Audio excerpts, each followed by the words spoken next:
All right, I'm here. And I'm going to be continuing the first Descendant. As I started the stream, I reset my connection. So I noticed that it was taking longer than usual.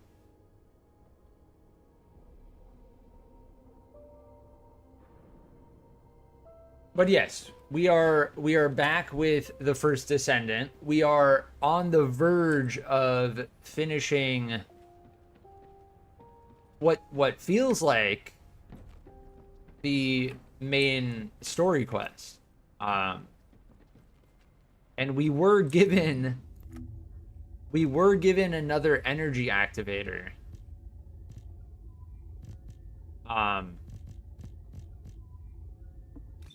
Which I did not expect.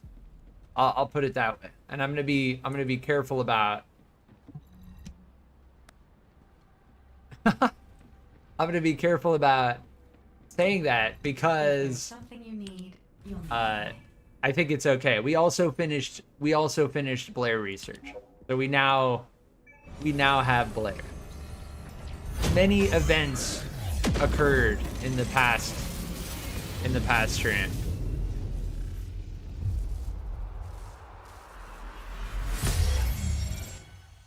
And we now have 5 Descendants total.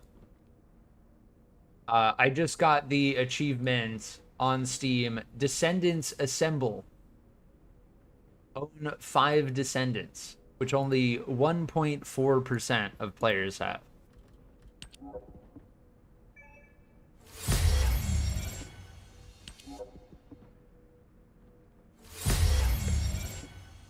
As for the Valby enhanced cells, we have everything we need. So with this, we officially start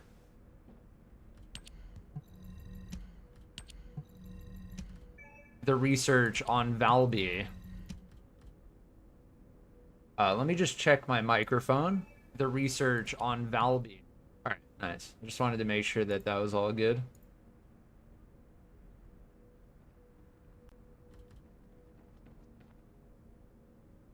And we can craft Greg's reversed fate at this point.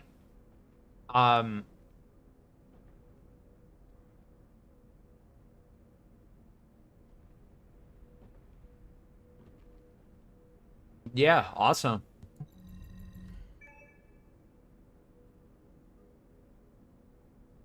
I didn't go out of my way to get this. We kind of got this by getting a whole bunch of other stuff. I don't know, it's possible that we got that for completing the main quest, but I doubt it. I think we got that while we were doing other things.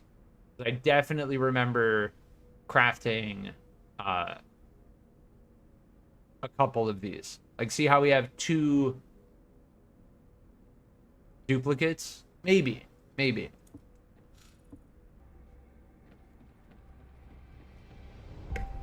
But yeah, as for having another energy activator, I am going to right now just say it. We are accepting the fact that there's a red exclamation mark right there. Because here's the thing, like, the fact of the matter is we're gonna unlock more Descendants, Valby, Enzo, so on and so forth. We still need to use Blair. There are gonna be several options in terms of using different Descendants.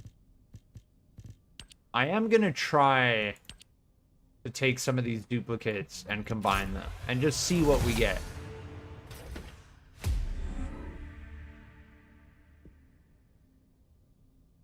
Nice. So this is a way to roll. I mean, we got a duplicate. I did want to test that. As far as that goes, I don't think I'm gonna be spending much time combining modules. It's cool that that's in the game, but I'd much rather have the hyper shards.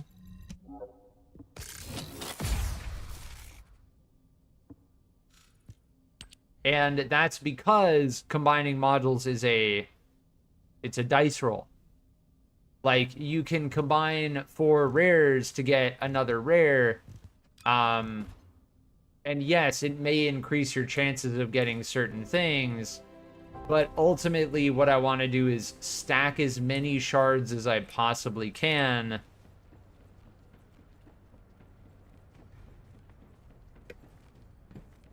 And upgrade the modules that I currently have that are really good on the Descendants reason. Let's check out Blair. The Vulgus can... We do have access to Blair now. So as far as the slots go... Cook or arsonist? We only have 10. Now, I think you might get more Descendant slots as you upgrade your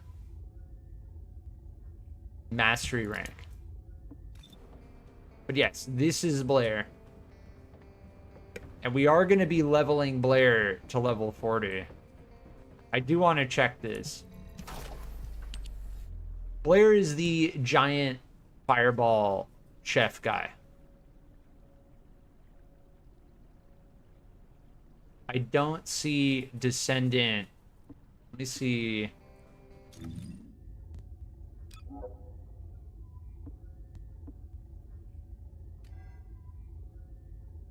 And Descendant slots is a lot. Like, getting our first 5 Descendants, we are pushing into over 70 hours of gameplay. We are rapidly approaching 100 hours.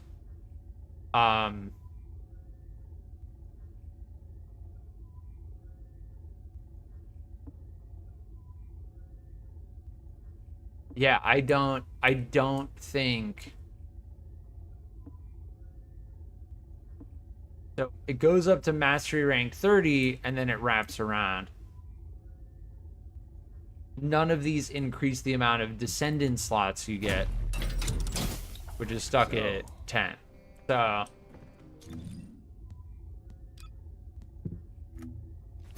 So Blair has, I'll just jump through their abilities. Cook? They have flame zones.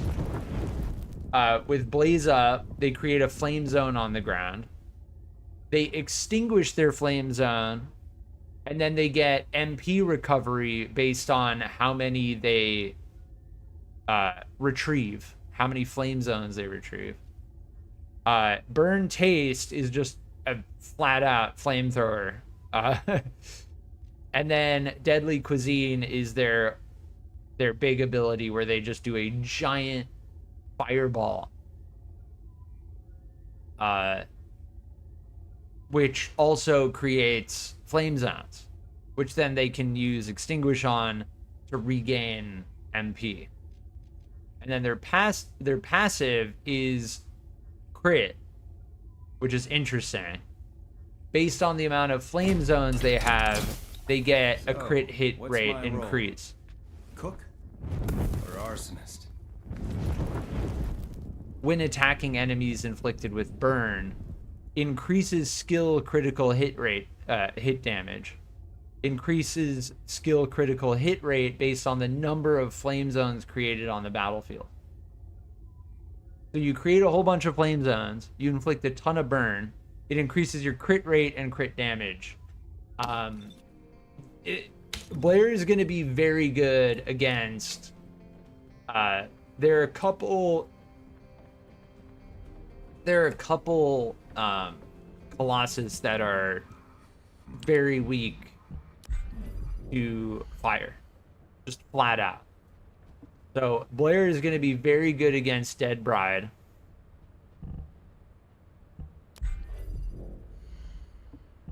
They'll be okay against Swamp Walker. Not good against Pyromaniac. So Dead Bride.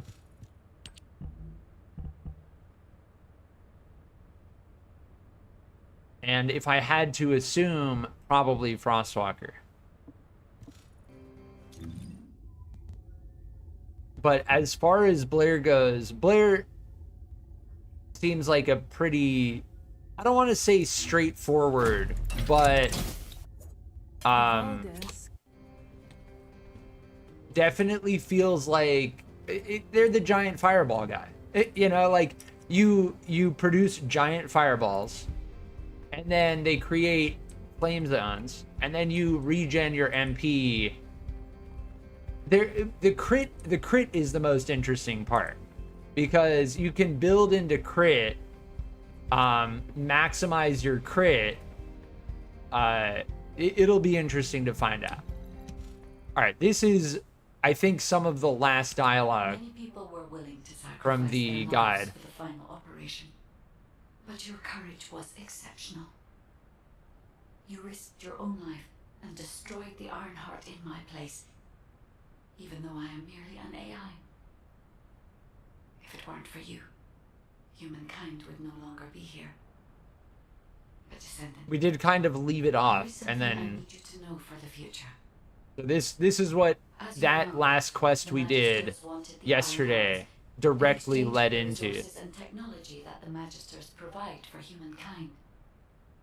Because we destroyed an Ironheart, the Magisters may threaten humanity due to the breach of that agreement. There may be conflicts with the Magisters in the future, and they may even be less forthcoming with their support. But don't forget, every single one of the Ironhearts must be eliminated from Ingress. As long as you remember that, we can withstand anything that comes.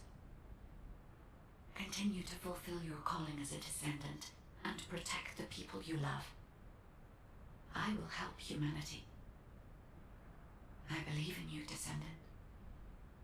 Your journey is not over yet. Descendant, I am so glad you're still alive. Yes, so now we have Your hard saved difficulty. humankind. I have a favor to request of you. Challenge yourself to receive rewards that can only be acquired from hard difficulty missions. Interesting. There are rewards that can only be achieved in hard difficulty.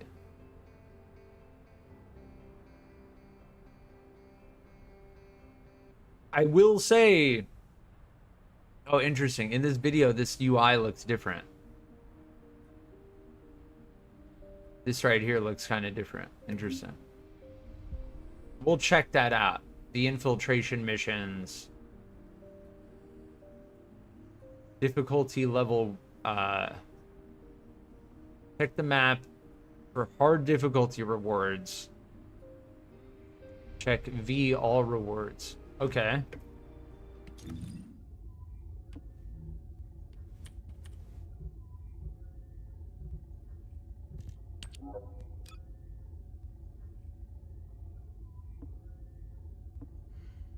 If you go here and you switch to hard, and then you press F, then it gives you this screen.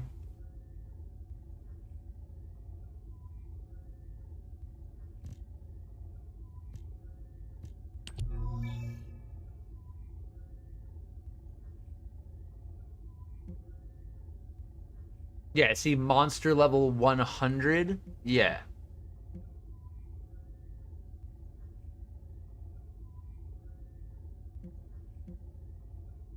Yeah, I just clicked the first one because this is Kingston. Right? World difficulty hard, apply F, and then the Fallen Theater. I don't know why it says toxic special rounds dimension. And there is a time remaining until next reward rotation. So 3 days and 16 hours. It's gonna take me a second to figure this out. So if I press V, all rewards. Current schedule.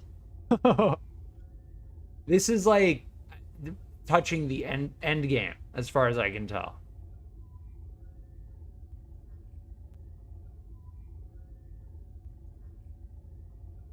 Can I click this to scroll down? So, yes, these are all the different map zones. And then they have reactors and processors. Okay, it's clicking with me now. Kingston has these 3 reactors as rewards. The reactors are frost toxic, chill toxic, or electric. I don't know what the ammo type is, but I understand what the fusion or the dimension. They drop reactors, right? But I don't know what special rounds. What about the... Oh, because the reactor has... Each reactor has a weapon optimization condition. I think that's what it means. Maybe. We'll have to find out.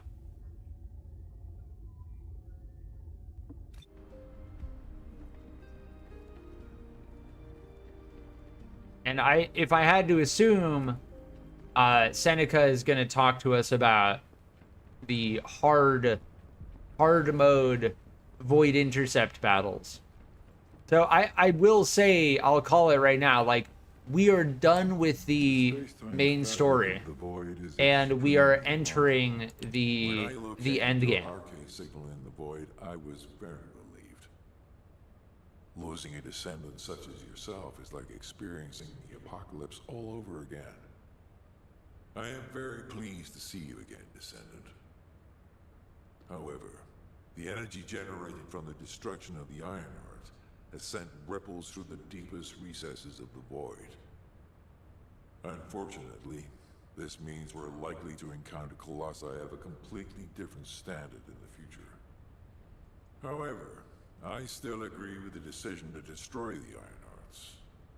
And it is kind of like a little bit of a cop-out. Like, we complete the main story, and you know, they kind of mold it like, oh, you did so well, I'm so proud of you. And it's like, yeah, but nothing, everything they've set up is basically like, Corell is still out there, the Colossi are still coming, and they hinted at the fact that the Vulgus are going to be even more difficult to fight and wild because they have no commander. So, until that day comes, yeah. But, I mean, as far as, like, the replayability goes,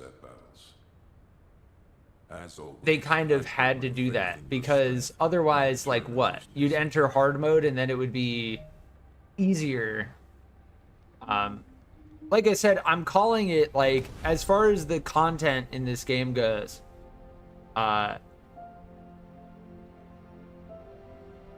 we're gonna be entering into the end game grind.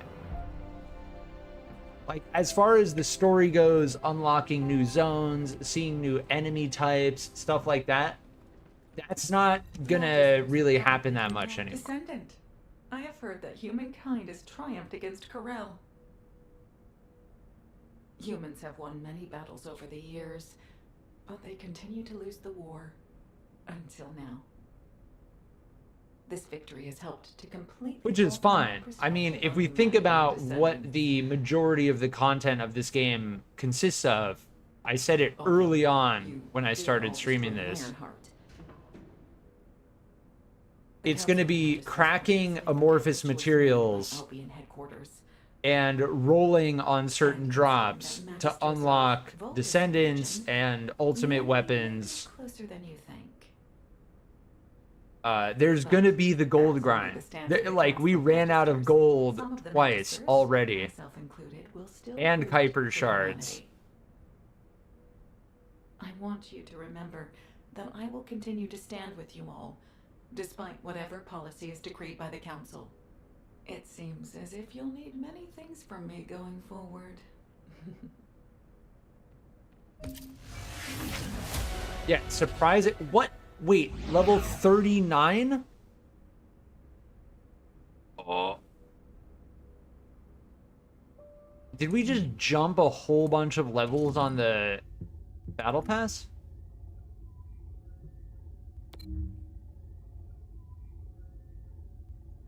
Yeah, we just jumped a lot of levels on the battle pass because we just got our first season quest complete, right?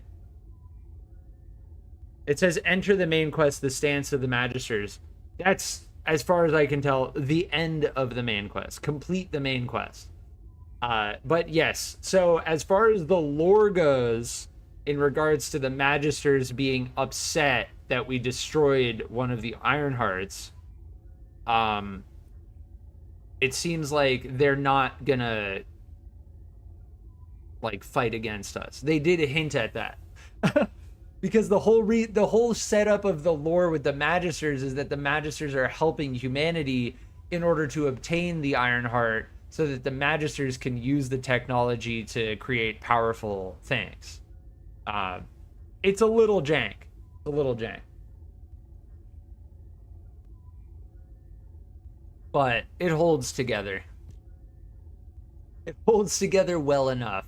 We're gonna end up getting the gold. We'll see about the mastery rank. I don't know if that's gonna get more and more difficult. So as far as I understand the mastery rank in the game, as far as part of the like end game grind goes, which we are entering into, in order to get mastery rank experience, right? This number here, 63,800. We're going to need to do things like, for instance, the proficiency level on the detachment. We're going to need to get that to proficiency level 40. It's like a core progression. Yeah, the detachment looks awesome, except it feels not good to use. I think they need to make it so you can hold down burst fire rifles. Like, needing to spam click while using a burst fire rifle is not what anyone likes to have to do. They need to add some type of buffer to your click so that even if you don't click at the right time...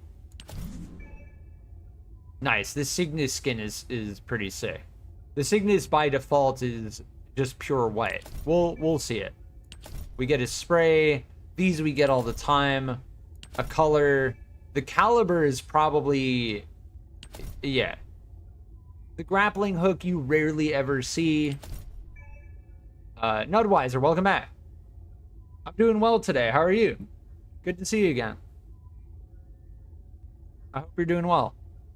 We just completed the main quest, and we are getting all of these rewards. Yeah, this is a free skin for the red eye. This animation is kind of cool. They give you a ton... The thing is, they give you a ton of animations, emotes, for free.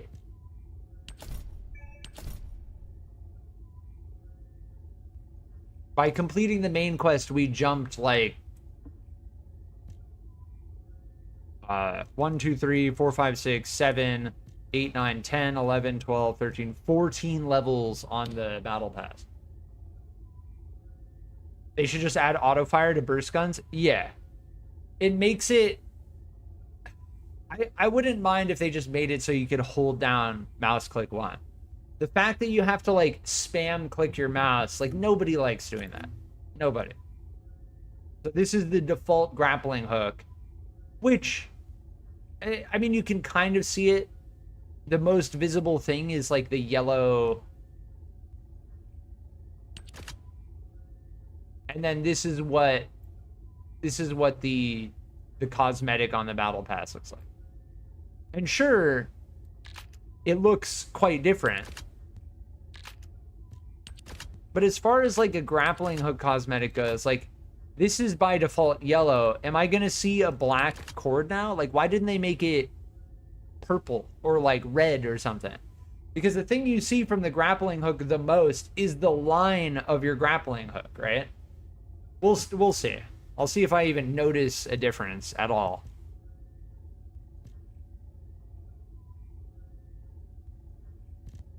All right, the Cygnus we have is skin.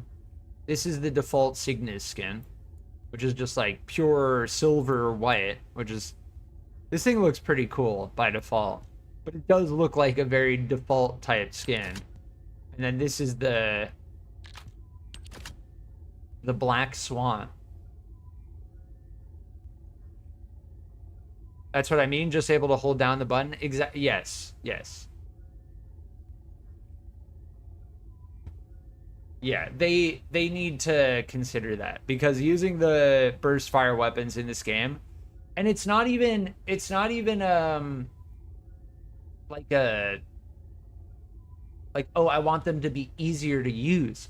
It's just, it doesn't feel good. Nobody is like, oh, I love spam clicking left mouse button over and over again in order to try and get my burst shots off. And you can feel it when you're spam clicking. Like, you feel when your click is slightly off. And then like your fire rate is like, it varies. It's like choppy. Like sometimes the difference between two bursts is longer or shorter depending on when you, it's just not good. They can add a buffer. So like what they can do is make it so if you click within a certain time, it'll automatically fire the weapon slightly before or after, slightly after. That way you don't need to spam it as much.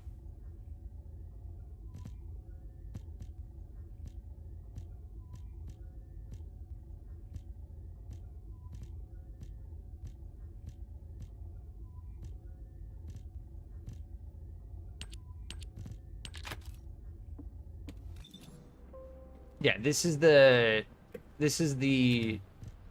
emote that we got.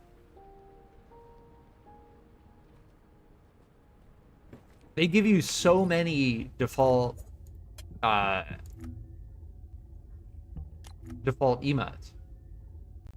Like look at this. Like this is a whole 4x5 20. And these, I think, are all by just playing the game. Like, by doing achievements and stuff. Which is good. That's good. But they have their work cut out for themselves. Like, for instance, with the Congas emote. Which is, as far as I can tell, this is the best emote in the game.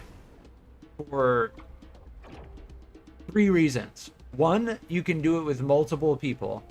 2, there's a visual musical effect on the congas, like a visual effect. And then 3, you can hear the sound of the congas as you play them. Like, that is a high quality emote. And they can definitely go deeper with that. Yes, talking to the Descendant instructor is going to be very important. I wanted to check one more thing. The Descendant instructor, you need to talk to in order to get certain things. Like, putting off talking to the Descendant instructor is not a good idea. Oh yeah, and I hate this. I don't like the look of this. This is like one of my least favorite looking weapons in the game. Now, if someone likes it, sure, fine, great, cool. I don't. I'm just gonna flat out say, like, this looks not good. I just don't like the look of it. And this is the cosmetic for it. Not only does it not look good, the red eye, it feels not good to use because it's a burst fire rifle. I tried to do the swamp boss by myself last night, not a chance. Yeah, the swamp walker is tough. I think we had to do the swamp walker twice, but thankfully we ended up getting carried.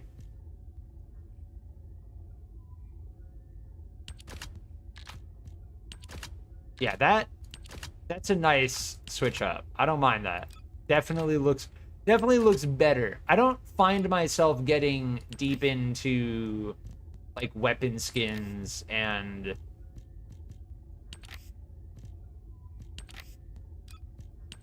like cosmetics and stuff. Yes, exit without applying paint. I do not want to accidentally use my paint on the freaking red eye. We have one more weapon. It is one of the launchers, I believe. Yes, the Tamed Beast. So this has like a digital camo by default, and then this is the cosmetic for it, which makes it look very, very different. I like it. Definitely like the change up. As it goes with any weapon skin, you really need to know what the default thing looks like in order to appreciate a skin. Because if you don't know what the default looks like and you think this is the default, it's like, oh, okay. But yes, that does look pretty cool. Most of the cosmetics in this game are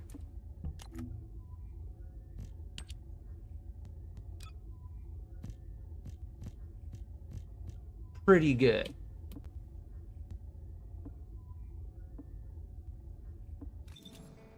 As for what they introduce next season, like, we'll see. It's gonna really be a we'll see.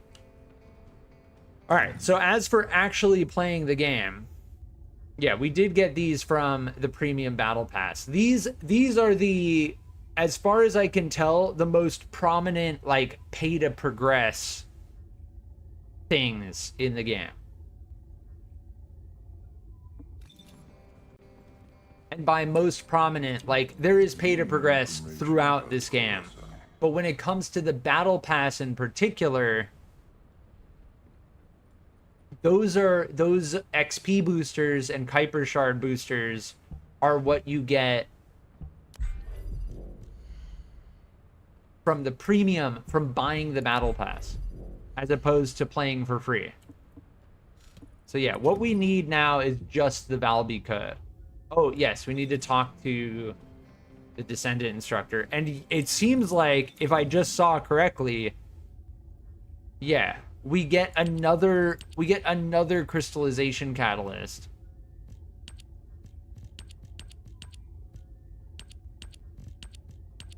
Yeah.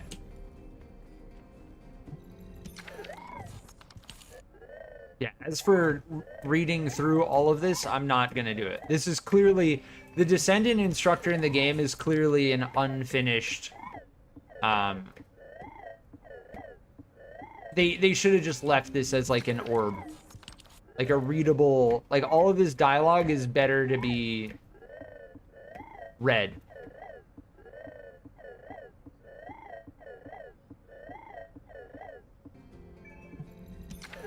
I could see how the Descendant instructor could be helpful for like a newer player. But like, getting lore dialogue from the Descendant instructor is it's clearly unfinished, right? There are many areas of this game that lack polish, but none of it interrupts the core gameplay loop, which I appreciate. So you just on hard mode now then? Yeah, kinda. There's still, the way that hard mode works, as far as I understand it, there are things you specifically can only get in hard mode, And because of that, I believe what that means is there are specific things which you can only get in normal mode as well. I am not in a rush, and I said this last stream, like, I am not in a rush to jump past level 100. And I'm gonna say this like very clearly and verbally. The developers set this up for people who want to push beyond the story and the deep the main content that they set up for this game. I went over it briefly last stream, but most of these bosses are just repeats of the normal bosses. It's very obvious, right? I am not interested in grinding through all of these levels to try and get to 130, because getting from, as far as I can tell, getting from like level 10 to level 50 to level 80 is going to have been easier from getting up to level 100 to level 130. Like these 28 levels from 102 to 130, I strongly suspect are going to be an insane grind. And I'm not going to... Yes, we need to defeat the Hanged Man in order to get the Crystallization Catalyst. The Hanged Man is the highest level...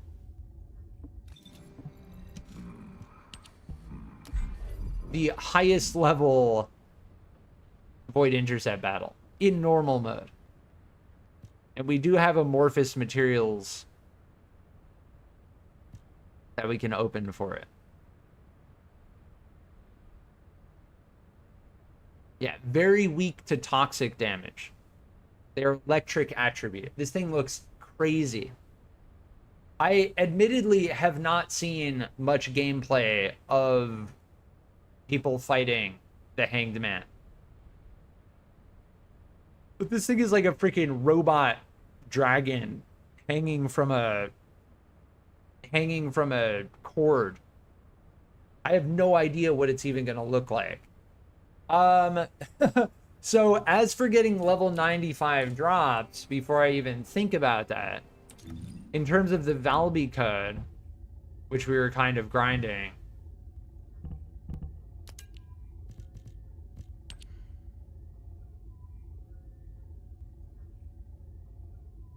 yeah, we need to find compound coding material and encrypted neural circuit, which is Echo Swamp. So I'm going to go to Echo Swamp. We'll get enough of this. This is also Echo Swamp. So we're going to spend time in Echo Swamp. I'll do some of the open world, open zone missions. And then as for the Valby code, we determined that Mystery's End. So Echo Swamp and Mystery's End. But as far as the Hanged Man goes and pushing into the end game goes, this Heart of the Fortress is, as far as I can tell, the highest level that you can possibly get. If I check Fortress, monster level 93, 91, 91, 91. Yeah. So the defense line of Fortress is the highest level zone in the game in normal mode. Now, as for hard mode,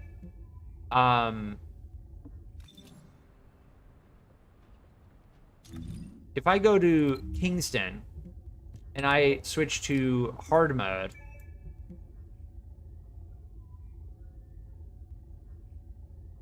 the monster level is 100.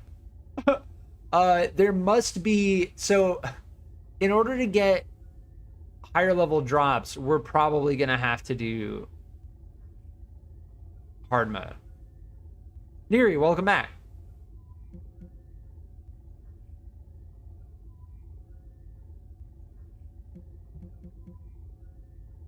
I'm honestly gonna just try it.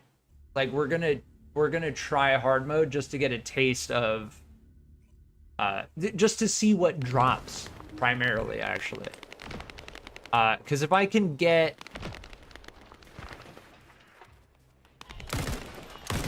if I can get stuff to drop here, we may be able to just bump our level up a lot. All longest transmission signals have ceased. Yeah, Great look. job, Descendant. Silly Weeper level 100. Look at that. Look at that.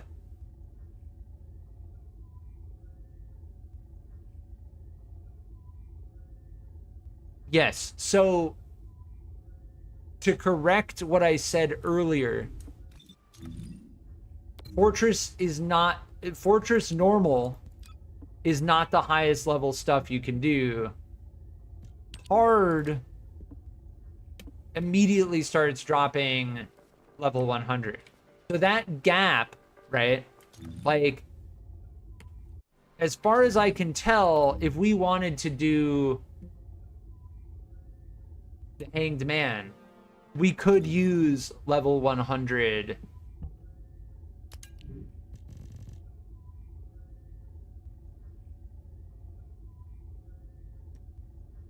Yeah, this gives us just a flat buff. And hand cannon, do we have a hand cannon? Yeah, we do. I'm just gonna equip this.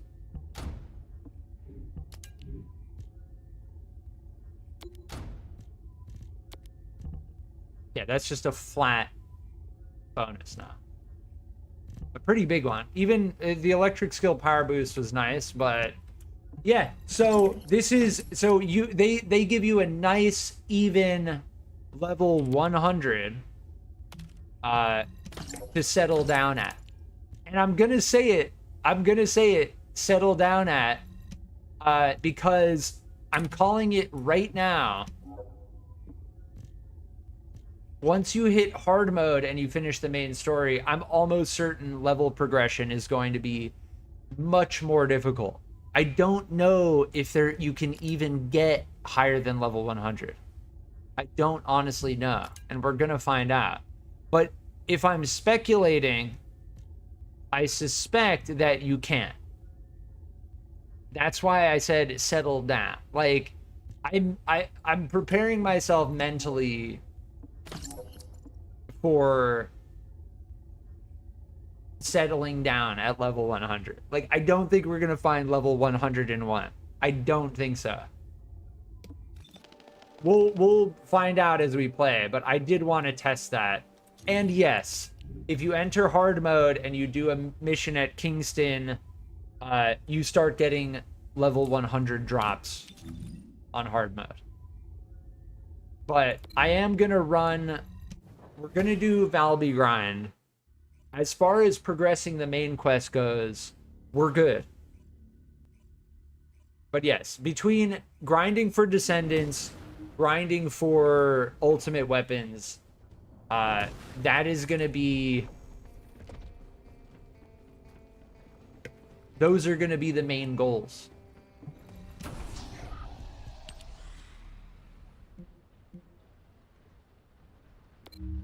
But I will be right back, 1 second.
All right, I'm back.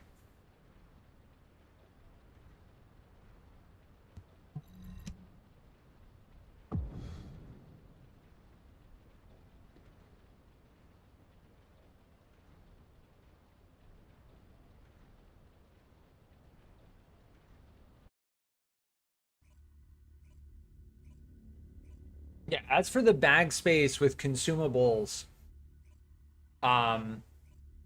as far as like the raw amount of items go in the game, I don't know as far as how many. I would have to really calculate just how many items there are in the game. I would have to actually go and look that up. Oh, interesting. Wait, hold on. Yeah, so our grappling hook doesn't make the yellow line anymore. Like, it doesn't have an illuminated yellow line anymore.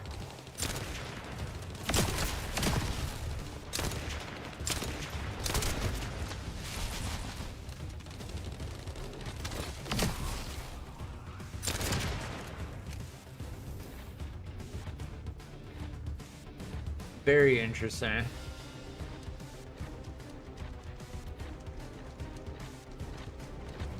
But yeah, Mystery's End, this mission is how we get Valby code, which we then use at Pyromaniac for a 15% drop chance.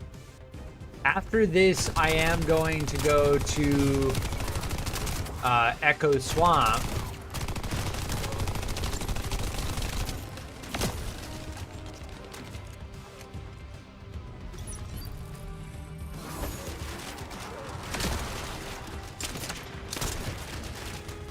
There are materials that we need to find there.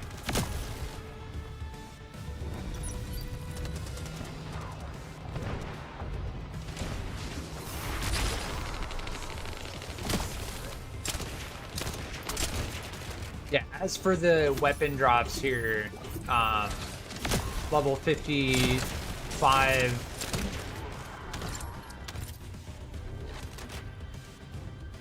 56, 57. At this point, it's like we're not. Weapon drops have basically become. Oh no! I got no way, dude. Did we get? Okay, we made. Oh my! The fact that I saved that. I ran into the back of my teammate,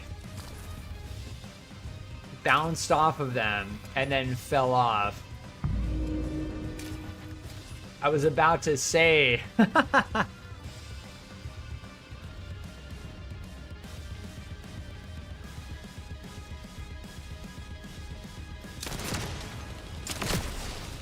Do we Kongazima? Nah, no Kongazima. There was that one area of the asylum while we were grinding for Sharen.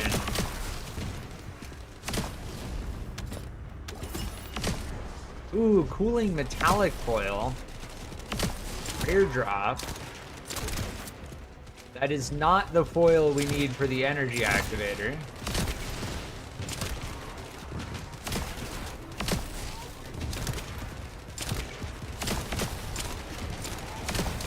Oh, the accuracy.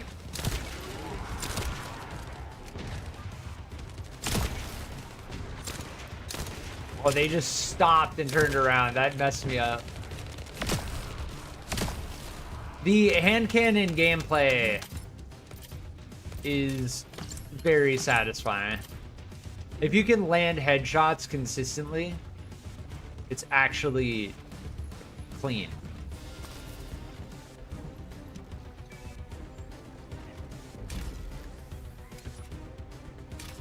But yeah, we are aiming to unlock Valby. Valby is going to be more difficult than Blair. We're leveling up Sharen. And then after we level Sharen, and this thing still doesn't take them out in one hit. That's crazy.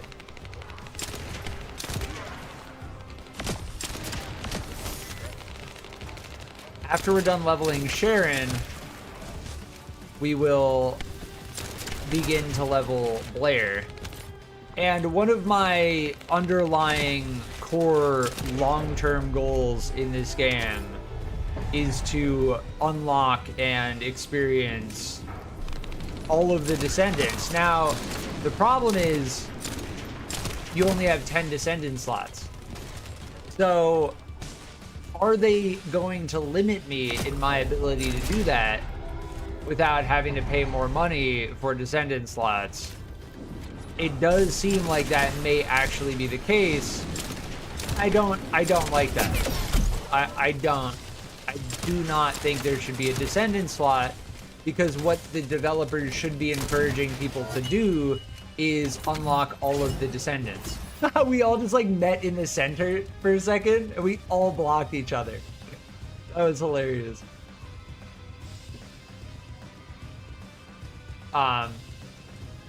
As far as Descendant slots go, they really need to think about that.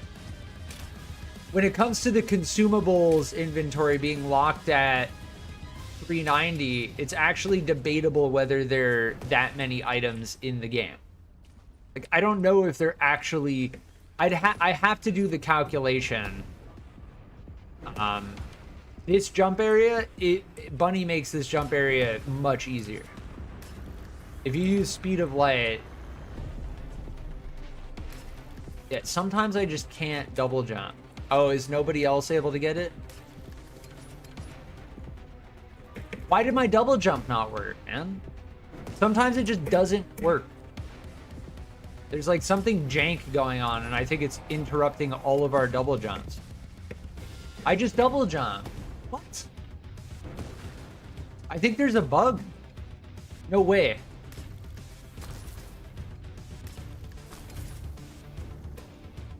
There, that worked. So after a certain amount of time, you can't actually double jump while you're falling. At least it feels that way. I think there's some type of like core bug in the game that limits your double jump sometimes.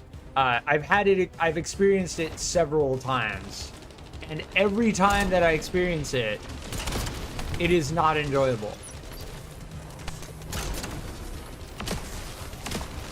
Having a double jump in a game that sometimes doesn't work is not good. And I've noticed it in the past slightly. Oh my. That ability is awesome. They do like this ice box around us.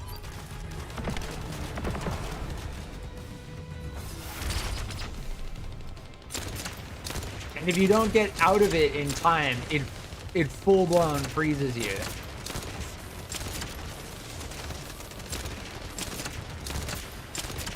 Yeah, slam.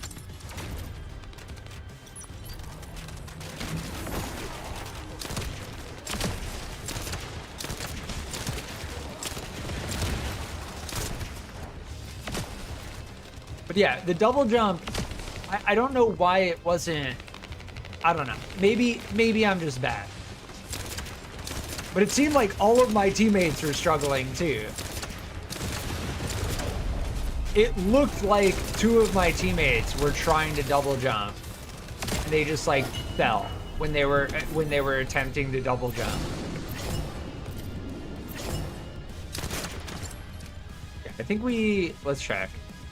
Oh, we need to interact with the center.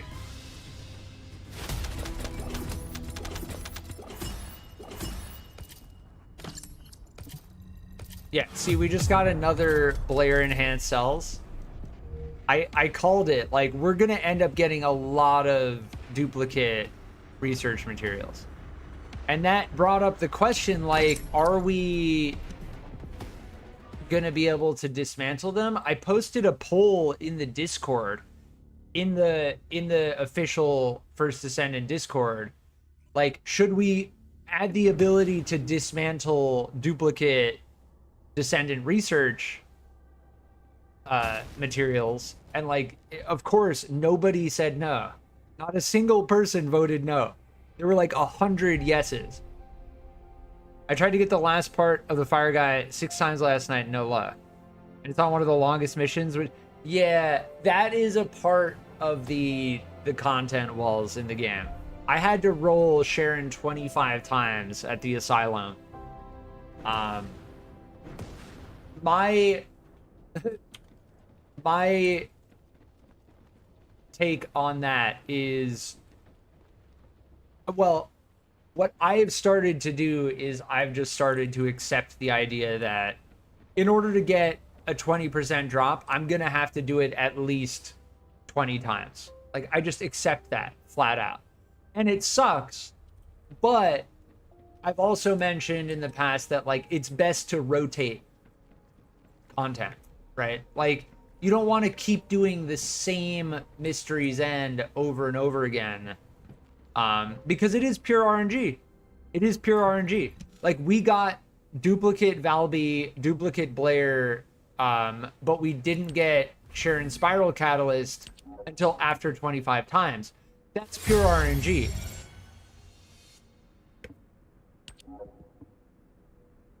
That's why at this point, with 70 hours in the game, I don't even, when I get something that I'm looking for, the only thing in my mind that I think is like, yeah, I was expecting to have to do that 10 more times.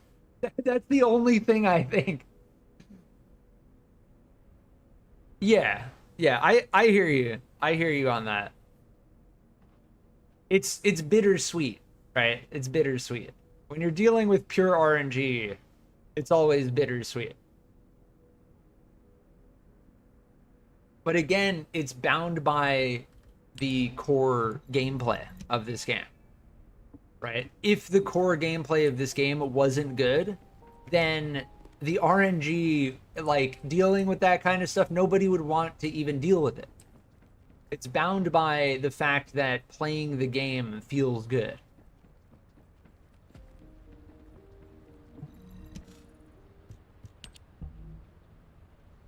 I think we have to do Pyromaniac, right? Yeah. Valby code 15%. So that Mystery's End that we just did leads us to the Pyromaniac, which then gives us a chance at... Is this chill? This is chill. We need to keep a hand cannon equipped. Maybe I just equip the hand cannon. At this point, I'm not even going to look at any drops lower than 100. That's just flat out. Like, that, I'm just being flat out honest. Once you unlock hard mode and you've been cruising through the main quest, you hit level 100, and then, as far as I can tell, you got to start getting comfortable. Because I'm calling it right now. Level 100, you're not going to find a level 101 for some time, as far as I can tell, until you beat the first hard boss, which I'm not in a rush to do.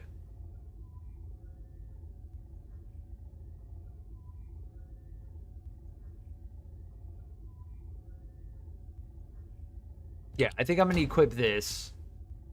This is starting to lose its...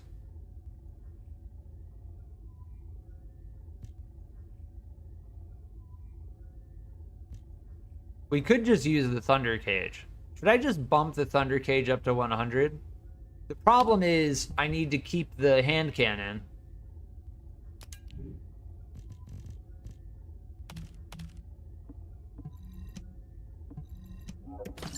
It'll feel good once I get it. Yeah, eventually, you know, you'll get it. I think accepting the idea that, like, yeah, I'm gonna have to do this like 10 more times. My recommendation is recognize the fact that the gameplay feels good. There are many bad games that feel bad, and as far as my opinion goes, this is not one of them.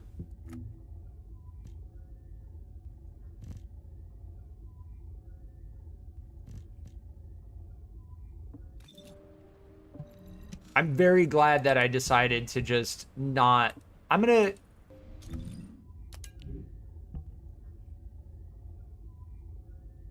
I'm gonna try Pyromaniac primarily using this thing. With the chill attack as a scout rifle, it's just gonna be the easiest to use.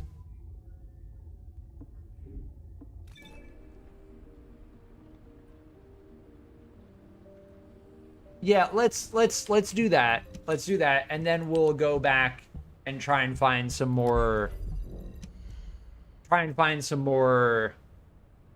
100 drops. Level 100. Extra Hero, welcome back.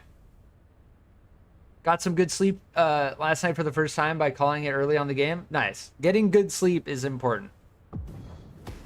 Nobody likes a quitter. The first day this game came out, I slept terribly before it came out. I don't know if it was hype or just messed up sleep schedule, but it never feels good. Like, getting solid, consistent sleep, highly recommend. As far as my routine goes, I do have a blue light filter on my monitors, which I also highly recommend, because blue light, as far as the studies that I've seen, blue light late in the day messes with sleep cycle. And because this game in particular has really, really good lighting, it's important to consider, like, yeah,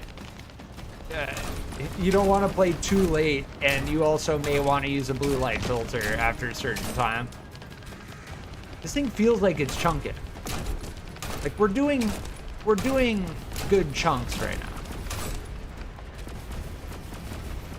The great thing about the Silly Reaper is, like, we can just chill. Oh, and with the chill attack, sometimes we freeze the hummingbirds. Makes it way easier.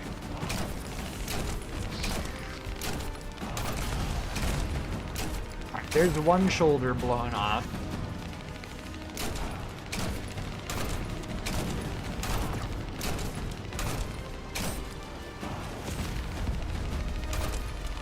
The only problem is we're gonna run out of ammo. Yeah. We're gonna need to switch over. Here's a green drop right here. There we go. The ammo is so scarce in Void Intercept battles, but once you find that one green drop, like, you're good.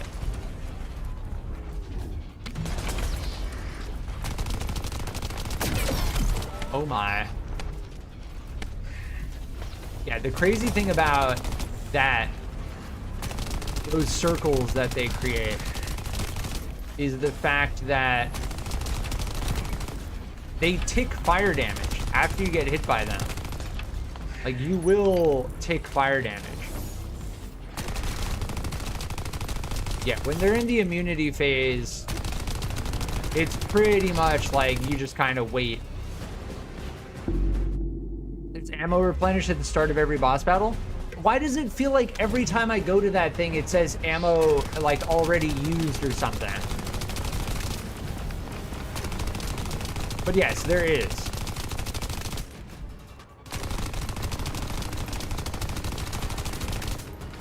I think this thing is still the most consistent damage. That extra chill damage on this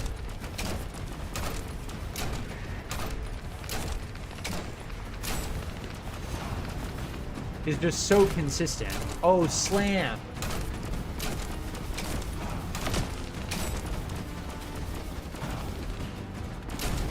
Oh, if someone else uses it, then it needs to regenerate? Okay.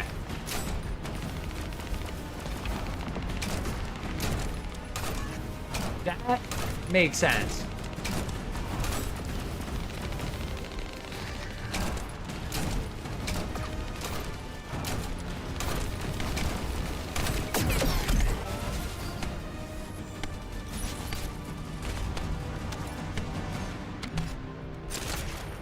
Yeah, this is doing fire damage. We don't want that. Every second we do fire damage on the Pyromaniac is a second of lost DPS. One more immunity phase. Green drops? Green drops. It doesn't feel like if you're using something like the Silly Weeper, like ammo conservation doesn't feel that bad. If you're using something like the Sonic Co-op, you will run out of green ammo in the first like 30 seconds. And therein lies the importance of damage per shot, right? A good combination of damage per shot and consistent, accurate fire rate.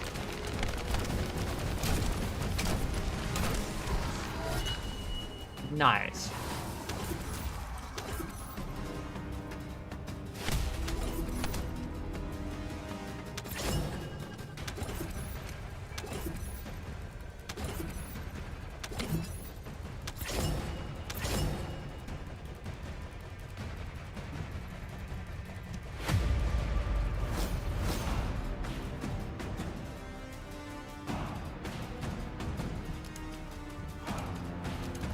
Let's go, 15%.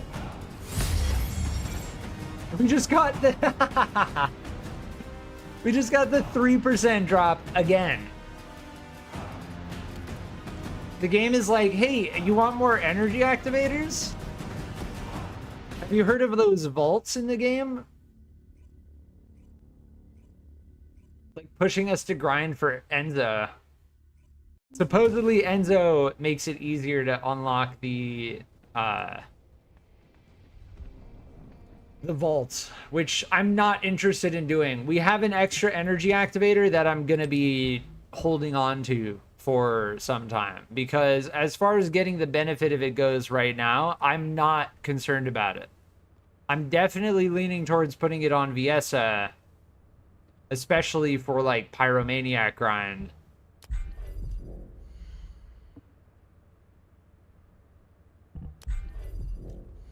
But yeah, that was the 3% drop. I want to find out if there's any way to dodge his fire because it just follows you. Yeah, when the Pyromaniac does the flamethrower, it is very difficult to dodge. I think there is a hard range limit on it.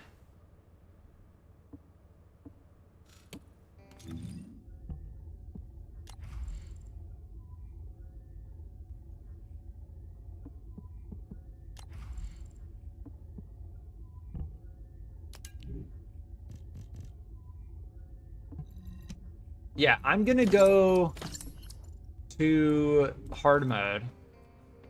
I'm gonna go hard mode Echo Swamp to see if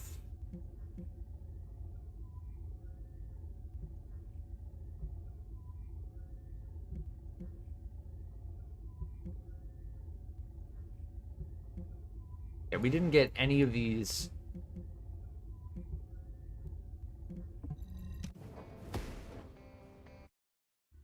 We need to spend time in Echo Swamp because there is stuff that drops to get to research one of the Valby blueprints.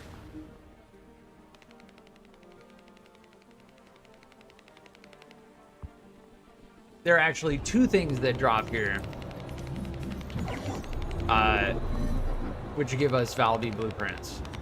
Materials for researching the Valby blueprints.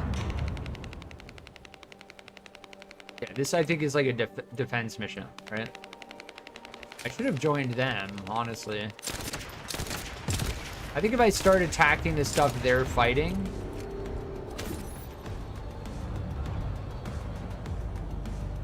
Do we join them? Huh.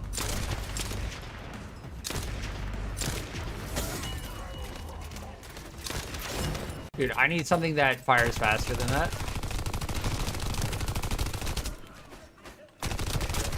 Dude, if the first level is causing this much damage to it, we're probably not gonna... Dude, look at these drops. What? Look at how many drops we're getting. That's insane. Oh, we have a friendly that joined.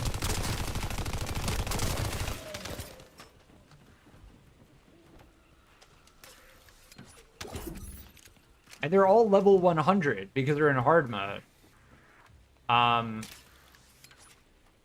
As for hard grinding for Valby or Enzo, it is no doubt gonna make it easier to be level 100 when I go back to do the Pyromaniac. No doubt.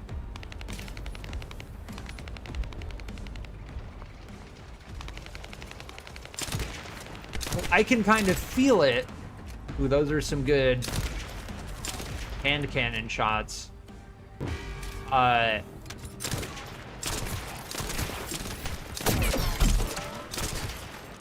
can feel it. We do not want...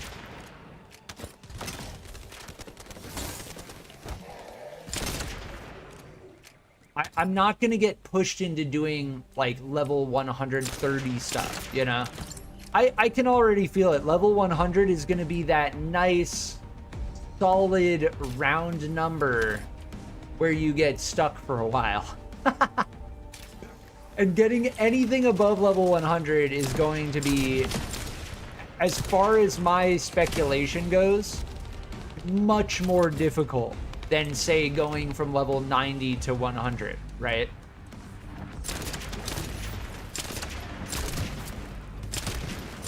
Oh, those trap balls are...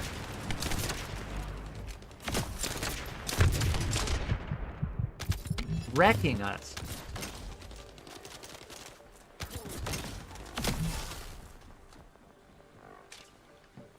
So we're fully accepting right now. We're in full acceptance mode that we're gonna be rolling 100 level drops. Yeah, Echo Swamp, I always get a reduced frame rate. Hit reg is good though. Even at like reduced frame rate, hit reg is still okay, which is very good.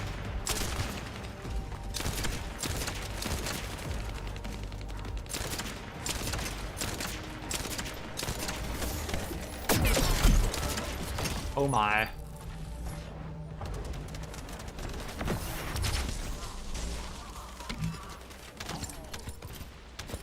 Yeah, the amount of drops that I've gotten just on this defense mission is actually kind of crazy. It definitely feels like we've been, well, it feels like we got a lot in the beginning and now we're not getting many.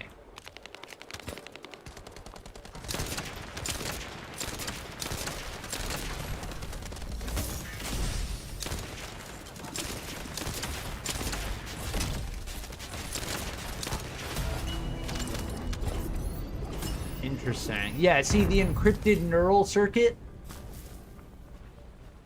The encrypted neural circuit is what we're looking for.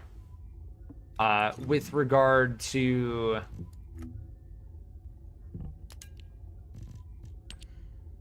this. So we need one more to craft Valby's spiral catalyst. And then these I should be able to find in resource boxes if I kind of just run around a little bit.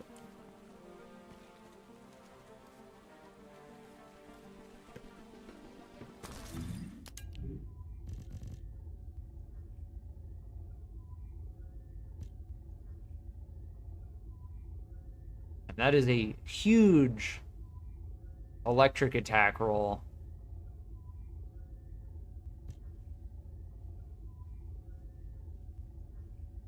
This is kind of how I like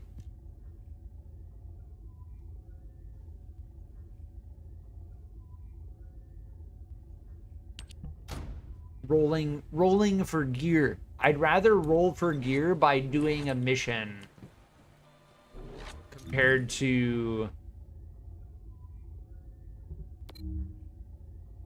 Oh, they're waiting for this to reset. They just finished that. Yeah, these are Legion of Immortality. Neither of these are Legion of Immortality.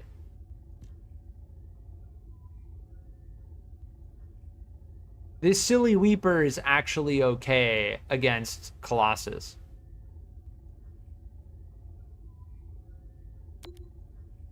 Primarily the Pyromaniac. I need to work through the rest of the story. I need these level 100. Yeah, so as far as I understand it, getting through the main story is worthwhile before you start really settling in and hard grinding for Descendants and ultimate weapons. Because you also get another energy activator.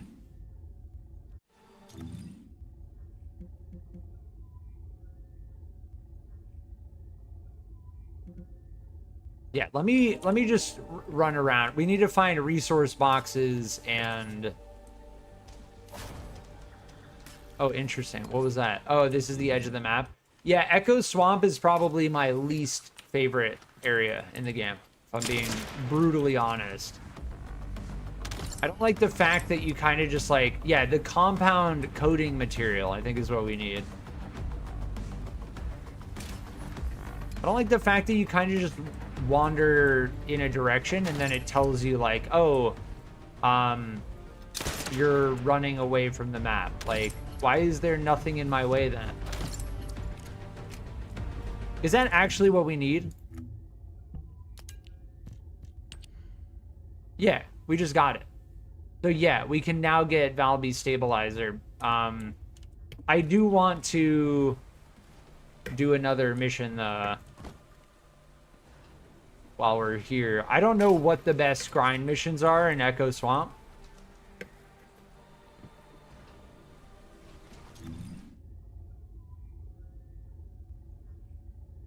Yeah, we get Viper last night.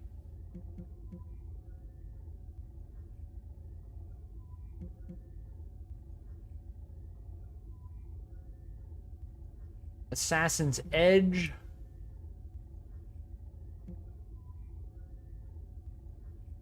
The Rose of Aisha is actually interesting. The immediate execution is good.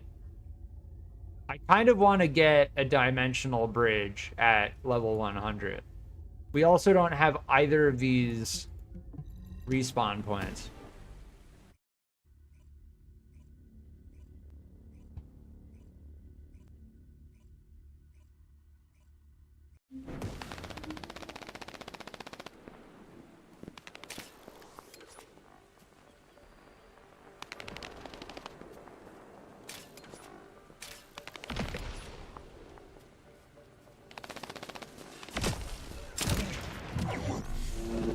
They're doing a void fragment mission, so we'll drop in on them.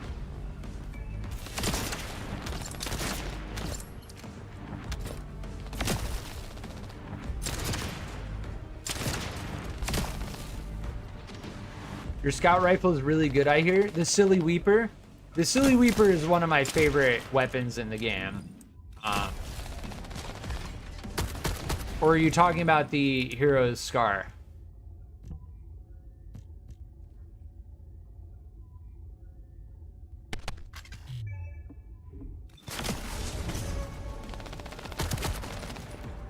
Silly Weeper? Yeah. The thing with the Silly Weeper is that it has a low fire rate, high damage per shot.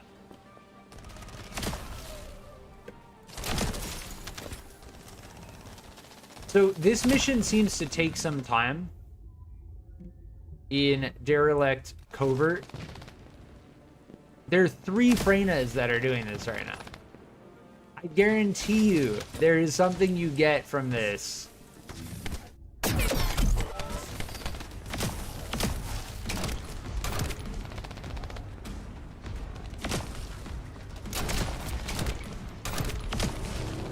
There's a purple drop all the way over there. Gotta pick up the purple drops. Always gotta pick up the purple drops. We will never reach a point where we no longer need to pick up purple drops.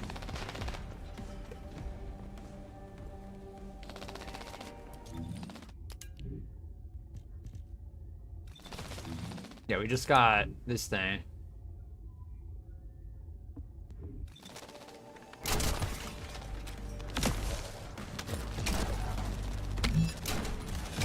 Yeah, the Silly Weeper may be one of my favorite weapons in the game. Let me just flat out say it. The Silly Weeper is one of my favorite weapons in the game.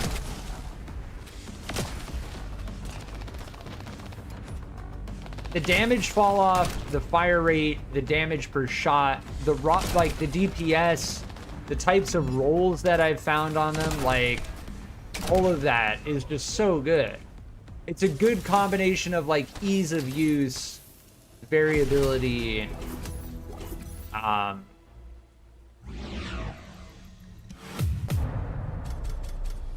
highly recommend if you find one of those, trying it out.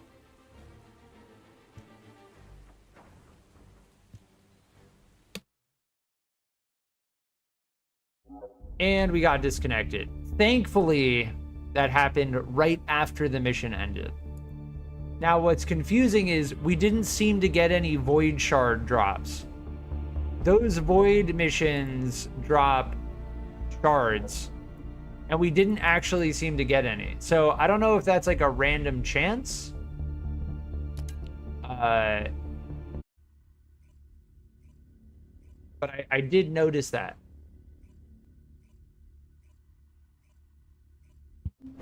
And while I'm thinking about it, let me go back to this here. Yeah. That is 100% chance, but I don't think we actually got it.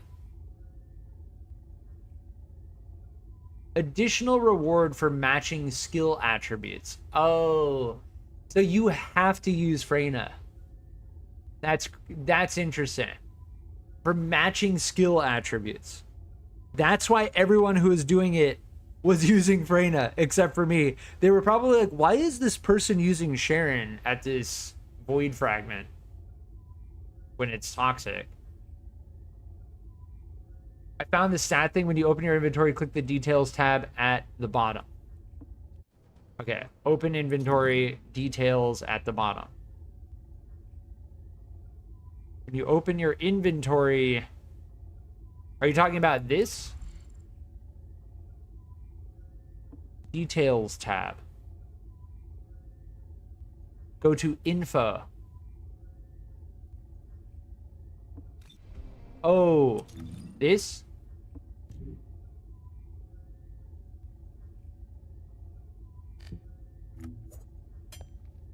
Oh, interesting. So W.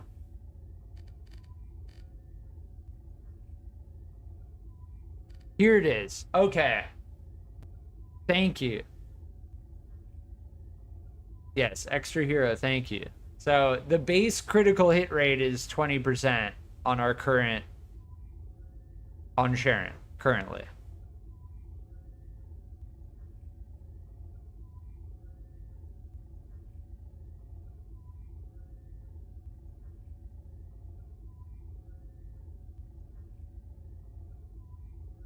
But yes, this is what I was looking for. I don't know why this wouldn't be... I don't know why this wouldn't be here. Like, why wouldn't that be here? Like, that should be here for sure. And... I mean, it's okay. Now that I know, it's okay. It's in such a weird spot. It is. It really is. The fact that you access that from your inventory rather than when you're looking at your Descendant. And the thing that confused me, the reason why I got so hung up on that is because I would have expected it to be here, right?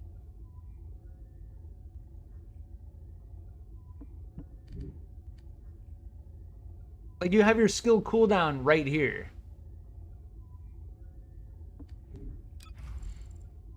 What's also confusing me is this is in percent, negative 26.4, and then this is in decimal form.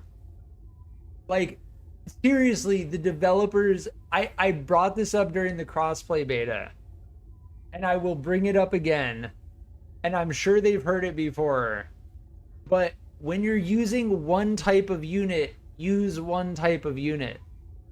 This is exactly what I'm talking about. 0.264 is equivalent to 26.4%. It's rough. It's honestly rough. It makes it hard, very difficult to like, but yes, I appreciate you bringing that up. That's good to know. So when we're using Bunny and we're looking at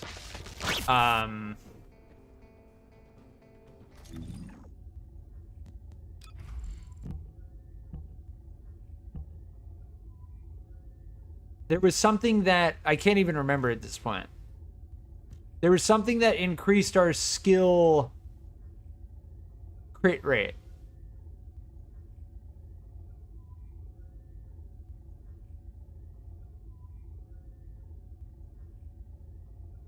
Yeah, I can't remember at this point.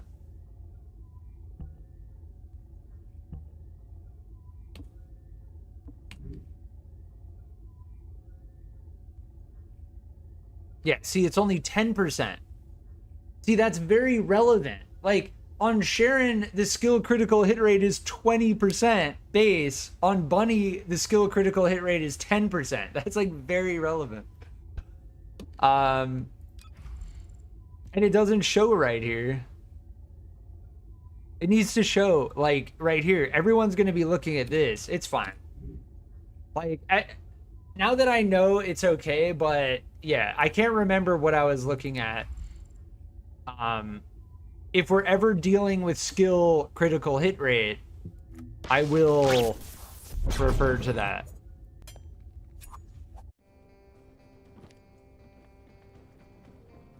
I almost feel like it's time to try to power level Sharen.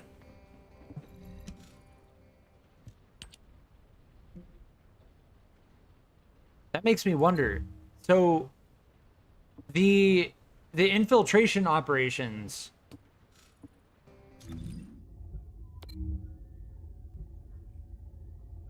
there are no hard mode. So with hard mode, the special operations do not have a hard mode.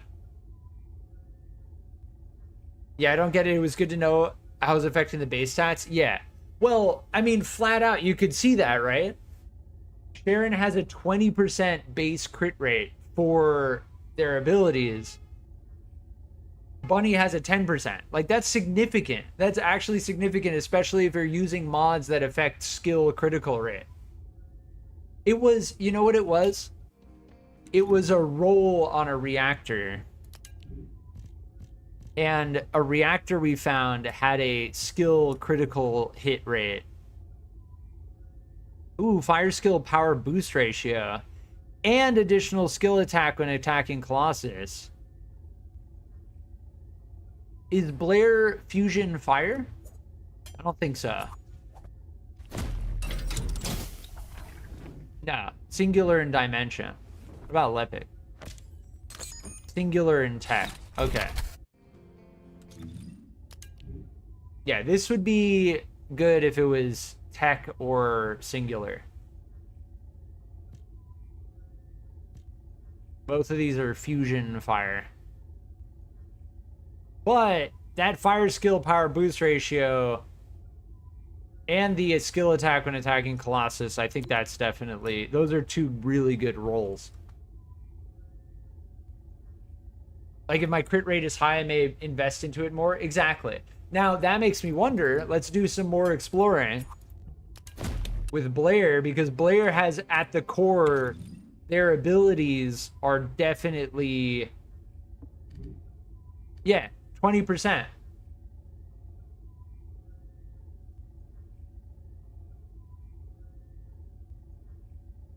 Blair's fire zones directly impact their ability to do crits.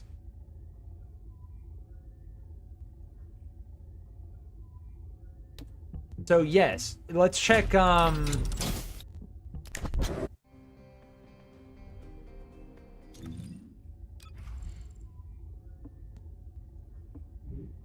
VS only has a 15%. See? That's like every Descendant has a different skill critical hit rate. Bunny is 10%, VS is 15%, Sharen and Blair are 20%. Now that makes me wonder, we have to check Freyna.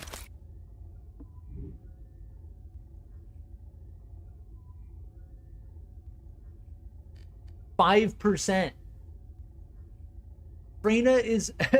Freyna's skill critical hit rate is the lowest I've found. So for reference, with Freyna, you do not want to mess with skill critical hit rate or skill critical hit damage at all, because the base, that is 1/4 the crit rate of Blair or Sharen. Yeah, don't bother on 5%. Freyna is definitely a different type of build. Blair is clearly set up for a crit build. Like, I'll say that. Like, you're gonna have a good time. If you build Blair for a crit build, you will have a good time. If you do it with Freyna, you may very well not have a good time. I'm gonna be right back.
All right, I'm back. Let's run, okay, so before I start that, let's start the Valby research. It is going to be one piece at a time. We're not going to research all of the Valby pieces at the same time. It's going to be staggered to some degree, which is fine. But as far as I understand it, yes, we can start researching the Valby stabilizer alongside the Valby enhanced cells. Oh, still have the BRB. Thank you, Nudwiser. I appreciate that. There we go. We have the Valby stabilizer and enhanced cells. Yeah, sometimes I forget about the BRB screen, and I very much so do appreciate you mentioning that, because I probably would have left it on for a while. So now with Valby, we just need more neural circuit, which we get by doing missions in Echo Swamp, and the code, which is the 15% drop. It's gonna come down to the code for Valby for sure.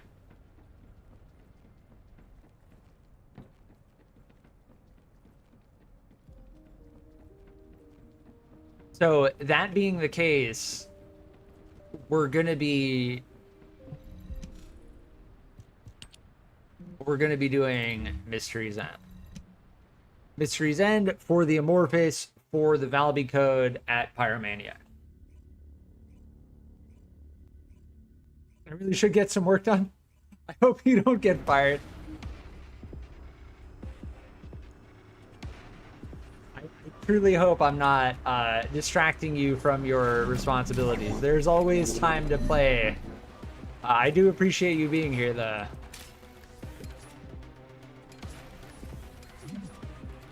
Always in moderation, as I say.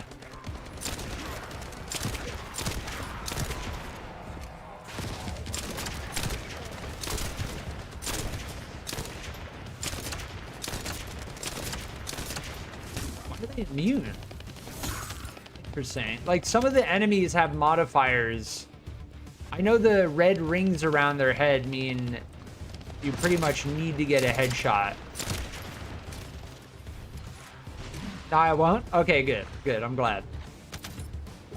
Definitely don't want to get you fired with my live streams. That would not be ideal.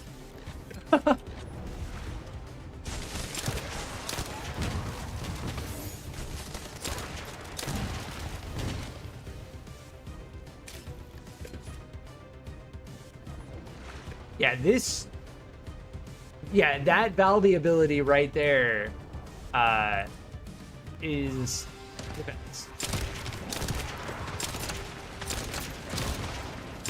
They knock all the enemies down too.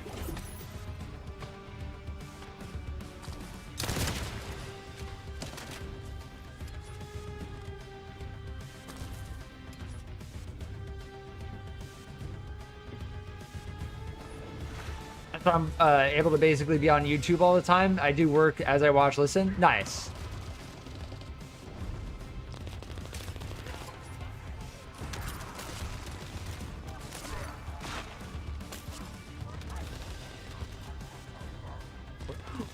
What are we meant to do? Eliminate the enemies in the surveillance zone. I think we missed an enemy. Yeah, we did. We all three of us ran by. And one of our Viesa teammate was the only one who was actually taking them out. But to be fair, there is no marker that indicated that we had to go back down.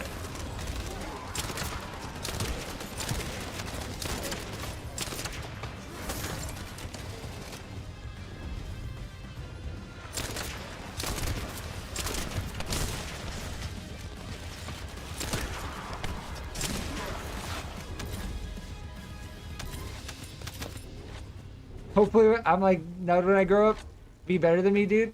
Nah, we're chilling. We're chilling. I didn't want to say that.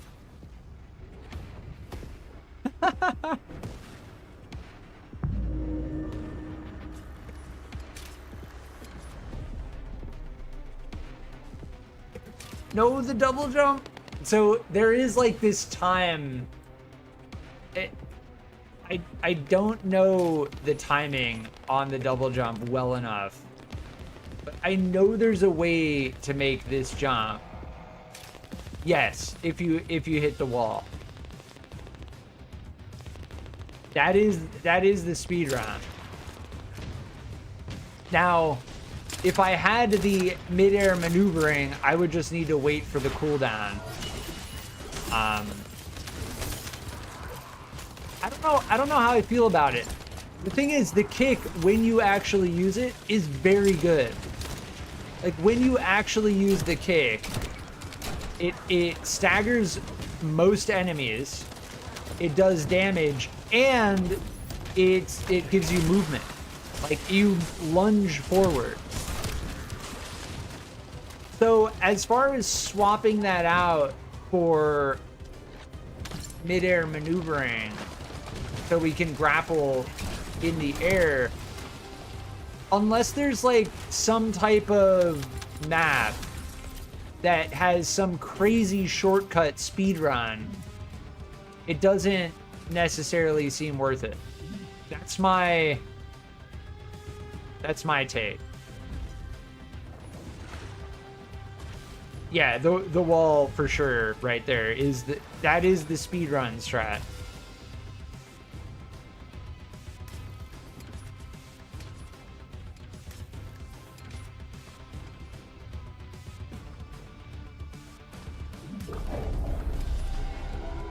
I use it all the time. Usually sword anyone that, yeah. I think you said you had the same amount of points in, you maxed out your sub attack module. Kicking. I chose it because I like I was watching someone who said that the short sword is the fastest animation. I don't know if it's completely true, but I think that's what it comes down to. I wouldn't be surprised if it's true. Dude, my aim is so bad. I typically only use the Silly Weeper against Colossus. We need to get our Thunder Cage up to 100 for sure. Yeah, this thing does not cut it right now.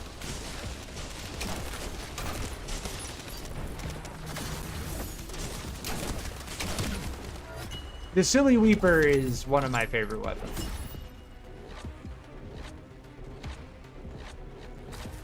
They may... I don't know if they'll patch it. I doubt it.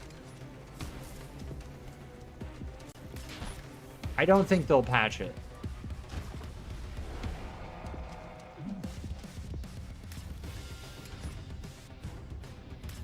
This is the double jump. Always double jump a little bit early. Yeah, there we go. There is like a hidden timer on the double jump, and if you wait too long, you just lose your double jump. But as long as someone, I think...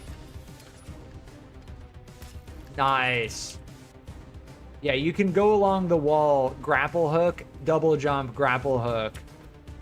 As long as someone gets that objective that I just hit, then they can go ahead and speedrun, and then we all get teleported here. What was that spawn animation? Did you see that spawn animation? I did not even know that was in the game.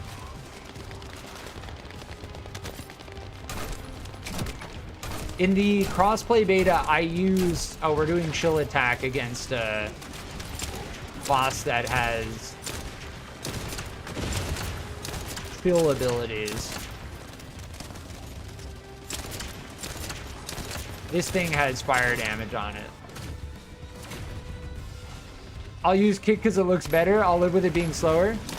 Yeah, if anything, it's probably so small of a difference that it doesn't really impact.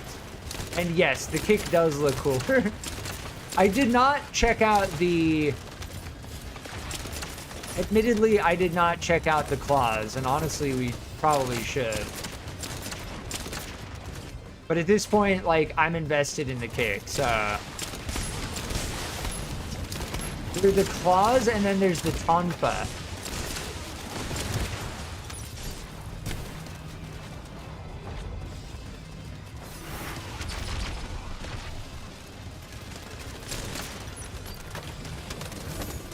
Oh, that chunks them. Oh my.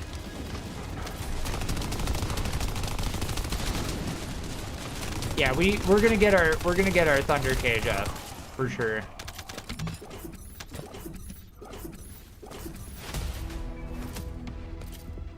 Spawn animation must be on the battle pass. I don't know. I think that might be in the shop. We just got Blair and hand cells twice in a row. Twice in a row, 20% drop. Yeah, the cooling metallic foil, I don't know. You definitely get it from this mission. We've gotten it twice in a row as well. I don't know what the cooling metallic foil is used for. I know that the energy activator uses conductive metallic foil. As for what uses the cooling metallic foil, I don't know. And as for checking this, you can see where to find it. You get it encrypted storage box.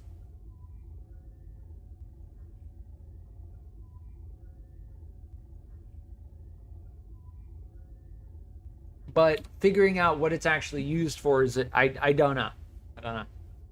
It's going to be used in something. I'll tell you that much. It's going to be used in something.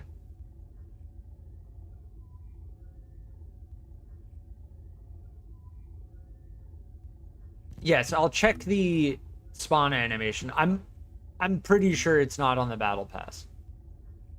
I'm almost certain it is going to be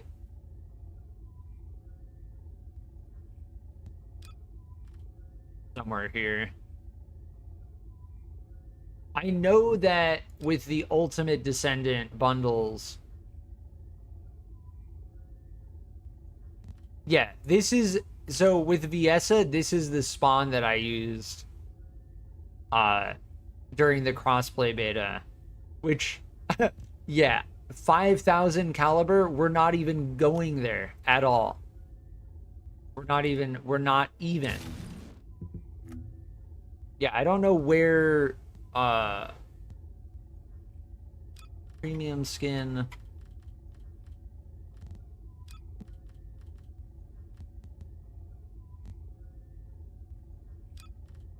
It might be a part of a package. It may actually be a part of a package. Which I think this is, yeah, my main concern with next season is all of these Descendant bundles have 75 days on them. Good luck to the developers. And I'm going to say this with harsh confidence. Good luck to the developers after 75 days as to what they do with this. Because, yeah, the whole going out of sale, fire sale, 75 days remaining, clearance, whatever, is pretty ridiculous. Like, after 75 days, what are they going to do with the Ultimate Descendant bundles? Because this right here, we're talking a lot of cosmetics right here that, what, after 75 days are going to disappear? Because when you put 75 days, it implies that they're no longer going to be available after that period of time. Good luck. Good luck. Because I'm telling you, if they're just like, oh yeah, we're going to extend that, or we're going to get rid of the time limit on it, that's some bait. That's like bait style. I don't like that at all. I think it's a part of a bundle. I think it's a part of one of these bundles. It may be a part of the Glay bundle.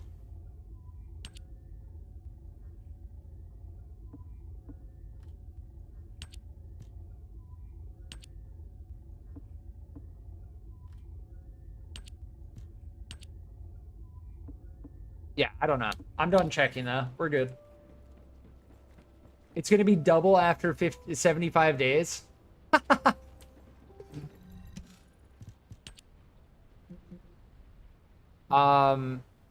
Yeah, we did Mystery's End. We can go, well, I want to get my Thunder Cage up. It really is a good question though, because when you put a time limit on something, it implies that it's no longer going to be available after that time.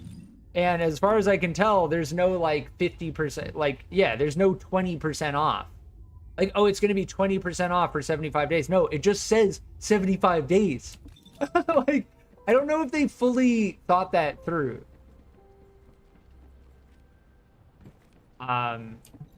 But it is like, when I will not use the term, I will not call this game a cash grab. But those kind of things are very cash grabby, right?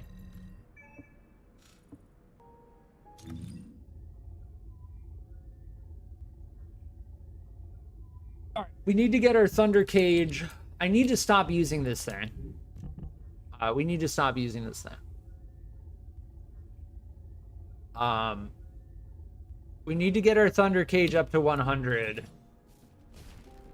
We're gonna get nice and cozy with level 100.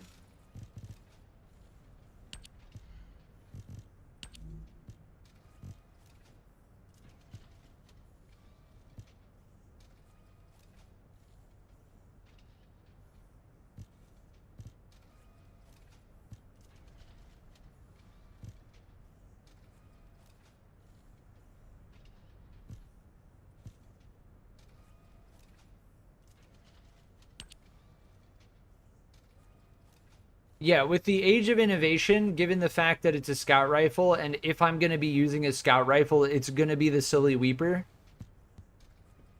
Yeah, let's do that. Regardless, most of those we're going to trash anyway.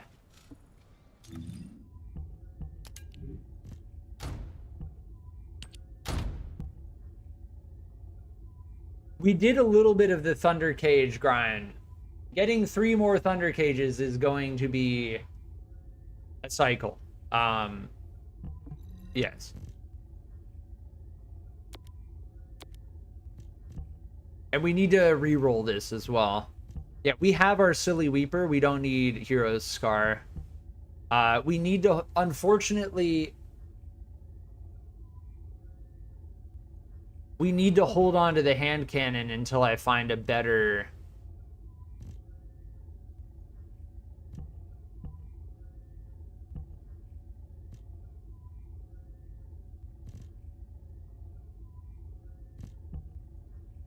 Yeah, see, this has fire attack.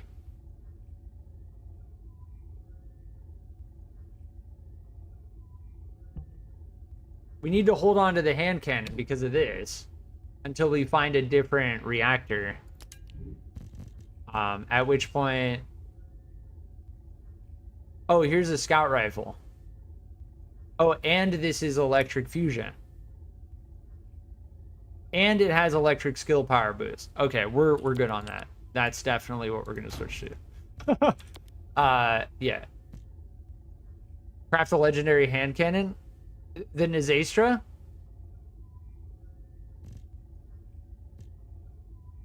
You're talking about the Nizastra?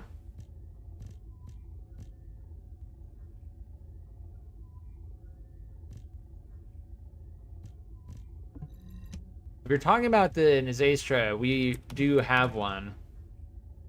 Yeah, so I know one of VS's ability is chill, or tech, right? Her blizzard ability is tech.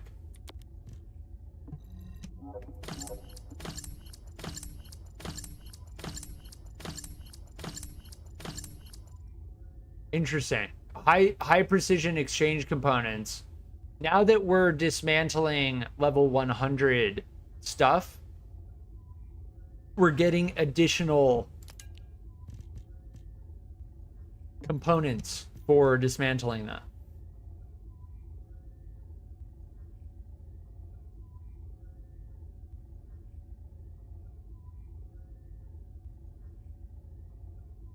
I think I have to stick with the... I'll hold on to that for now.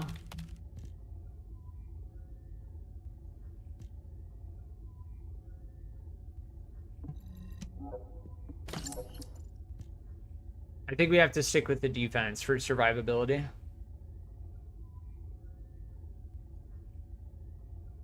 There's multiple? Yeah, there are multiple...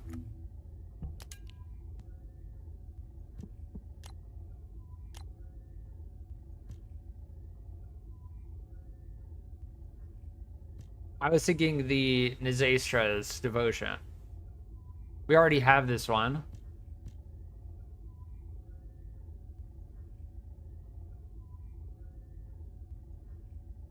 Supposedly the cavalry gun is actually decent.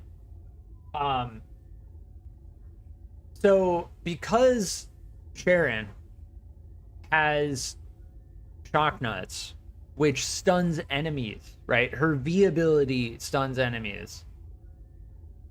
Against certain enemies that can be stunned, the combination of shock nuts and then the Albion cavalry gun can be very good.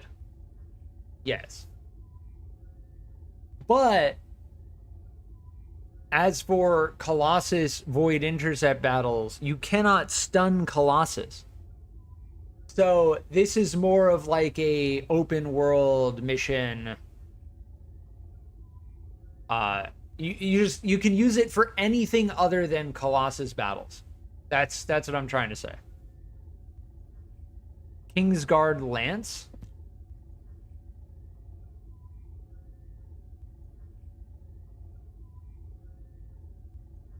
Oh my, this is like a paragraph.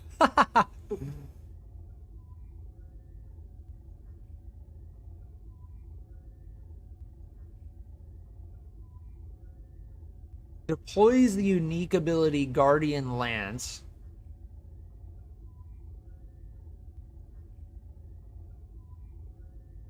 Hitting the Guardian Lance deals damage to nearby enemies.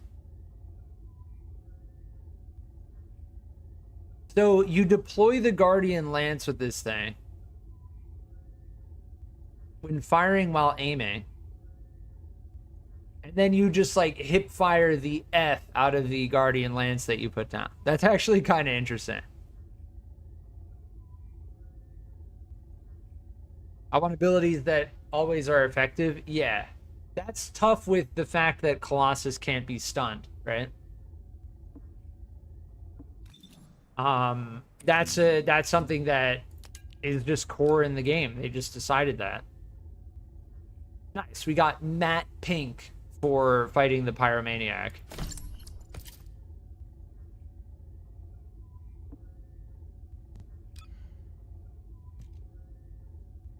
And we got passionate prefix title for acquiring Blair. We got Ironheart Ema and Overloaded for clearing the final zone in the game. Very interesting.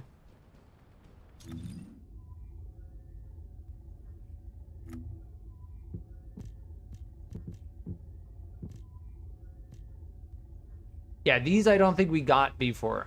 The high precision exchange components. I think you only start getting those at level 100.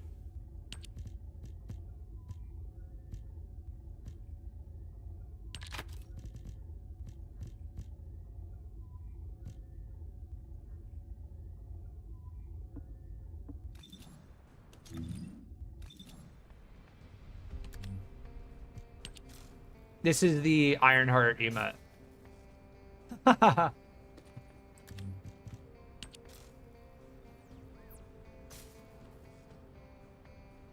Nice.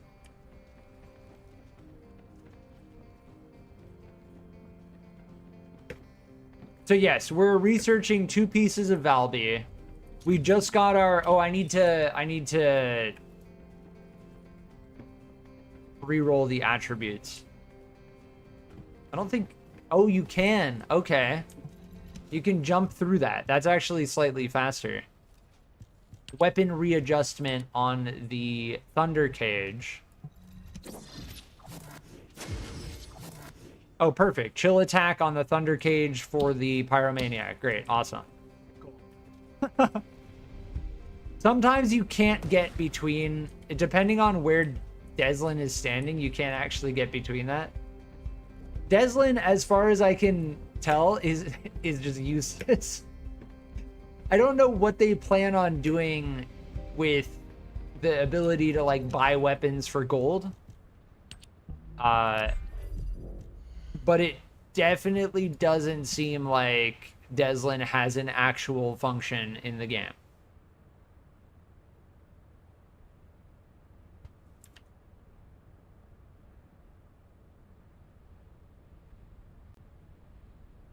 Like, I don't know if at a point they planned for there to be an ability to, like, buy weapons to, like, get your level up.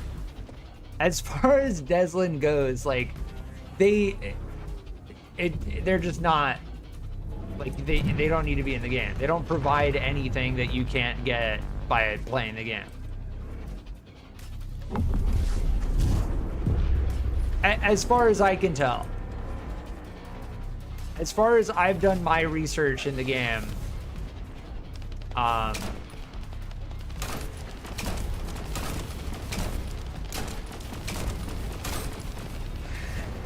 may be wrong, but to me, it's like there are several things in this game that feel pretty unpolished.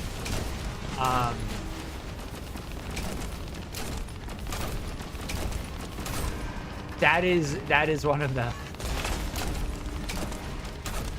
In that regard, it's like they were working on something and they were like, yeah, we'll put it in the game. Like to have another character, sure, in Albion, but they're not actually gonna serve a function.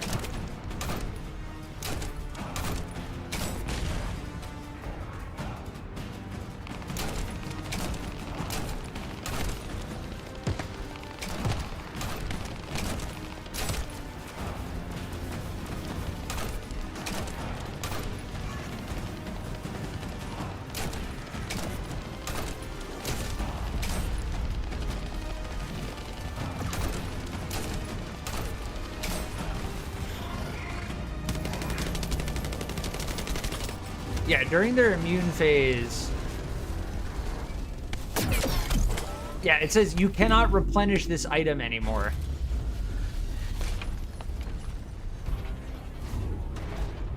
On the supply box. Oh, interesting. The circles actually go below the ground.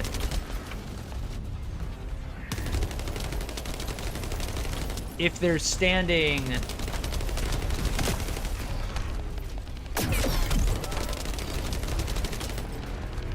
If they're standing in, like, the lava, and they use their circles... I messed up. Oh, we just made it.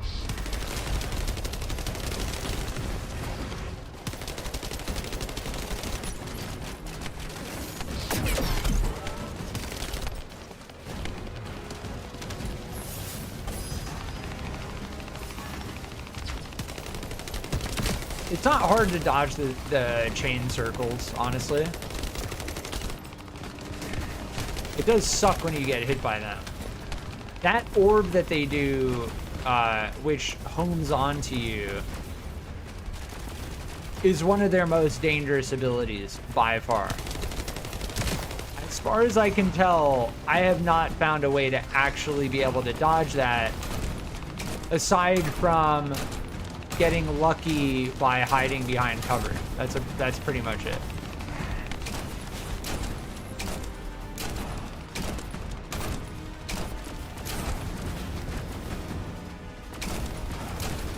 There's several abilities that the Pyromaniac does that don't actually feel like they can be dodged.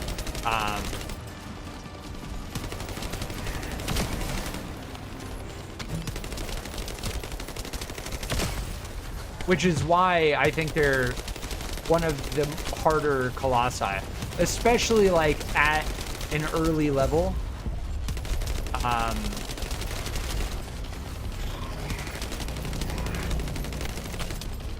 Especially at an early level.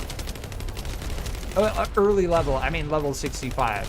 When you're actually at level 65 and you fight the Pyromaniac for the first time, the only drops that you have access to are level 63 and 64, I'm pretty sure.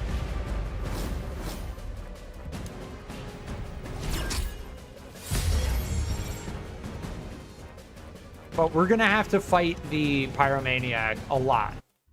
As for getting Valby, that is what it's gonna involve. Now, we still need a piece from the Echo Swamp, which we can go and cycle through as well.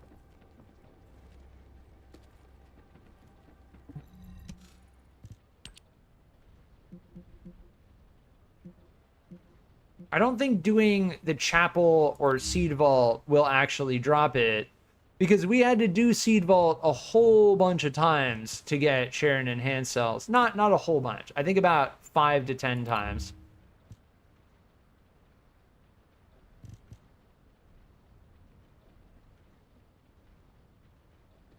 Oh, this is interesting. Flash Short Sword increases range and speed.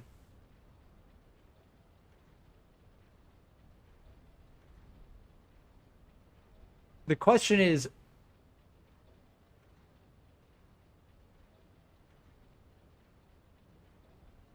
is it worth? Like, the Transcendent mod on Bunny just does not feel worth it. It really just doesn't feel worth it.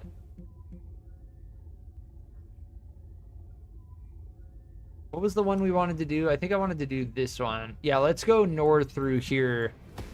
The Void Shard mission we don't want to do unless we're using Freyna.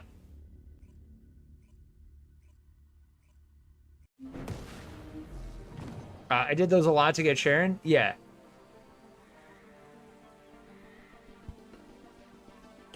Seed Vault is pretty decent. We don't want to do this defense mission. Yeah, we don't want to do that. What we want to do is we want to spend time, and we don't want to do that thing either.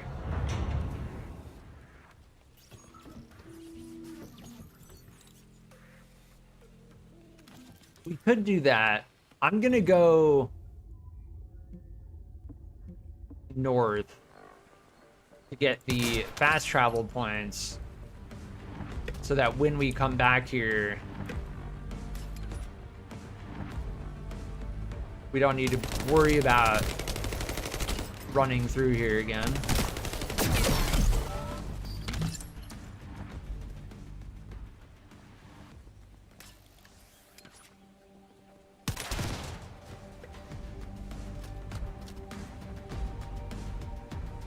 Yeah, see, these two spawned over here.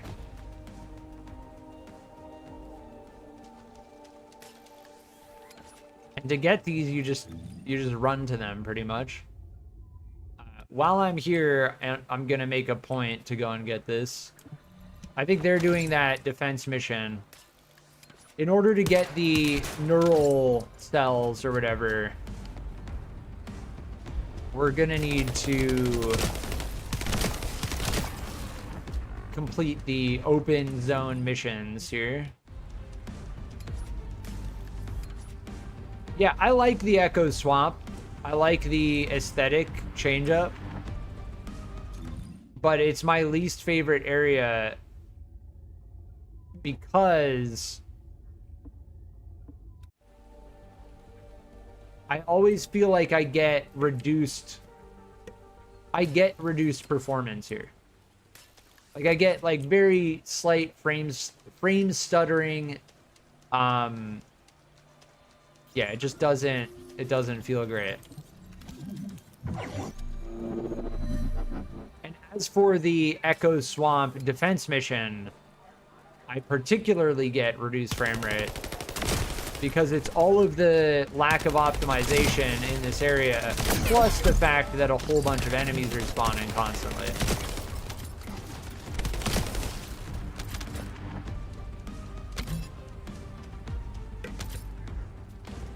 So it's nothing, this being my least favorite area has nothing to do with the fact that it's a swamp. I actually like the swamp biome and the different assets that are used here. It's simply the fact that there's a serious lack of performance optimization here.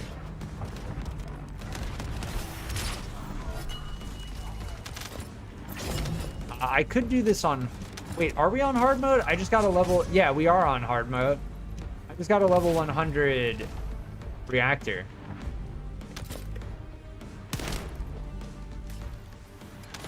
Yeah, it's missing Shrek, though.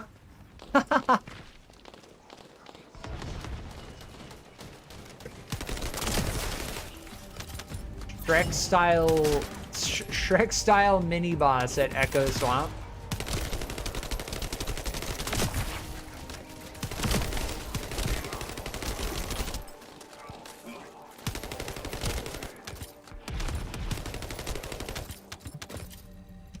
Immediately at the beginning of the boss fight, he yells, "Get out of my swamp," and then the song "Somebody Once Told Me" starts playing. Somebody once told me.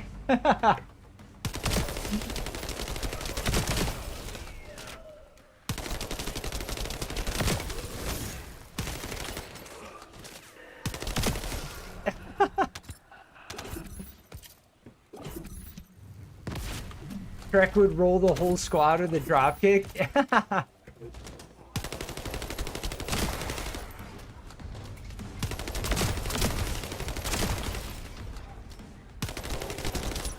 The Shrek movies, like, looking at them in hindsight, the time, were actually genius. Yeah, that's how we get the neural circuit. I think we have enough now.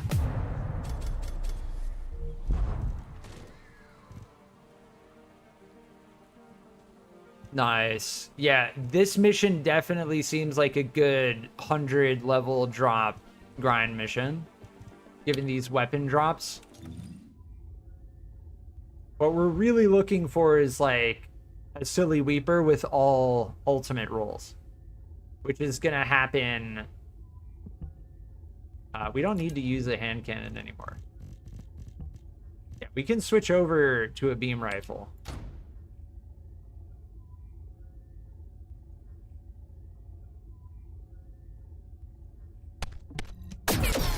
Oh my. Oh, this thing is clean. I'm so happy we picked this thing up. What is it called again? The Dogma 21? Oh, so nice. Nudweiser, welcome back. Shrek just pops out of the corner of the screen like in Mortal Kombat and says, "Get out of me, swamp." Or maybe I'm too old and you both have no idea what I'm talking about. I'm 31. I remember the Shrek movies. I think that the Shrek movies were genius for when they released. The fact that they used like a whole bunch of tropes from like fantasy novels and stuff and like brought it all together, you know? Like it was smart for the time. Now, obviously it wasn't it wasn't original. There are other things that like were satirical tropes on like fantasy stuff in history, but the way they went about it and the animation quality for the time, like it actually was. There's a reason why we're talking about Shrek right now. It's like, yeah. I definitely give the Shrek movies credit, the credit they deserve. Yes, we can get the Valby Spiral Catalyst now. So we are officially researching all of the Valby pieces. Now we just need the Valby code. Once these three finish, we need the Valby code, and then we'll be able to research Valby. The final section of the main mission, when you finish the main story quest, it gives you like 1,000,000 gold.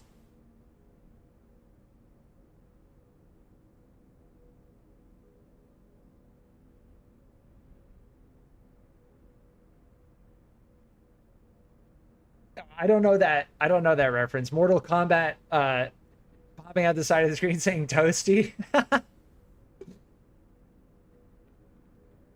I haven't, admittedly, I have not played the fighting game that I played the most of was Tekken. Like Tekken 3, I think. Yeah. Somebody has to be a boomer. Glad it's you.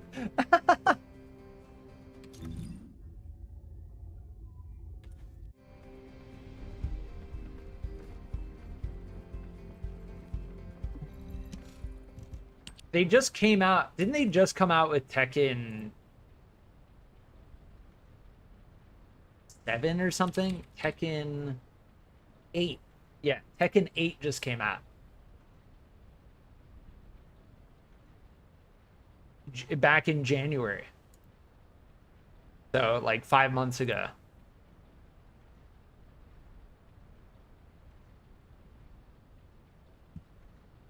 Sega Genesis? Your first console was Atari? Nice. Yeah, my first console, I mean, it kind of was PlayStation 1, but it was PlayStation 2. Like, yeah, it was PlayStation 2. By kind of PlayStation 1, I mean like I had a PlayStation 1, but it was my older brother's, you know. But yeah, I remember, when did Tekken 3 come out? Let me look that up. Tekken 3 came out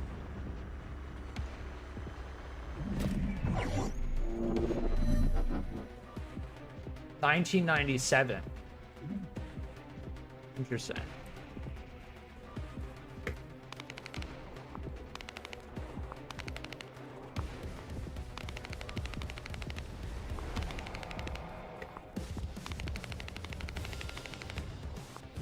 As far as the Final Fantasy games go,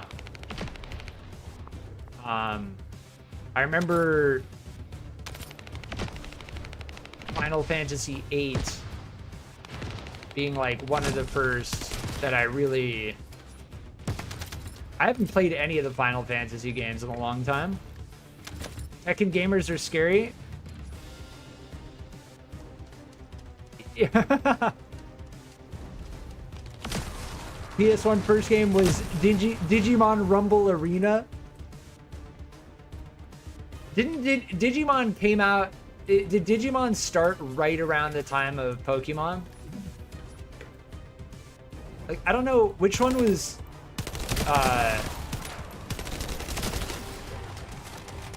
Which one came before the other? Yeah, Tekken, like all of those fighting games, Mortal Kombat, Tekken, as far as I can tell, I mean, depending on how far you go with like the matchmaking and stuff, it can get very competitive, like very quickly. And I think at this point, like, depending on who you watch play those kinds of fighting games, like, they primarily play those kinds of fighting games.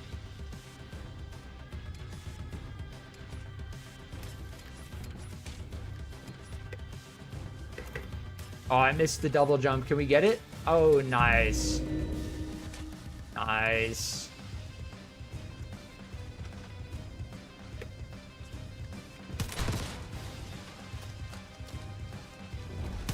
If we really wanted to get Sharen up to level 40 ASAP, we could do Kingston defense.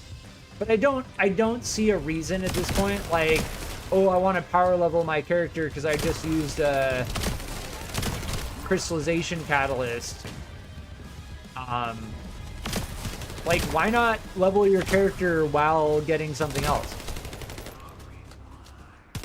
I'm not doing anything that's like extremely difficult. So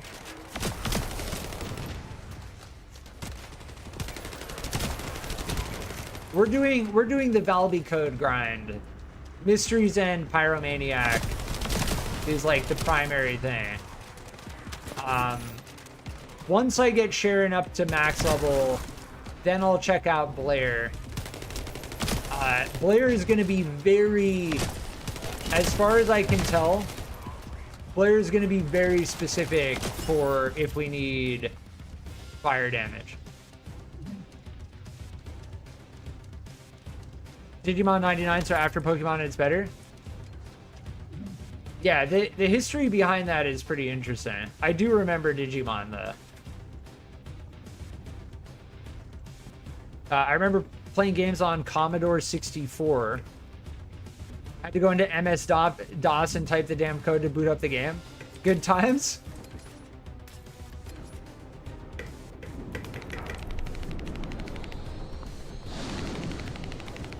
Depending on whether you use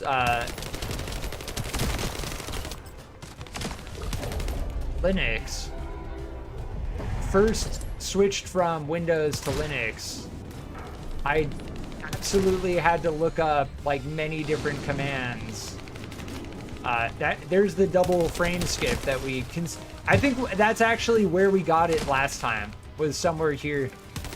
So it may actually be. Oh my, that's a dangerous enemy.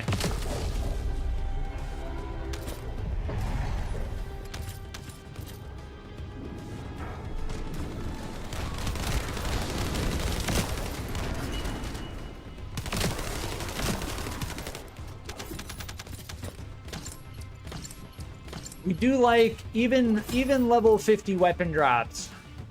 We do like them. The compound carbon activator. Oh my, I missed it.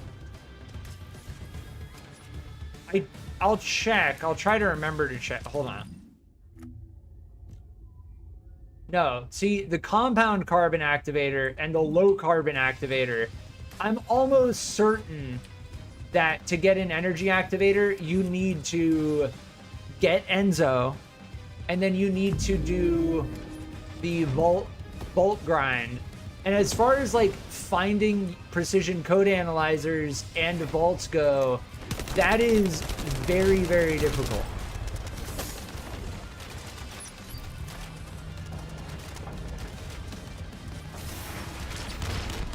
What made you run this on Linux? A combination of events.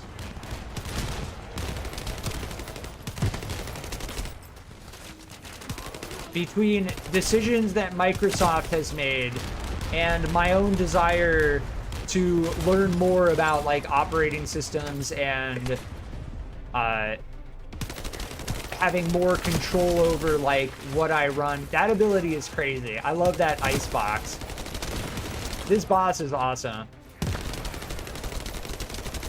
Yeah, I'm shooting at the immune one, trying to hit the one that's behind them.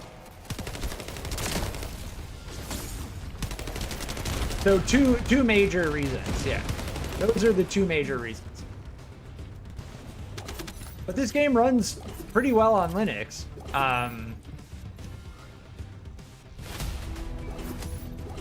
Steam with Proton experimental.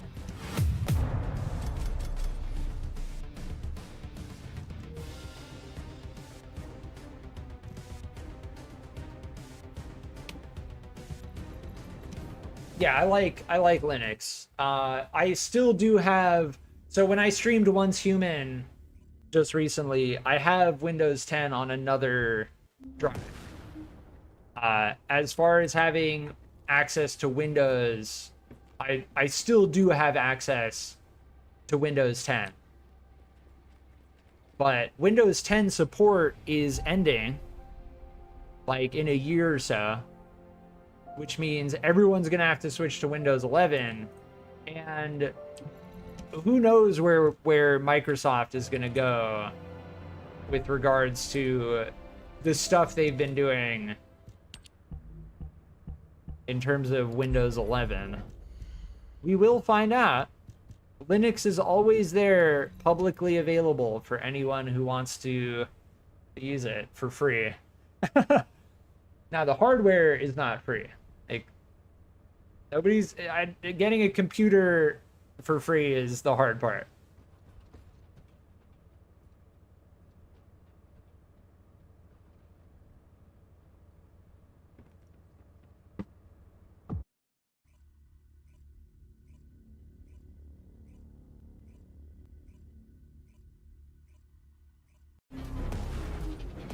I'm pretty sure, did I? Yeah, in the description of the video I have it, that I'm running Linux.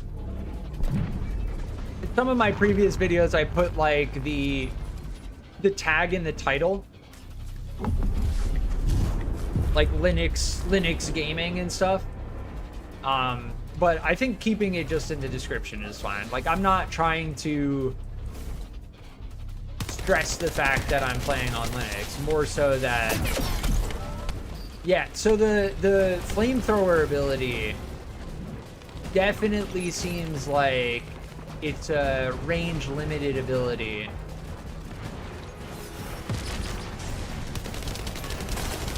And as far as the limit on the range goes, the best way to dodge the flamethrower is to just move away as quickly as possible.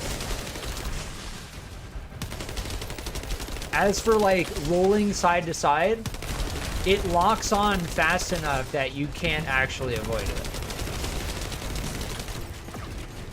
That ability is one of the most dangerous by far. You can dodge their projectiles, But I think the flamethrower is like one of the abilities they do, along with that melee AoE in a line where people end up going down.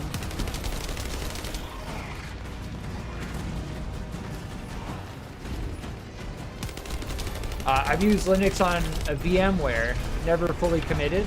Yeah, that's fair. Oh my, that was a big miss.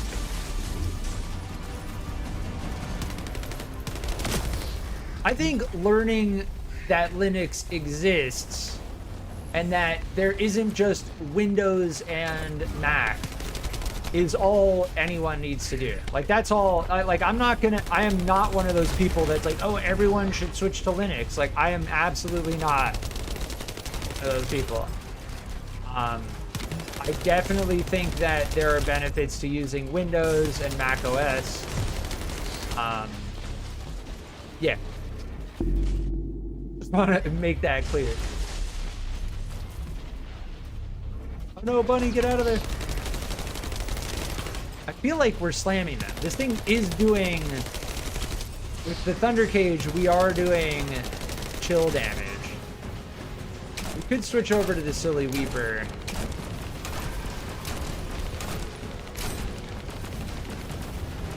If we hit the center chest, it definitely does more damage, like around the waist. Oh my.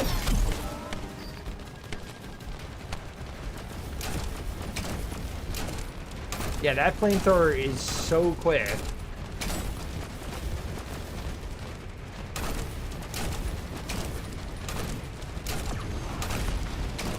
Oh, slammed. Slammed. Highly recommend Silly Weeper for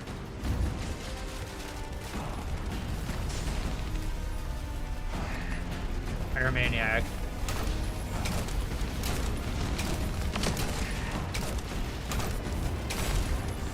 Bam!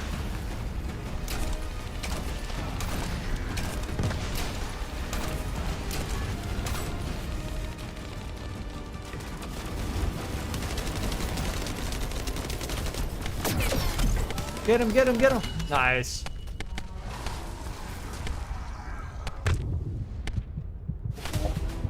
Am I gonna die to the fire damage? No, we're good.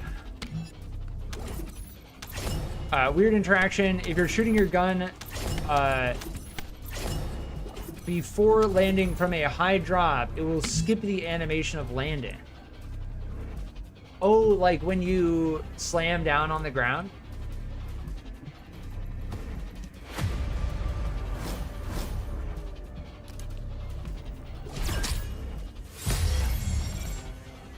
We're gonna have like 50 of these Divine Punishment nanotubes. As far as the Divine Punishment goes, we do have the sub quest to craft it.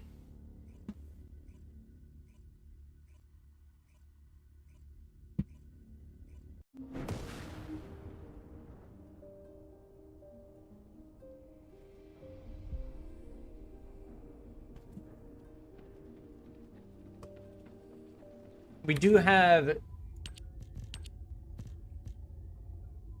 yeah, complete research on Divine Punishment. As far as I know, we don't have all the pieces for it. That's definitely something we can cycle into.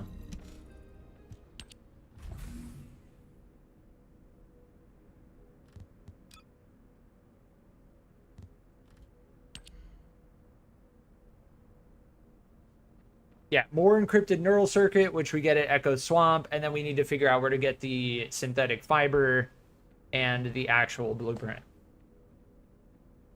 But yeah, that's interesting. If you shoot your gun before landing, it will skip the animation. I think you told me as well that, like, if you roll at the within like the last half of your reload, it actually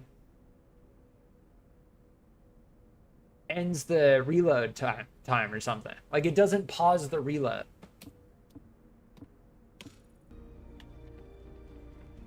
I wonder if they'll work on like smoothing that stuff out, but I do like the idea of there being very like specifically timed skill-based things you can do like that. I will be right back.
All right, I'm back.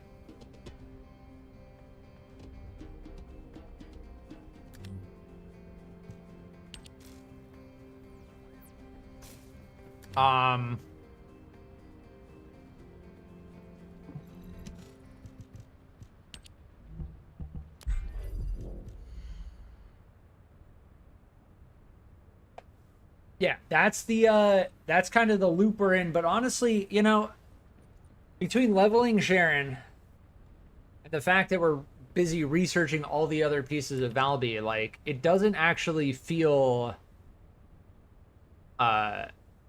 it's not rough. Like, honestly, as far as the position we're in currently, we're doing like 3 things at the same time and pretty like casually, you know?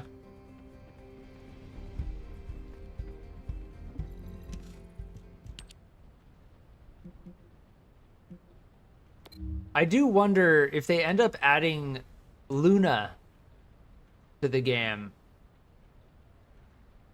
If I'm certain that Luna will be added to an amorphous material or something like that.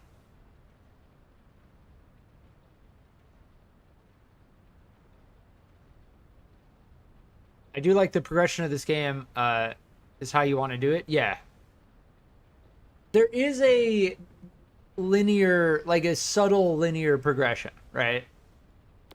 You have your starter Descendant, either Lepic, Ajax, or Viesa.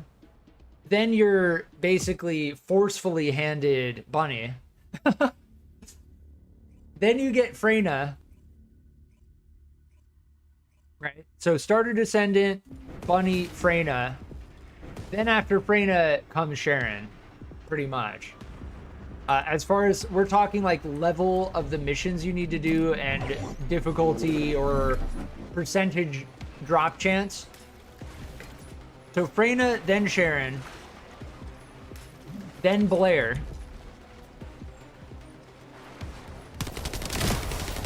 And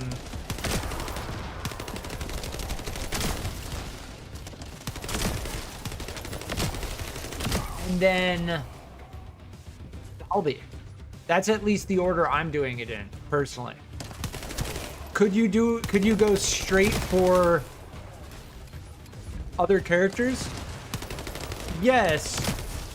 But there are, I think Enzo requires that you unlock Fortress first. Unlocking Luna is going to be 3 parts plus an energy activator.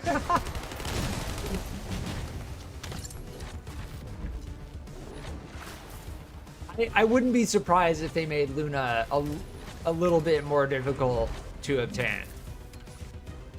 Given the fact that they will be, we're speculating here, they will be the newest added Descendant. And depending on how much depth they add to their abilities and playstyle, it could be pretty interesting. It really depends, right? Like, if they release Luna and there's just no depth and they have like a boring, straightforward playstyle, I don't think people will be nearly as interested. If we're being brutally honest. Yeah, you can actually walk on that wall there. Luna can only be purchased? Oh, please no. I don't think they would do that. I think the devs know that if they did something like that, nah. They can't. What they need to do, and what I'm suspecting they're gonna do, if they're being smart, if the devs are being smart, which in a lot of other ways they have been. So with this speculation, I think it's reasonable. They make 2 or 3 of the Luna pieces easy to obtain, and then they make one of them very difficult. I think that's what they're, at least that's what I'm feeling with Valby so far. After Blair, Valby is the first Descendant that you have to open amorphous material to get the blueprints, and then you have to research each individual blueprint individually. For Valby, the hardest to get thing is the code, because it's a 15% drop after doing Pyromaniac, as opposed to getting it to drop from getting the others to drop from, I think everything else is a 20% drop from lower level Void Intercept battles. Yeah, you need to, those enemies are dangerous.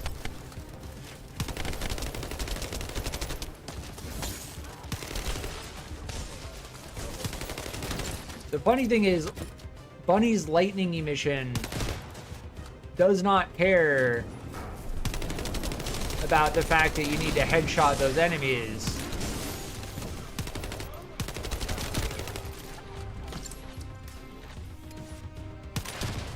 But it's pretty much like you need to use AoE to kill them. The enemies that have the modifier of like the red circle on their head, you need to use some type of AoE.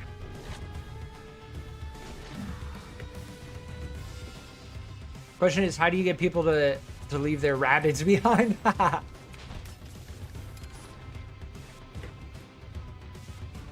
Well, they give you another energy activator at the end of the main quest for completely free. That's why I was so surprised, because it's like, yeah, on the... They've already got it. On the shop, an energy activator is $25. So I think my surprise is pretty reasonable, that there's that like level of disconnect. Like, oh hey, you do the main quest, we'll give you something that costs $25 in the shop. I really think that some of the monetization is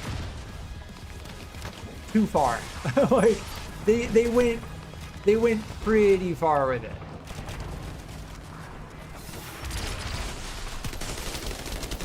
All of the, as far as the cosmetics are concerned, all of the cosmetic monetization, I don't mind. That's not what I'm talking about. Man, this boss is one of my favorite mini bosses by far.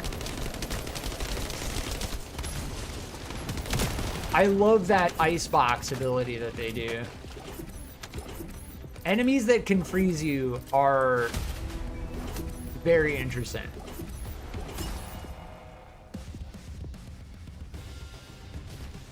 I guess, like, how many people have we seen playing Eugen? I've seen a few. I've seen a few. But, you know, early on, at this point, people may very well be getting close to unlocking Eugen through the grind. There are, no doubt, they're gonna put, I'm just gonna speculate flat out, they're gonna put Luna on the shop for, so how much was Kyle, right? Like, we're just gonna flat out call it, because I'm going off of the fact that the energy activators are $25. They let you buy any Descendant in the game. The starter Descendants are $300, which, to put that into perspective, is, you would still need to spend $10. $5 is not enough. So I'm gonna just say they're $10. You want one of the starter Descendants, you're gonna have to put $10 into the game. Like, if I chose Viessa and I really want Lepic, like $10. or grind for Lepic. Now, Kyle is $900. Eugen and Essimo are also $900. So, speculating, Luna is probably going to be 900. 900 is $20. It's going to be hard to get people off money. I don't know. I don't know. The way that they set up the Descendants in the game, I think is pretty smart. If they make Luna good and Luna fits a niche that people enjoy playing, I mean, no doubt there are going to be some people that outright buy Luna, like pretty much no matter what. I'm just talking about how much they're gonna make people pay for it. It's probably gonna be 900. We're gonna say $20. There are definitely gonna be a couple people who buy Luna outright. And if you look at the grind for a character like Kyle, right? Like, let's just look at Kyle. $20 in the shop. These materials are after like 75 hours of playing. Just to put that into perspective. We still don't have deformed biogel. You only get deformed biogel in hard mode at Fortress, which is the last zone in the game on hard mode. And then these enhanced cells blueprints come from rare amorphous material patterns, which have a 25% chance to drop here.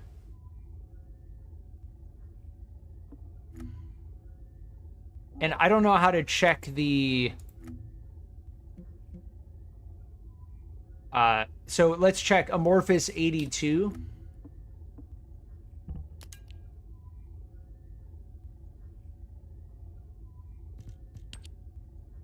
It's a 10%.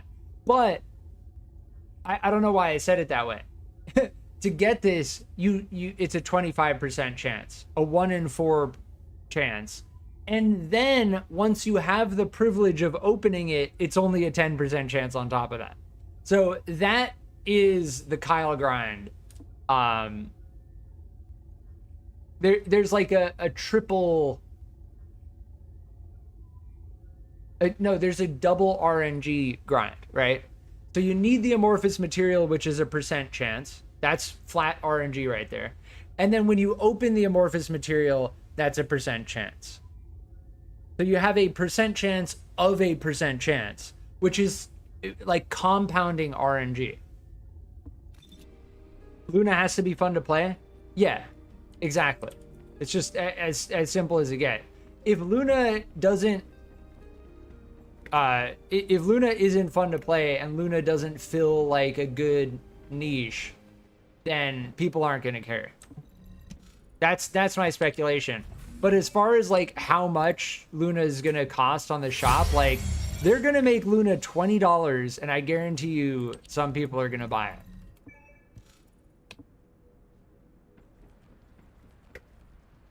And then as for the other Descendant that's in the story, Zachary, I don't know anything about Zachary at all. Zachary is introduced in the main storyline. I believe Zachary is introduced at Hagios. And then beyond that, we don't see Zachary again at all. And I'm pretty sure Zachary is a Descendant. Dominic is not a Descendant though. So did we get the drop? I keep forgetting what point in the cycle we're at. Let me see. Yes, we have the amorphous.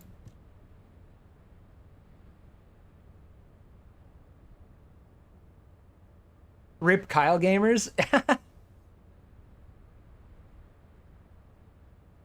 Kyle's playstyle does seem pretty fun. Like being able to slam into enemies like that. But I will say, like, making Kyle, Eugen, and Esimo $20 and then making the grind for them a multi-tiered RNG grind.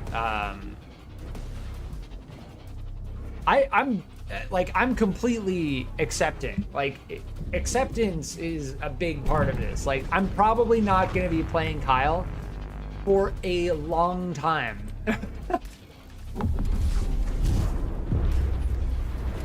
Unfortunately.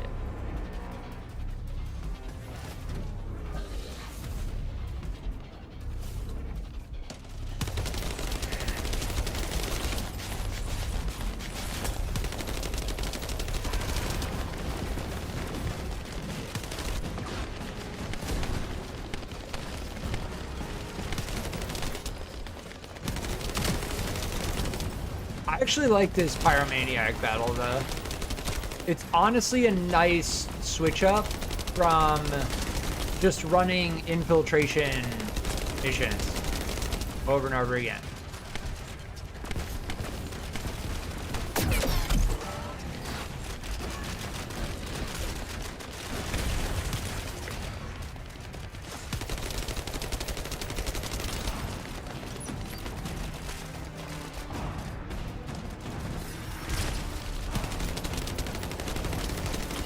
I noticed that our Z ability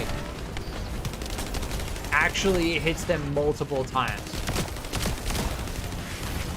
Ooh, season level up.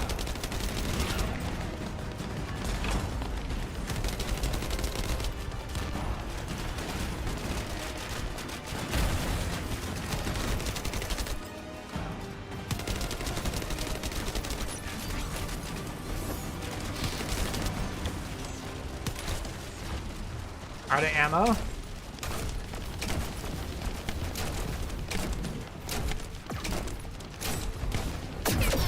Yeah, our Thunder Cage has full damage on it. So, as far as using that, this Silly Weeper and the Thunder Cage that we're using, oh my.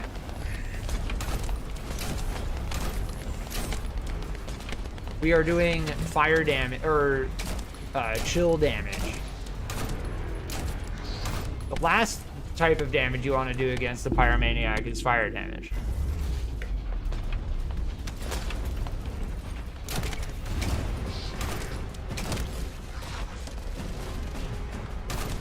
I think the main reason we'd end up losing one of these is because we all died. We have 2 more deaths. I don't see any health drops.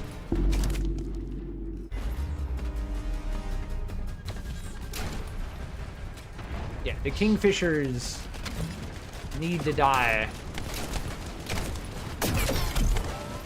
Dude, that... I'm getting aggroed by everything right now. That can't be happening. Sharen, I will say Sharen is definitely tougher to use on Colossus. I don't recommend Sharen for Colossus.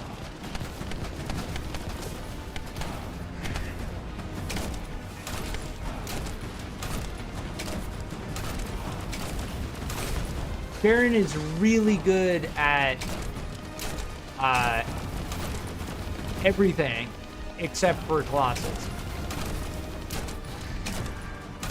In my opinion. Now, could Sharen be good at Colossus? Yeah, but I think that there are other Descendants that have other abilities. Like, let's be real. Viessa is gonna be the Descendant you want to use against the Pyromaniac, right? Maybe. I mean, maybe. I'm just going off the fact that Viessa is...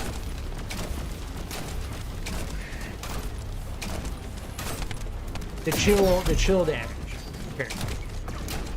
Like, Viessa does chill damage. The Pyromaniac is weak to chill damage.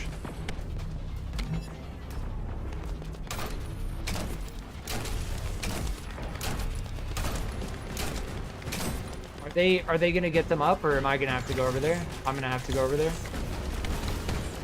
Yep. All right, we have 1 more death now.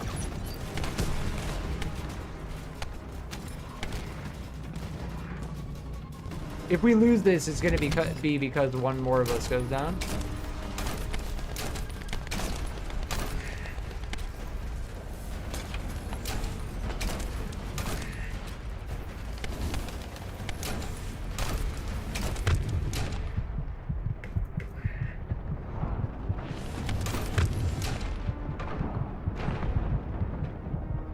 Dude, shoot them! Shoot them! Alright, we're good. So close.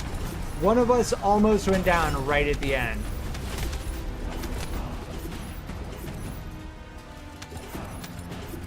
He just went down right there.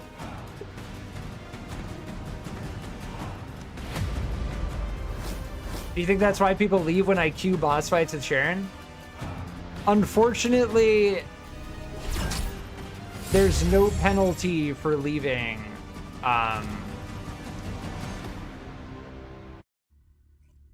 There's no penalty for leaving a public Colossus. And yes, there are people who will just leave if they see, especially like lower level. It's pretty rough. I don't know how to get this backpack. What is this backpack here? I want that backpack. How do I get it? It's one of the it's one of these things. It's like a little backpack of one of the boxes. Is it like a PlayStation? They're on PlayStation, so it must be a PlayStation thing, right? There are several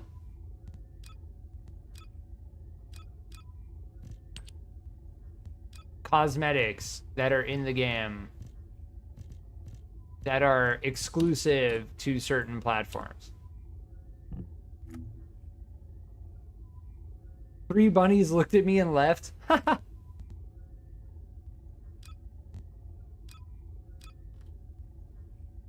Yeah, see, it's not it's not one of these.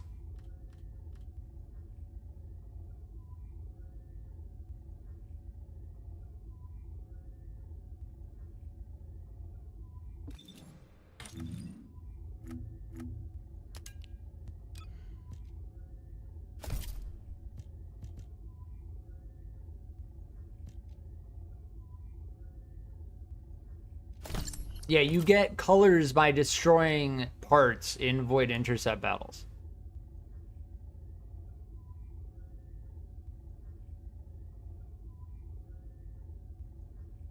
Which is nice. But remember,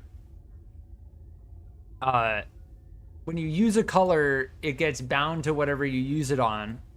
And most cosmetics in the game have multiple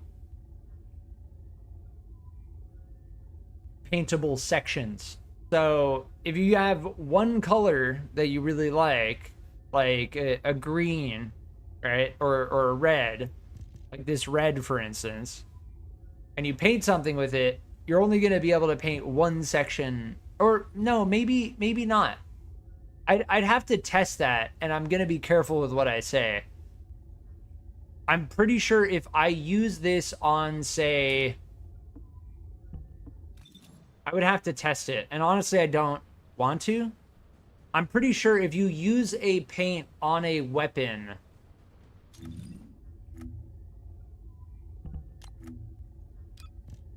say I want to use it on this gangster shotgun, which has 3 different colors, right? If I use the bright metal gray 3 times, I'm pretty sure I can paint it. You don't need another paint for each thing. I'm pretty sure. I think what happens... Yeah, afterward you can freely paint any colorable slot at any time. Okay. Yeah, so I take back what I said. If you unlock a paint through the achievements, right? Through the awards, and you want to paint something all that one color, every single slot red, then you can do that. But after you do that, it's bound to that cosmetic.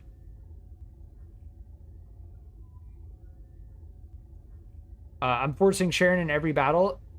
If it's a void or another attribute, I'll wait for someone to come along. Well, I experienced it earlier with the Echo Swamp. Here, it says the additional reward is for matching skill attributes. I didn't get any void shards when I did this. So there were 3 Freynas that were doing it. 3 people playing as Freyna doing it. And I was there with Sharen. And then at the end of the mission, I didn't get the void shards.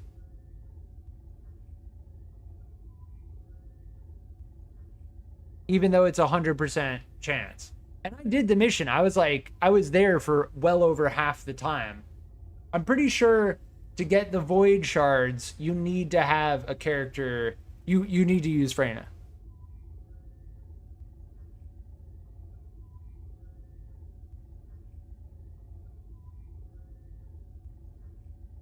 Yeah. And this goes for like Bunny and Sharen too. Like if there's a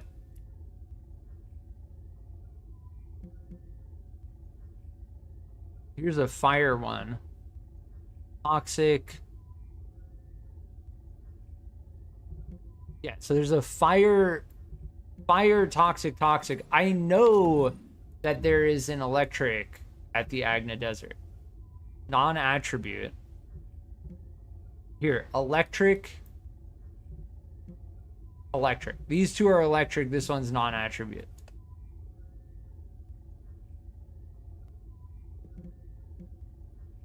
And fire. Electric, fire, non-attribute. Yeah. I really do wonder about the non-attribute for Valby because I don't know. What do I have to do here? Slumber Valley. Wait, what do I have to do?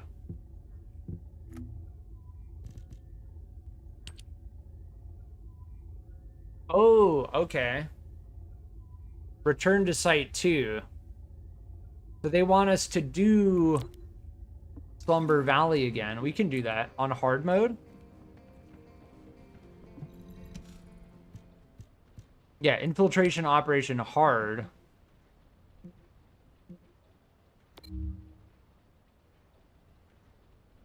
Interesting. So this is the hard mode infiltration operation setup.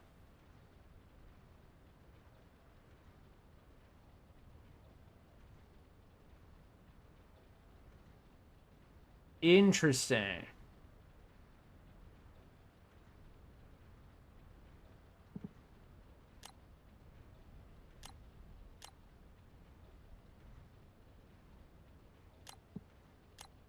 And these are modifiers. You can pay gold to re-roll these. And yes, there is no public option. So this is what I was saying before about getting comfortable with level 100.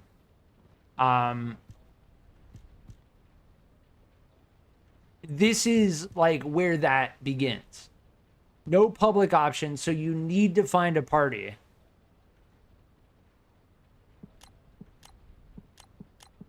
Oh, we can do it public if we don't have...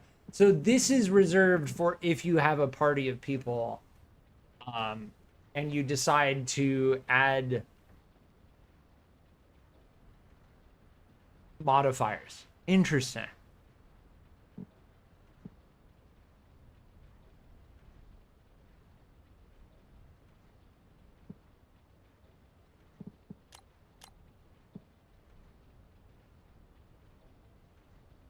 Choosing one of the 2 selectable rewards will apply a different option.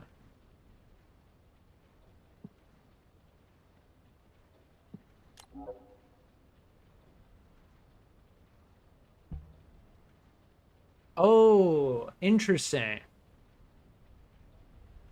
We can do it in 2 different ways.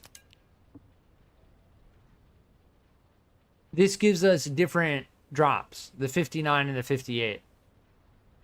But it changes the toxic skill power and the dimension skill power.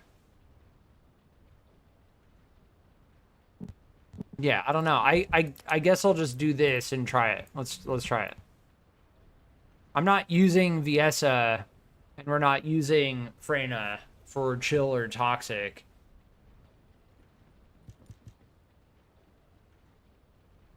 This is like bunny beginning of the end game reactor right here.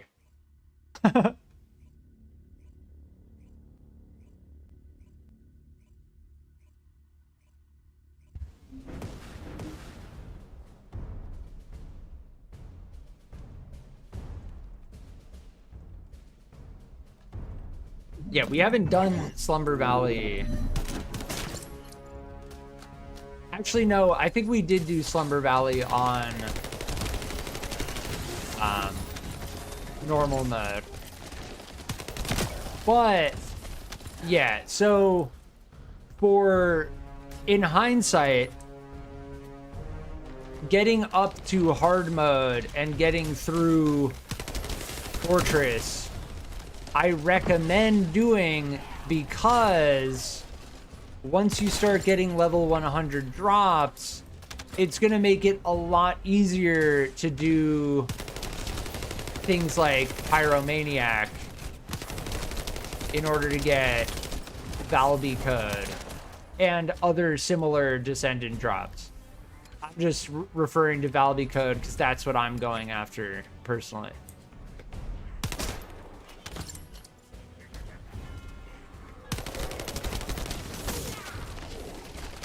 Also, do we have dailies? Acquire Repton. Enhance module. Oh my. Again, the 4 we got by just playing without even trying to do them. And those 2 are going to be difficult to get. So I'm noticing on the side of the screen there's like a score. It is going up while my teammates are killing stuff, so it's not like we're competing against each other.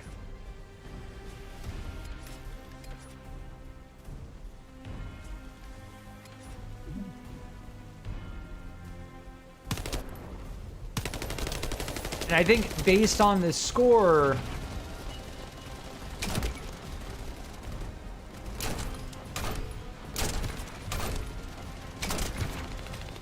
we get better or worse drops.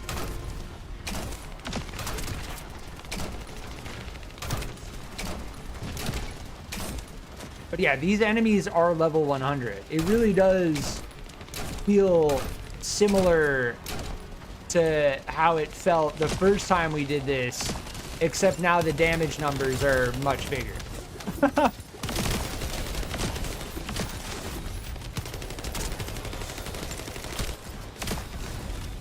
But obviously more is different than just that. Doing these on hard mode is going to make doing void intercept battles a lot easier.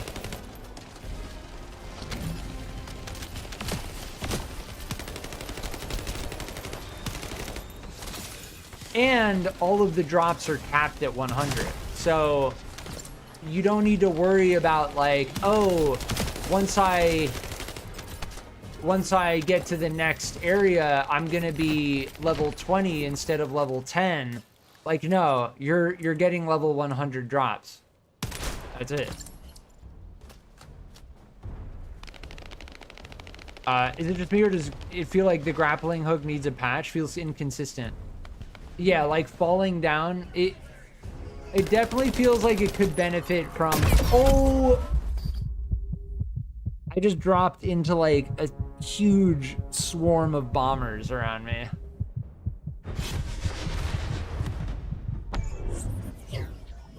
The thing I die the most from are bombers.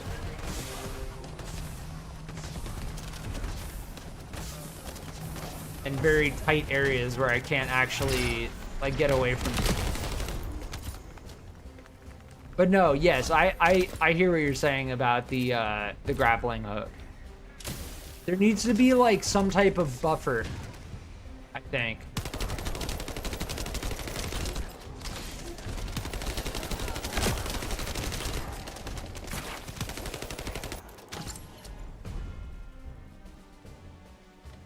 Yeah, we have 7 deaths, so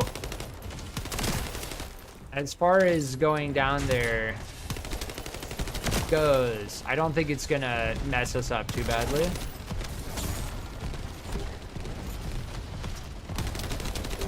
Yeah, using our sub attack did cancel our reload. I'm gonna test that again quickly. Yeah, it does. Using your sub attack cancels your reload.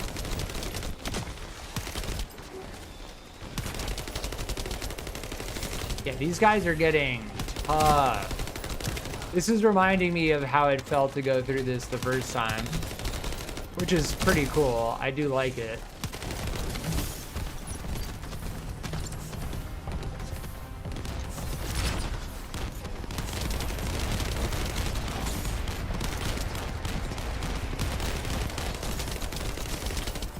Also, I think this is slightly different. I don't remember. I would have to go back and run it on normal mode again. I don't know if everything is exactly the same. Like, I don't think it's just the fact that the enemies are higher level.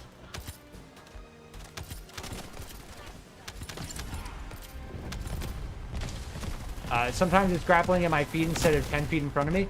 Yeah, I have noticed that, especially like when running on like slightly uneven ground.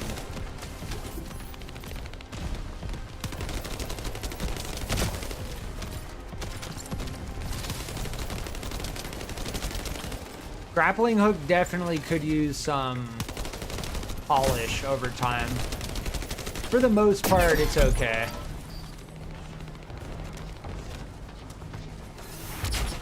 Same with the double jump. Like, they need to give us some type of like visual timer on the double jump. Dude, why do I never use my V ability? That is like the perfect moment. The reason why I never use my V ability is because I only use it when I'm in like an oh shit situation. And only up until now have I really started to run into enemies that are actually difficult again.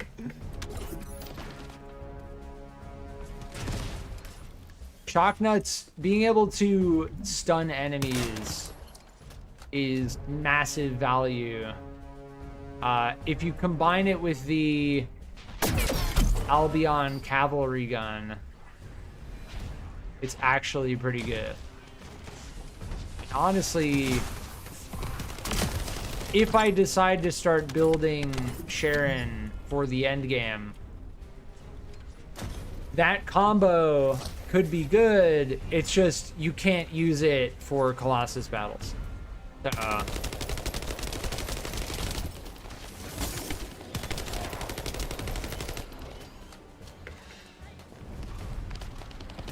The cavalry gun you shouldn't be bringing into a Colossus battle at all, as far as I can tell. Because the cavalry gun does more damage to stunned enemies, and as far as stunning enemies goes, there's nothing to really stun aside from like kingfishers and the hummingbirds in a Colossus battle.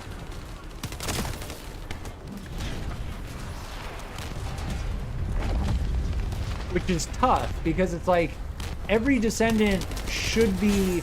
I mean, yes, I've done plenty of Colossus battles with Sharen. It's fine.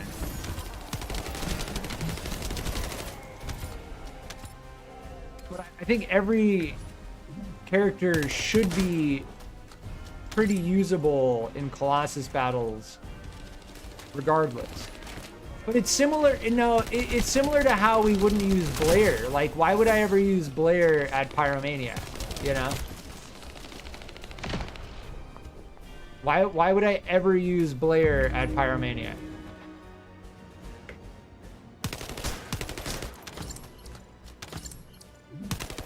It's just it's a fact, it's like an element of the game, you know?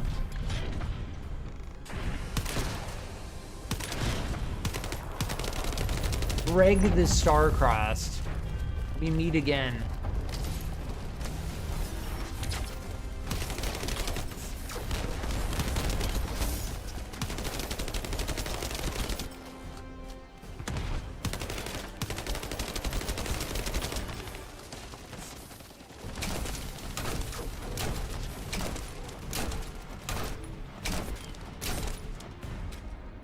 Yeah, they are. Oh my, that hurts a lot. No health drops. This ability on me right now, if I mistime my dash, does an absurd amount of damage.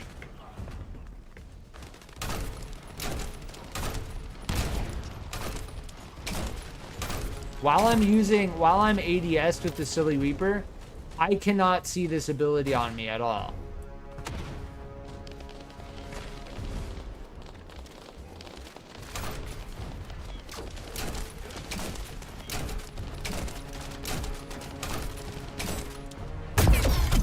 Yeah, exactly. Yeah.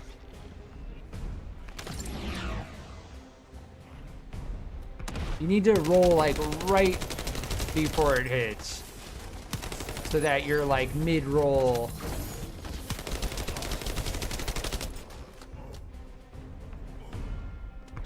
Yeah, there we go.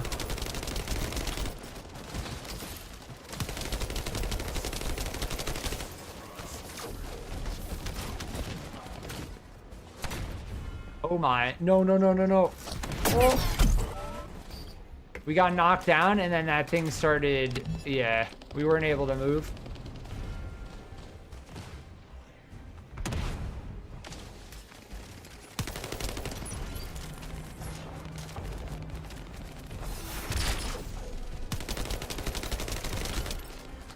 Yeah, so they really need to refine Sharon's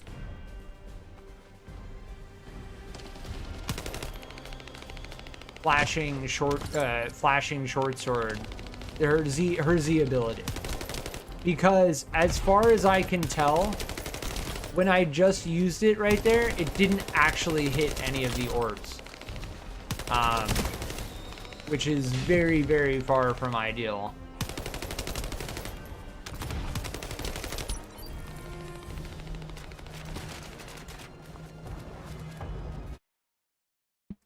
Did we DC? No way, dude.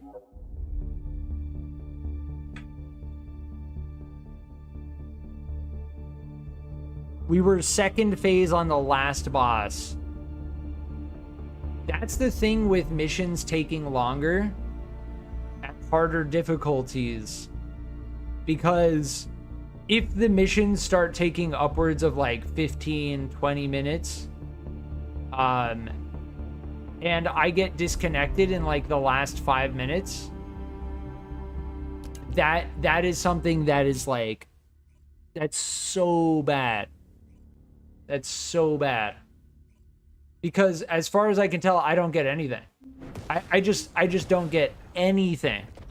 Now, you can tell that the developers tried to implement a system where it's like, oh, you got disconnected, would you like to reconnect? It never actually works. It doesn't work. Like they clearly need to get that to work for specific situations like that. Otherwise, people just get disconnected and then they lose all of their progress. Is it my connection? No, and I can prove that because I haven't dropped a single frame since I started streaming. So it is purely confirmed, verifiable on the server side. And as far as I can tell, for all I know, all of my teammates dropped out as well in that instance. Very, very bad. It's terrible that there's no buffer for that. Hard disconnects like that are what will kill a game like this.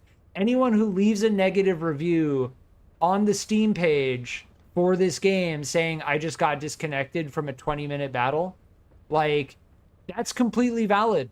Give it a negative review for that. Give it a negative review for that. Maybe the developers will get it figured out.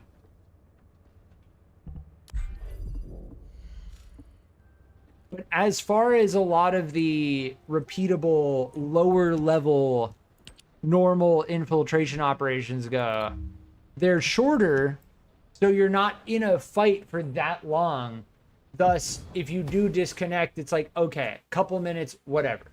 But when you start getting into the hard ones, as you just saw there, clearly the mini boss at the end of that had way more health. It's just not, it's not a good setup.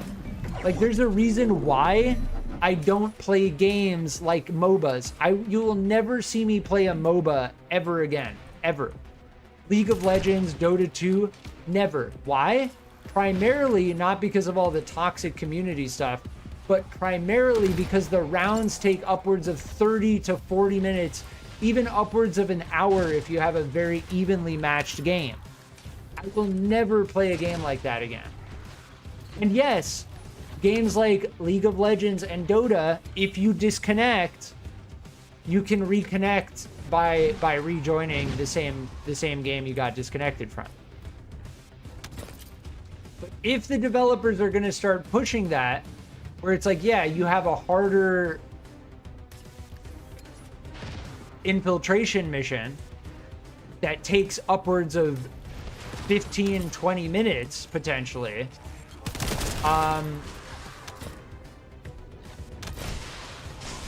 you're gonna need a reconnect system.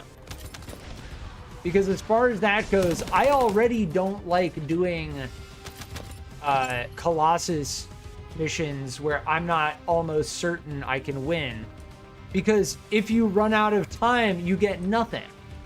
And that's just disrespectful of a player's time at that point, you know? I totally understand people's negative reviews with regard to disconnects. And I said it early on in the game. I'm like, look, I'll give it a pass in the first week. We're beyond the first week now. We're beyond the first week. I've had 4 disconnects. It's not good. It's really not good. I know it's server side too. I know for a fact it is server side.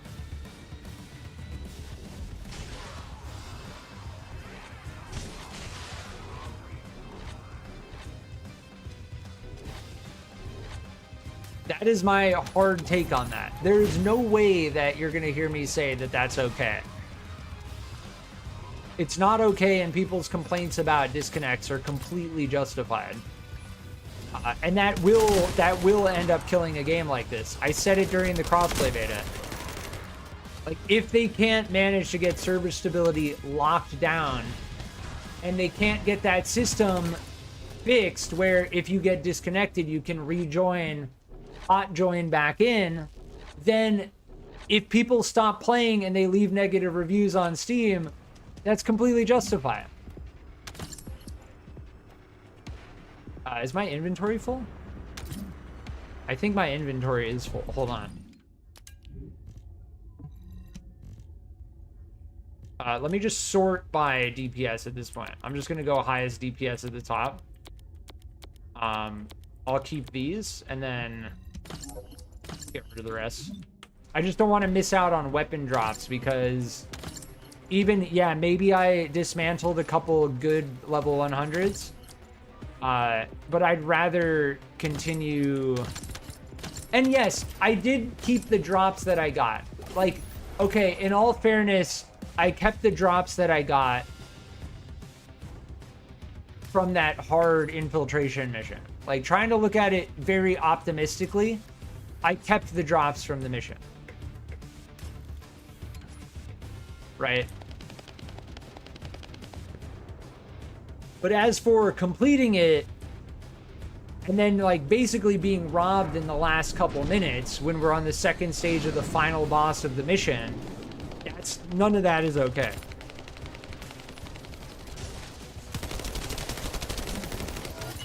But yes, I'm gonna stop complaining about it. We're good. We're good at this point.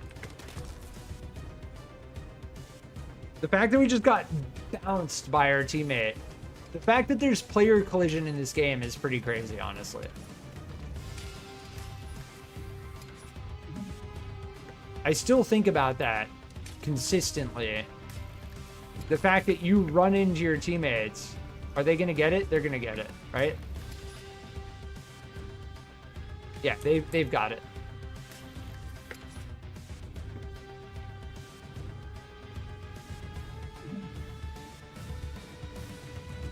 Wait, what? Oh, you need to be here? Okay. I didn't realize that.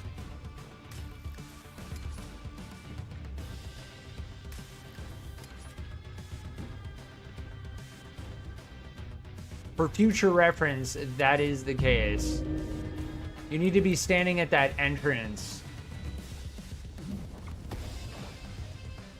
And then once you reach that point there, then all of your teammates spawn in. Okay.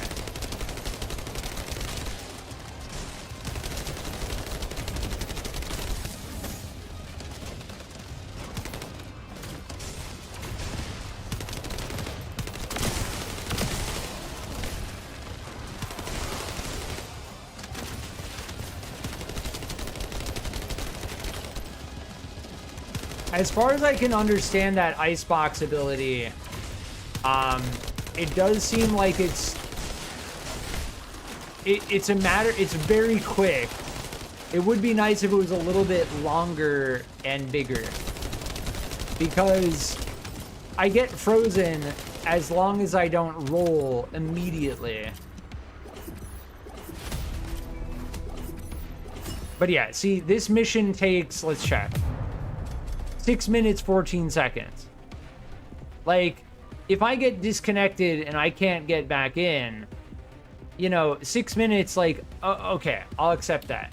But if you're getting into harder infiltration operations, that's where it starts getting rough.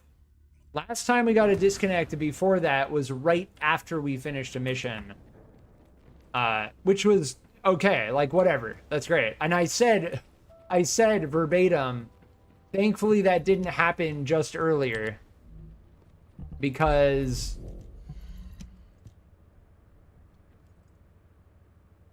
it would have been way more annoying.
No way. I need to get good at aiming.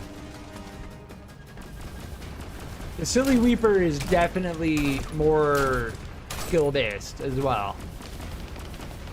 Timing your shots, missing a shot with the Silly Weeper is much worse than missing a shot with any submachine gun or assault rifle. And you can clearly tell why. You know, we have like, what, 8 rounds per mag. It's perfect for Colossus because it's much more difficult to miss.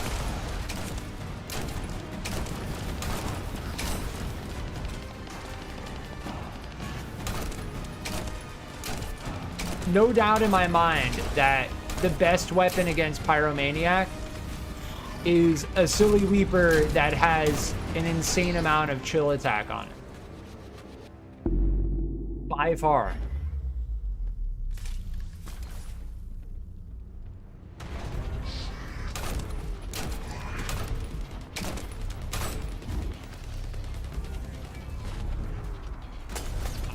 One of our teammates just left. Now, they could have dropped.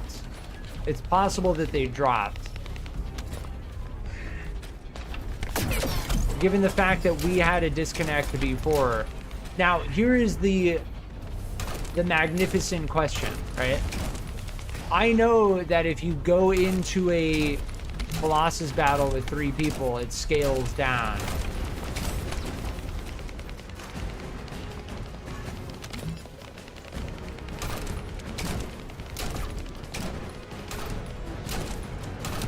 Will it scale down now that one of our teammates DC'd?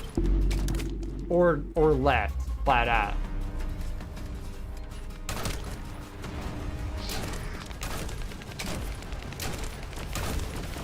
It doesn't seem like it.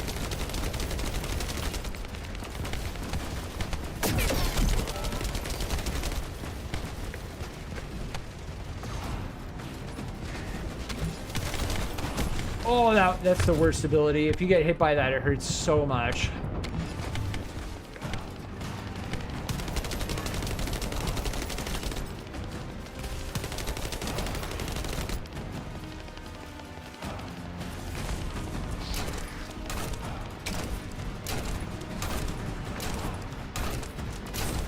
Keeping range on...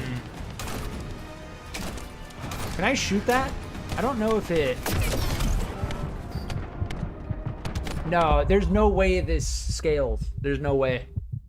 We're pretty much doing the same boss.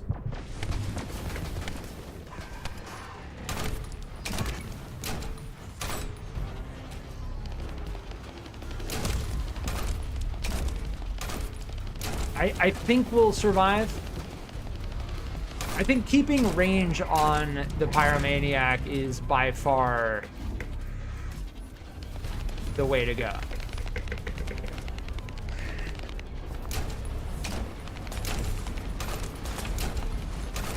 Billy Weeper, massive cold damage.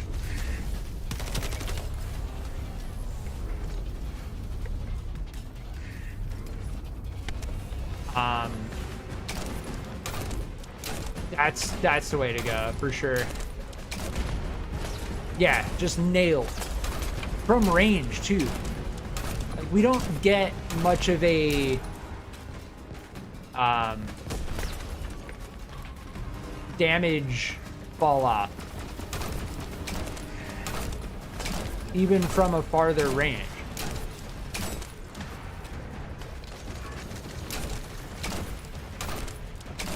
How many deaths do we have? 2? Okay. I'm just gonna keep doing consistent damage. Alright, we're good. Yeah, even though one of our teammates left, whether they disconnected or left intentionally, like, it doesn't matter.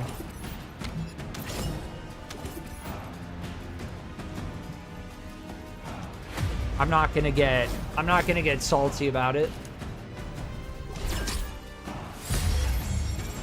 We're gonna have like I'm calling it right now. We're gonna have like 20 of those.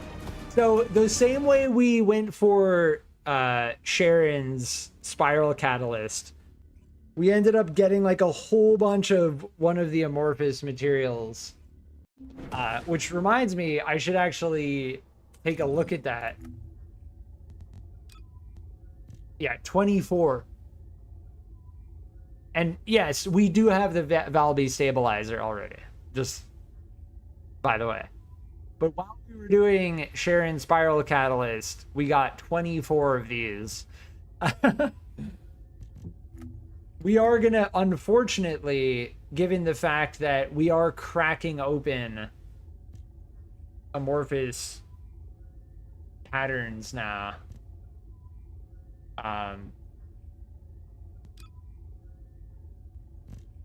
we're gonna get an insane amount of these. And as far as I can tell, I can't break them down, and they do take up bag space.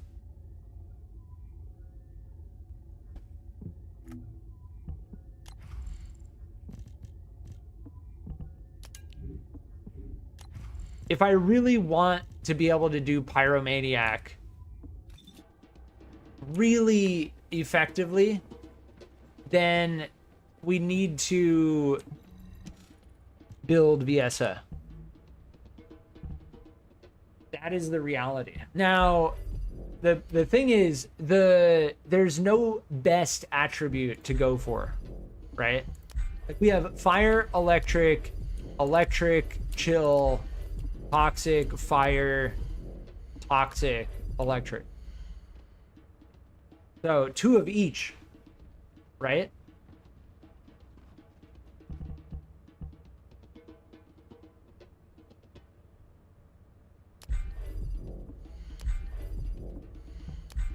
Two electric, 3 electric. Okay, we have 3 electric, 2 fire, 2 toxic, 1 chill. 3 electric, 2 fire, 2 toxic.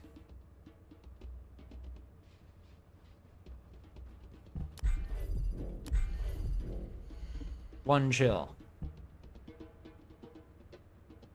Yeah, I don't know. There isn't really a best. And even though, so yeah, I guess Freyna, if we're going off of the raw number of Colossus that are very weak to a certain attribute, there are 3 that are very weak to toxic.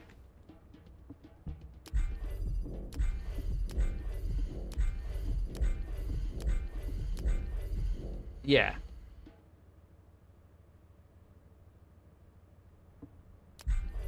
And that's because there are 3 electric attribute, 1 chill, 2 fire, and then 2 toxic.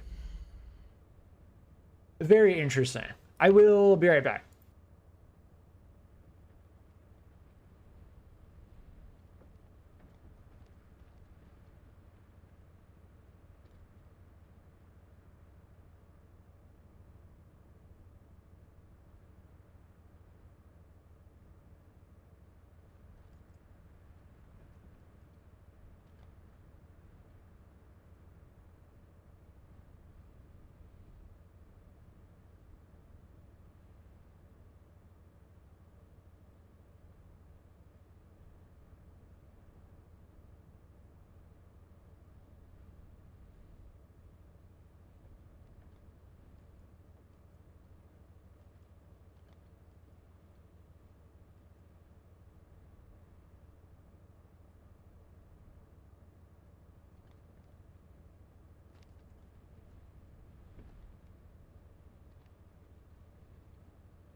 All right, I'm back.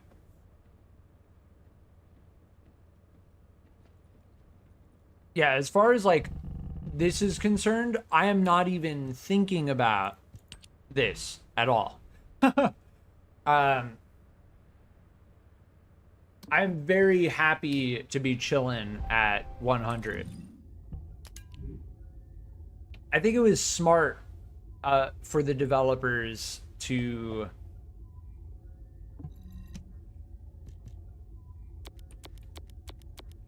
get you nice and acquainted at 100, like a nice round 100. Like it would have been like very it would have been very weird if you just got capped at like 97 or something, you know?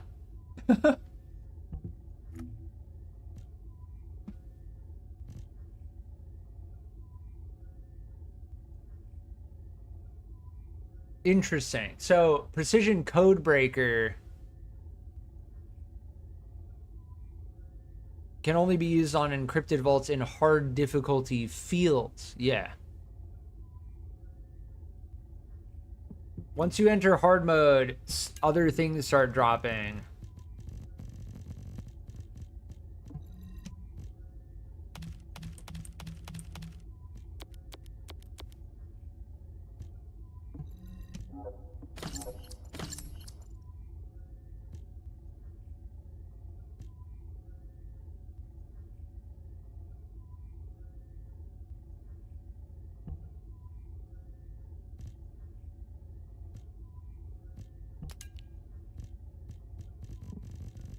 But as far as level 100 gear goes, I'm going to be looking at them completely differently.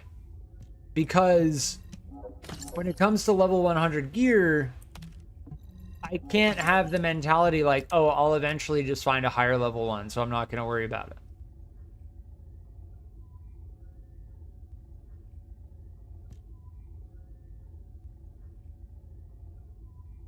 I may actually do this.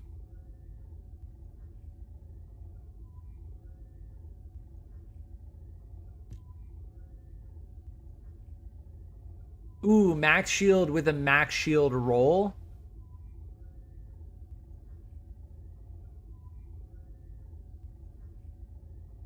And the equipment drop rate increase. I think we go for this. I think we just take it.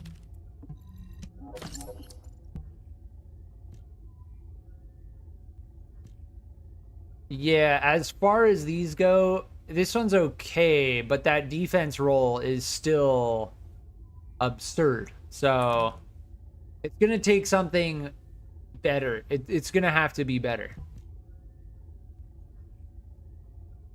And as far as I can tell, with regard to the DBNO duration, it's one of the worst attributes you can have. Because that only takes effect if you're downed, and ideally you would just never be downed. Like building it, it's just it's a bad roll. Same with item acquisition distance. It doesn't matter.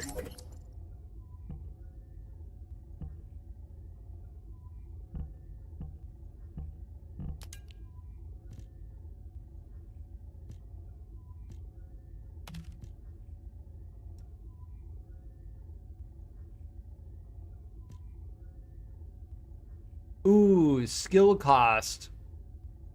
Skill cost roll we like. Those two we don't care about.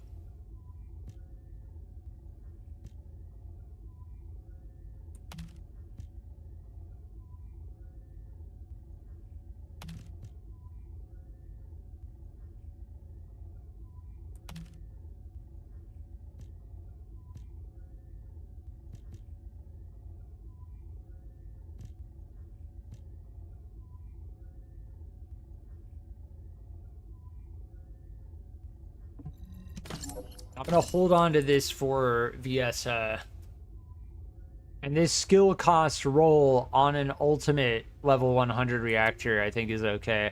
The thing is the piercing light mounting. right? Like enduring legacy mounting. We don't have either of those. So really to get one of these like prime, we're going to need the ultimate weapon optimization condition, and we're going to need to boost it. So that's pushing into level 100.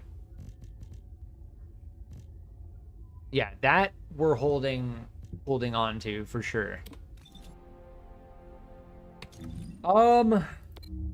Beyond that, yeah, I mean, I need to do this, and I mean, I guess we tried again, hoping that we don't disconnect. Definitely doesn't feel good. Crammy, welcome back. Focus on HP over shield. The ultimate weapon ones only work when the weapon is in your hands. Yeah, yeah. Like, to use those, we're really gonna need the enduring legacy and the piercing light, and I don't even know if those combo well with the skill type. So focus on HP over shield.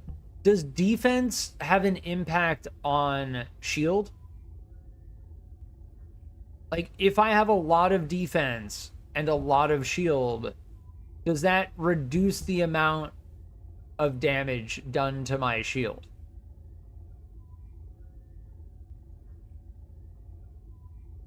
Oh, you actually have to have the ultimate weapon in your hands? Defense just works on HP. Oh, if that's true? Oh.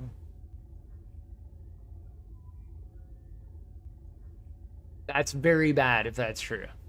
Because that means that, like, yeah, I'm never going to worry about shield again.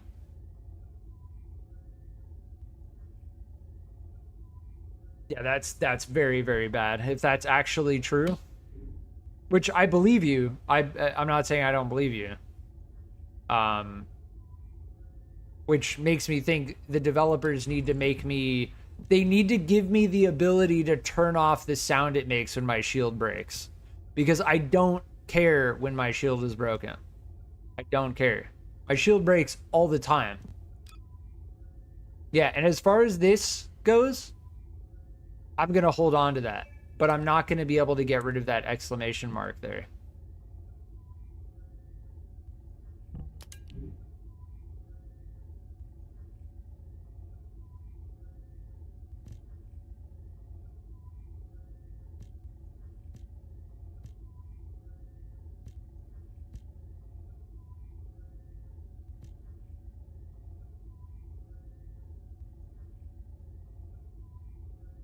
Maybe we use this thing.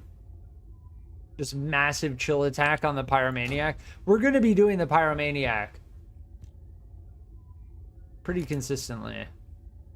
Ooh, this just has raw firearm attack. It has every single bonus firearm attack roll except for Colossus. I'm not even looking at that again. That's just frustrating to look at. I was focusing on shield and kept getting killed when then I changed the HP build and I haven't died since. Yeah, that I feel for sure. And HP gets bigger increases than shield, yeah.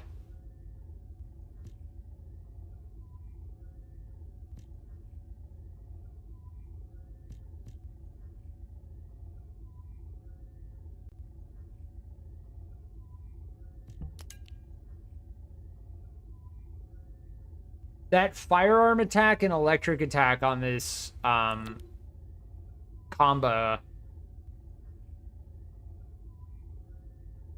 actually not bad.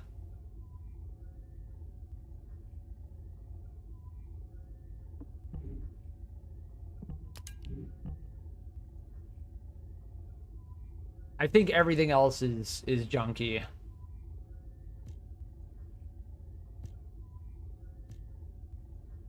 I'm looking for... This one's interesting. the toxic attack and firearm attack. We're just pushing into 100,000 DPS at this point. The thing with the Thunder Cage is it's really good for farming on infiltration missions.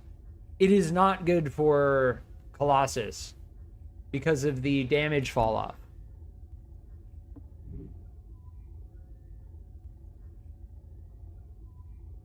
Yeah, I saw your comment. In Screwdrivers, your record build uses motorcycle suspension. Definitely interesting. Like, I've noticed a lot of other builds using the small dirt suspension. And I don't know, like, the thing with the motorcycle suspension is the dampening. The dampening is what bothers me the most. Like, every time I hit a bump, I feel like my whole vehicle just bounces off the ground. I don't think it's going to be viable. Yeah, this will hold on to. Everything else I'm just getting rid of.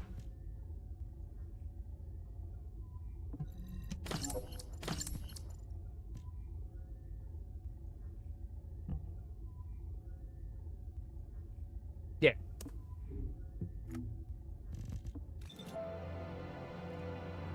I think as far as our loop right now in game goes, like we're solid. I really don't mind doing the Pyromaniac, and I really don't mind Mystery's End. The problem is I think I will give this one more try. We'll give Slumber Valley on hard one more try. But the fact that these are a little bit longer and the fact that we got a disconnect earlier kind of make me shy away. And honestly, diving into hard mode, I'm not in a rush to dive into hard mode, because if we're being as brutally honest as possible, I'm not taking the bait, right? Like, I'm not taking the bait. And I hate to put it that way, but the way it's setting up is we're capped at level 100. We're going to start coming across really difficult enemies to kill. And we're constantly going to be reminded that, yeah, you're not going to get a drop that's over level 100 on this map. So the only way to squeeze out more damage is to start using phase exchangers, control axis to get like that perfect roll. You know what I mean?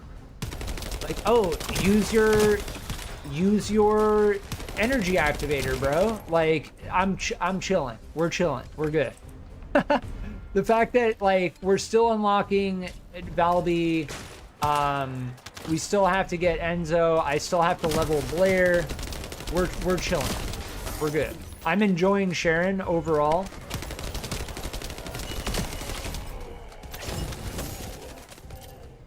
And we're getting pretty good drops from this mission. Like, even though we disconnected, we still got all of our drops. So. Yeah, when I stream Screwdrivers again,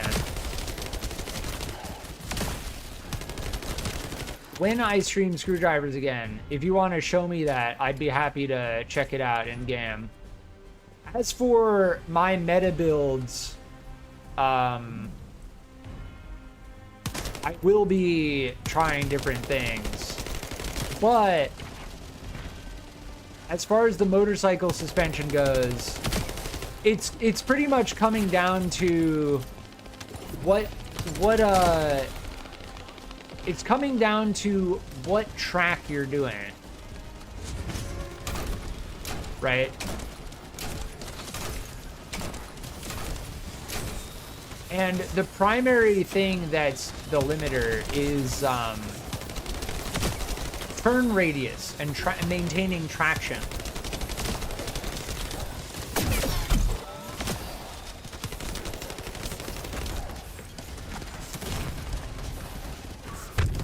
Oh my, that fire radius is so bad.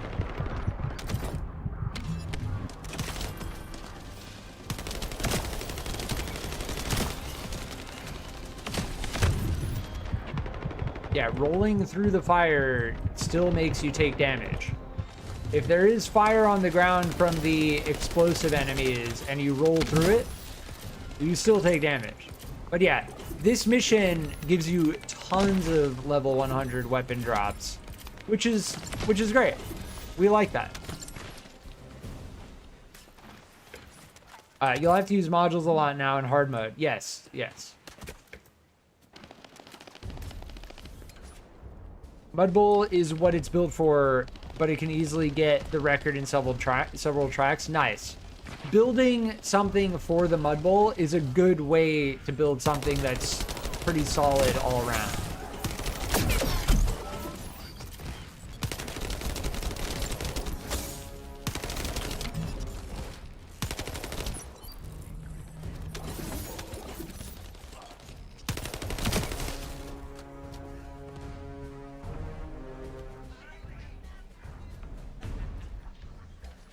Yeah, there's no invincibility frames. Yeah.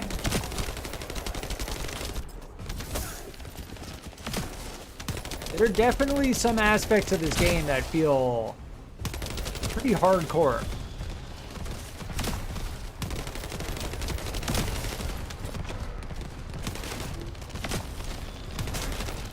Dude, even that resource box took more damage.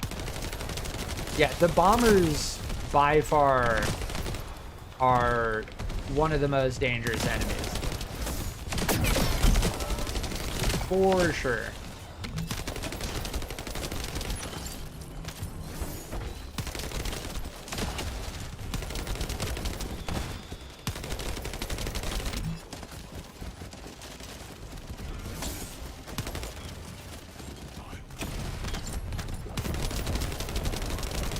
Just constantly keep them stun locked. Nice.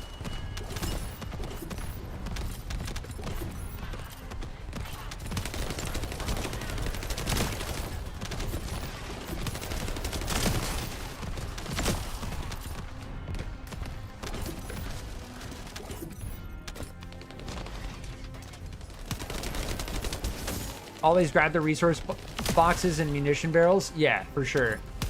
Especially in Echo Swamp.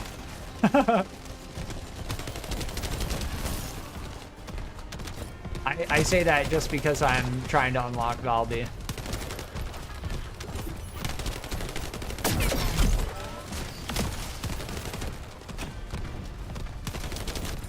Oh, we're working on unlocking Valby. Oh, the bombers, dude. I swear, the bombers do a disproportionate amount of damage. I really think so.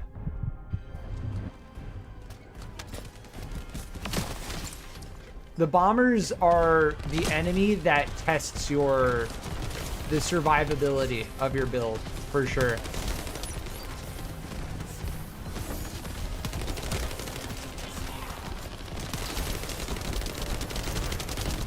Like, you're just chilling, shooting at enemies, and a bomber just runs up in your face and explodes. I haven't had to go out and farm for anything that drops from them because I always grab stuff in every game. Yeah, that's smart. That's smart. Because it's a part of the game. Like, you're cruising, like, you see a resource box, shoot it, and pick up whatever. Like, how much does that take, you know?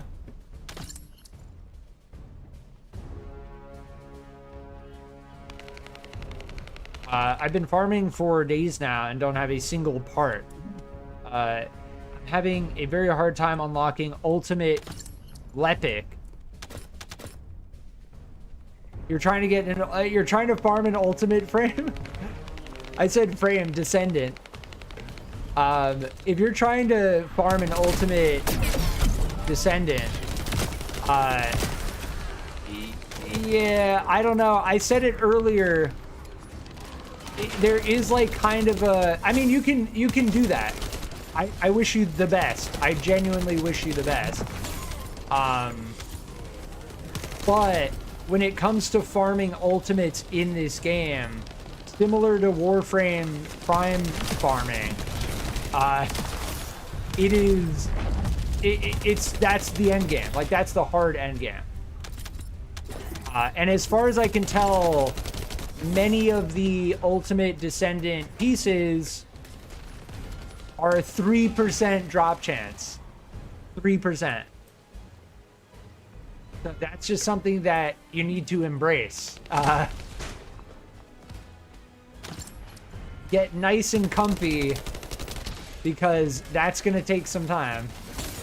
I recommend, and obviously people can do whatever they want. I recommend getting Valby as your first like grind Descendant. Valby, after you get Blair, Valby is like pretty much the next one, the next easiest as far as I can tell.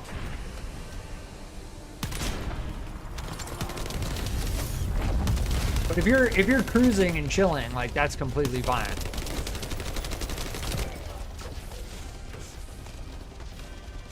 Like, I totally get that. I am eventually gonna start farming for Ultimate Viesa.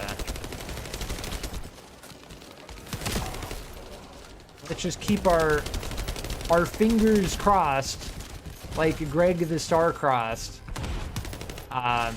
and hope that we do not get disconnected again at the end of this boss fight. But again, we get all the drops. We do get all the drops. I think we can shoot through... Yeah, you can shoot through Ajax's bubbles.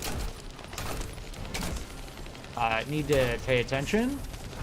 There we go.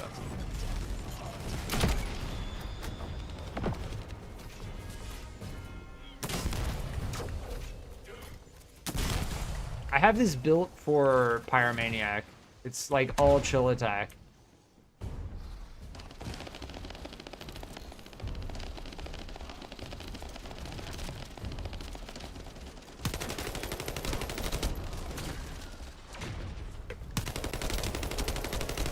Yeah, as for Sharon's Z ability, let's see if we can get it to hit the...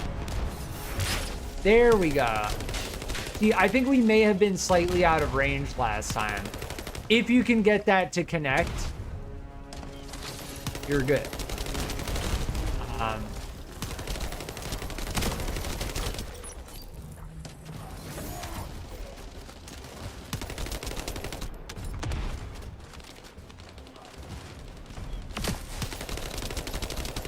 The flashing short sword is flash short sword ability is very powerful if you set it up and you're within range. I can't do it now because I'm gonna be stationary while I'm doing it.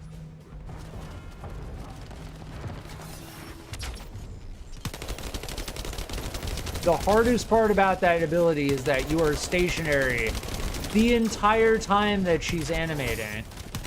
And as far as Sharon's Transcendent, one of Sharon's Transcendent mods goes, all it does is it just makes it so that it animates faster.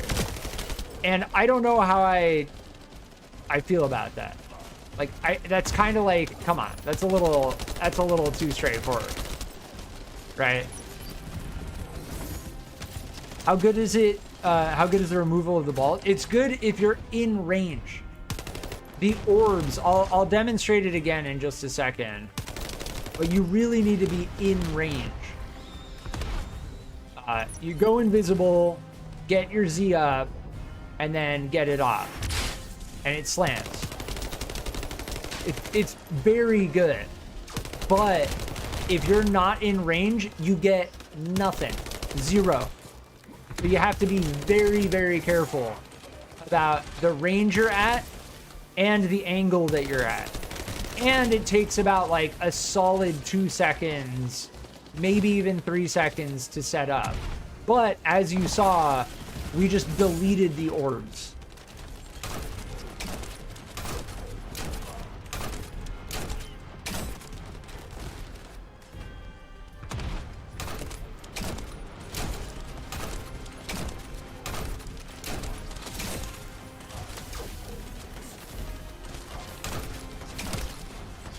I'll get it set up again.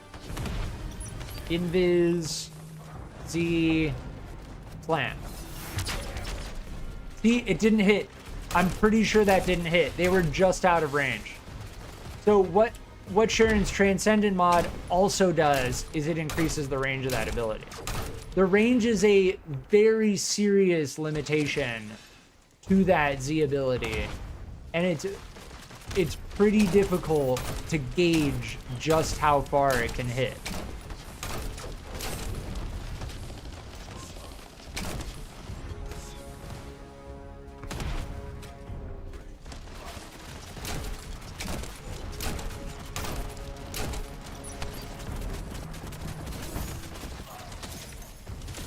Dude, where are the general ammo drops, man? Where?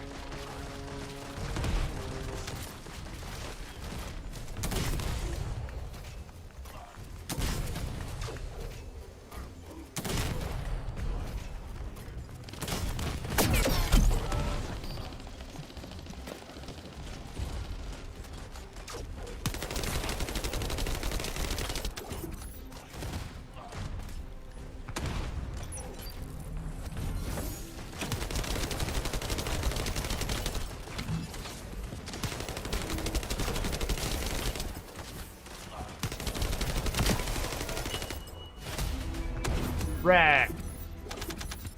GG's.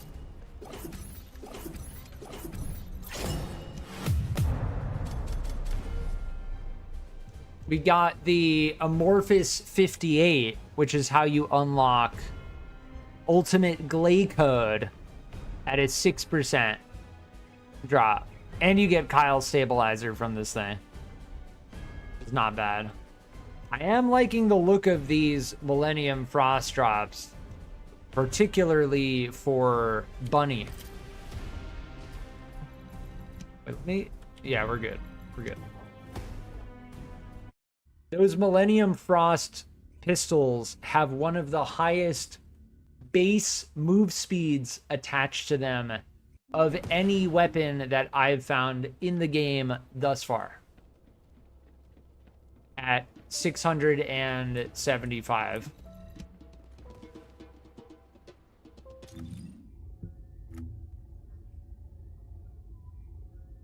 How do we open this thing? Hard Executioner. Yeah.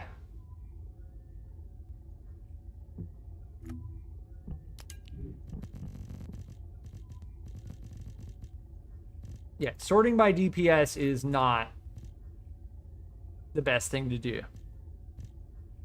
because the DPS metric is only one of the things to consider, especially if you're using a handgun, because handguns on average I've noticed have a lower DPS, but if we take a deeper, closer look, the movement speed tied to this is 675. The movement speed tied to this launcher I'm using is 400. And if we fire it, it's even slower. And if we fire while we're aiming, it's even slower at 130. With the pistol, it's 675 no matter what.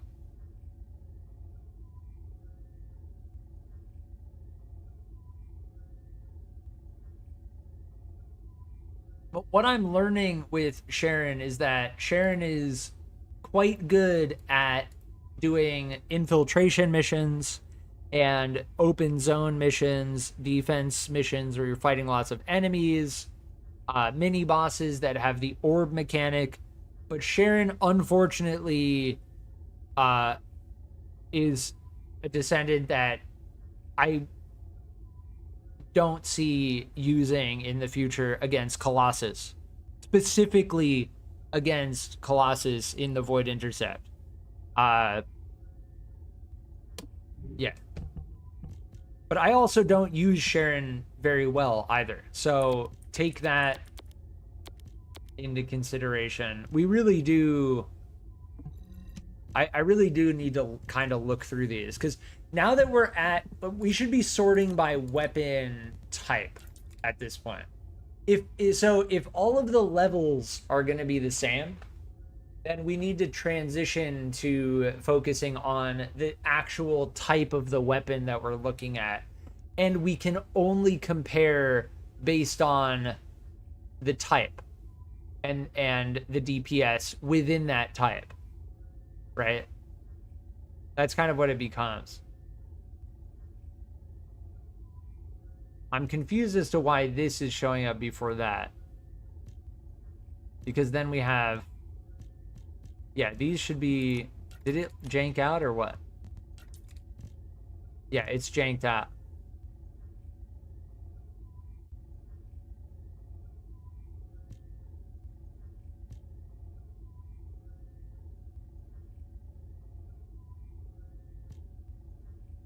This is kind of interesting.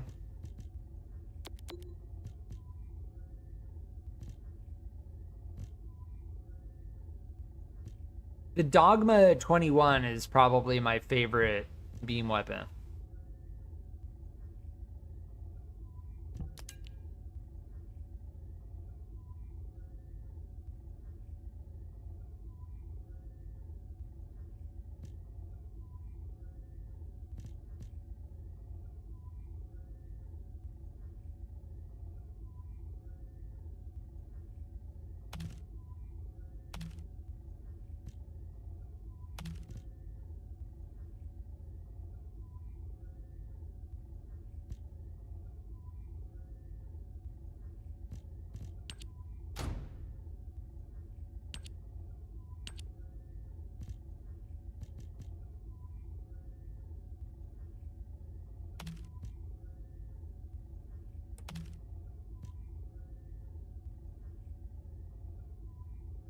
Weapon change speed is not the worst roll.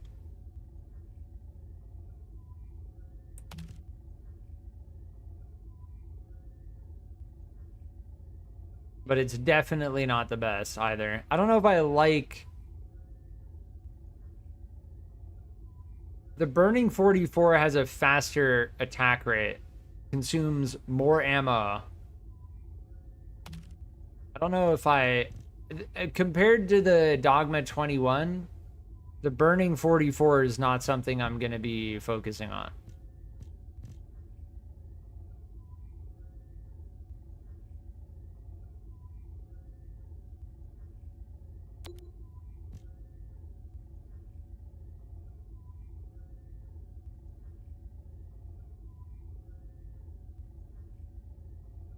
This has that 11% firearm attack roll. See, I'm sorting by type, right? And it's messing up the order of the weapons, which is making it much more difficult to compare by DPS.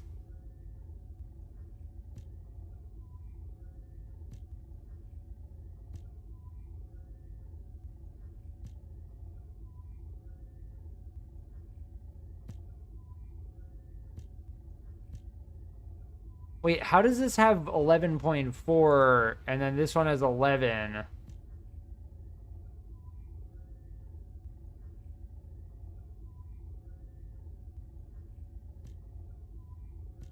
I don't know.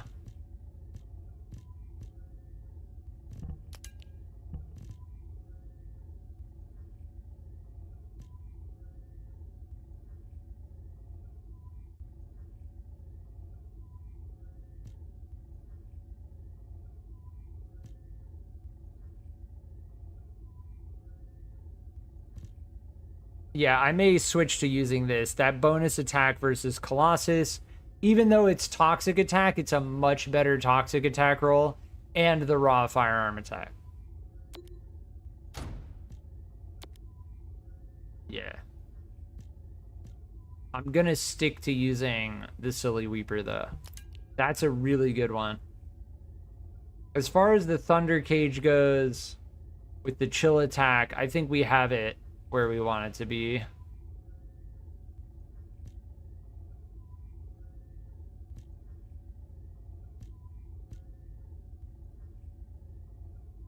This is actually not bad either.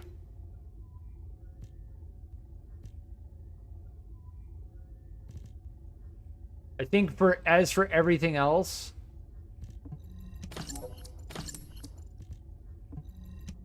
everything that I didn't part, just I don't want to look at again.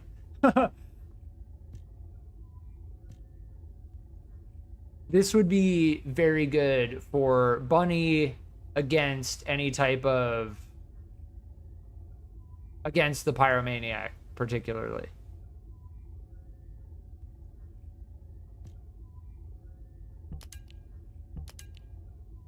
Yeah, as far as the Pyromaniac goes...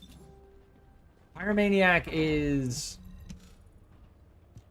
weak against Chill. And normal against Toxic. Strong against Electric. Do I have Amorphous? No, we need to do Mystery's End again. So, yeah, we got that quest done. Oh, so is this... So this is the... Okay. We hit it. We hit it with that.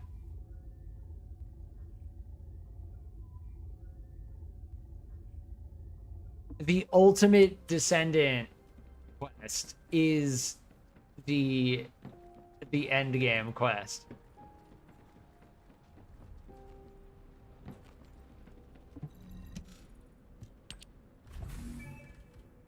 Nice. We got Greg's Reversed Fate.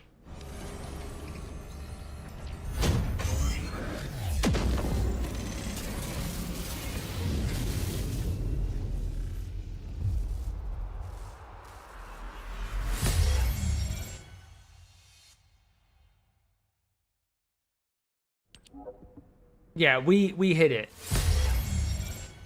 Crammy, are you... I assume you're on...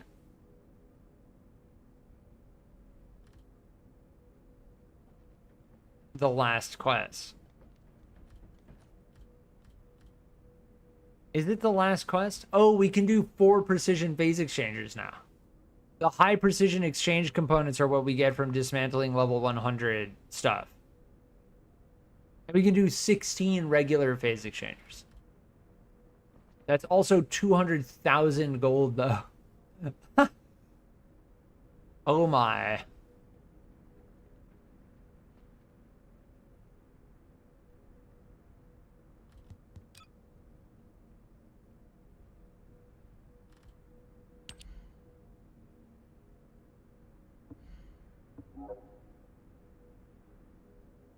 Stunning Beauty Amorphous 10, which we get at Unknown Laboratory. I want to craft the Divine Punishment, and that's how we get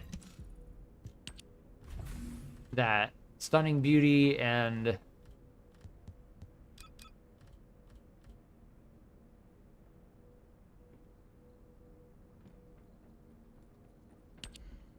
I want to see where we get this.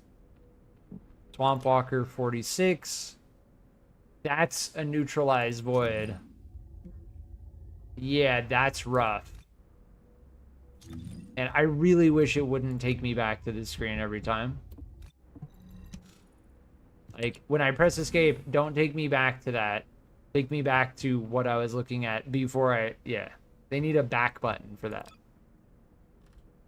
Like, every time I check that, I feel like I have to go all the way through back to get to here. Yeah.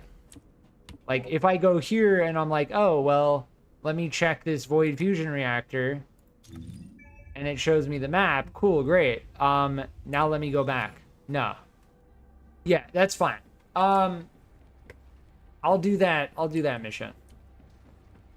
There's also an easier way to check that through the Access Info tab, rather than looking at it through the research screen.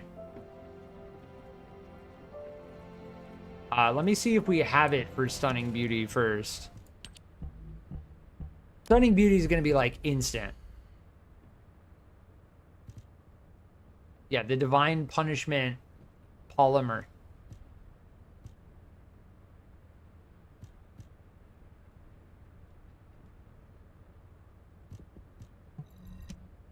Yeah, I'll crack some of these that we have.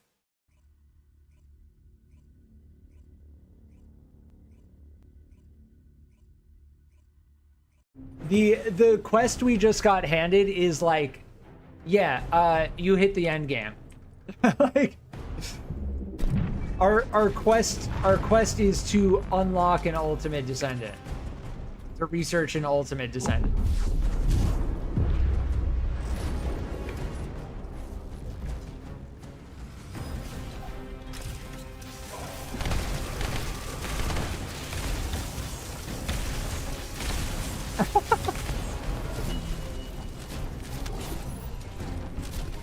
I don't think anyone even cares about the drop. Yeah, what we're looking for is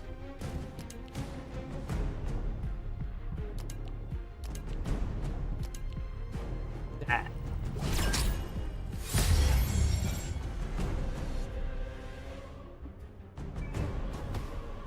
The divine punishment.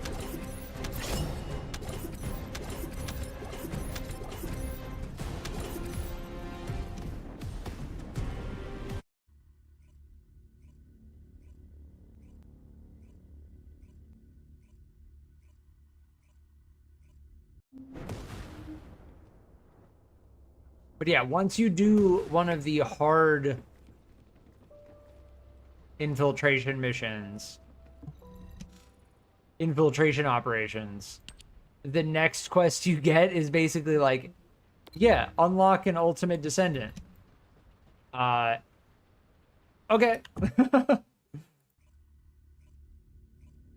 I joke and I laugh about that because if you understand the double level of RNG, low drop rate, rare drop rate percentages, it's gonna take I can't imagine, like, even a very lucky player, an ultimate descendant, I can't even begin to gauge how long it would take. Like, maybe just grinding for just one ultimate descendant is gonna take at least 20 hours, at least. Where all you do is you just focus doing certain missions to get amorphous drops. You just focus to do certain missions to get certain amorphous drops, which you're hoping for a certain thing in once you crack it open. So you're rolling the dice on the amorphous, and then you're rolling the dice on the void intercept battle. Double dice roll, 6%.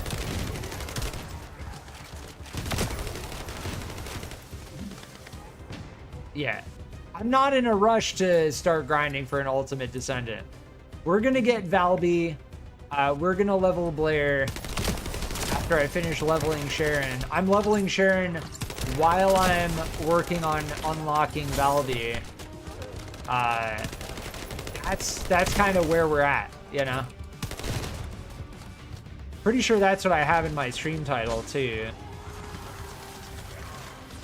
Leveling Sharen, Blair, grinding Valby. Exactly. And we did finish the main story.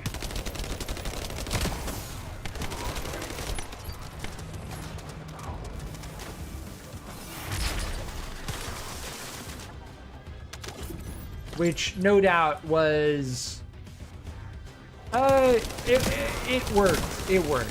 Like, the story in this game is not the strongest, but it holds together. Like, that's the best way I can put it. It holds together. Nobody is like, oh, I didn't like the story, so I hated the whole game, you know? Yeah, you can walk along that wall there.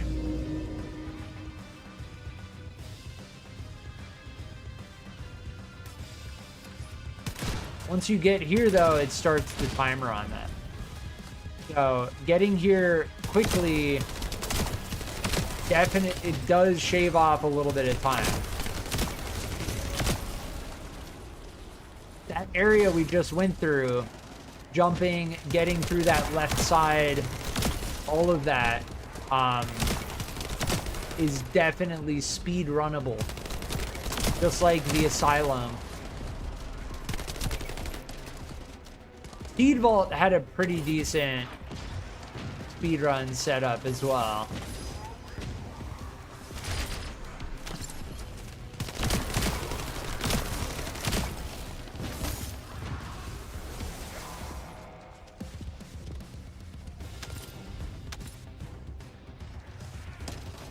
What was our daily again? Enhanced module. Oof, that's basically like, yeah, use your ion accelerators. I don't know if I like that. Now that we're level 100, we could do it, though. It says 3 times, though.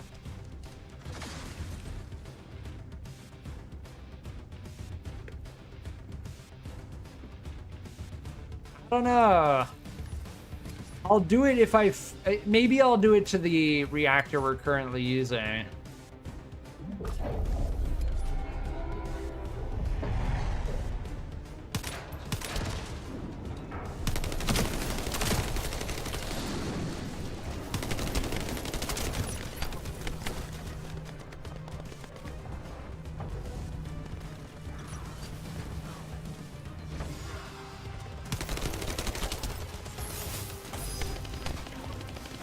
That's a part of the difficulty of getting that combo down, is like, oh hey, while you were animating, all of the enemies went behind the wall.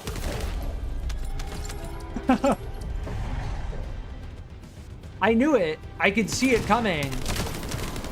But I still went for it anyway. And that's where the skill comes in. It's like, yeah, I should have gotten to higher ground first before I used it. Sharen is definitely more skill-based than any of the other Descendants I've played thus far. If you get the timing down right, and you know the situations in which to use Sharen's abilities, you will do an insane amount of damage. Just as long as it's not a Colossus battle. Surprisingly, I get that almost every time. Every time I get through there, I'm kind of surprised.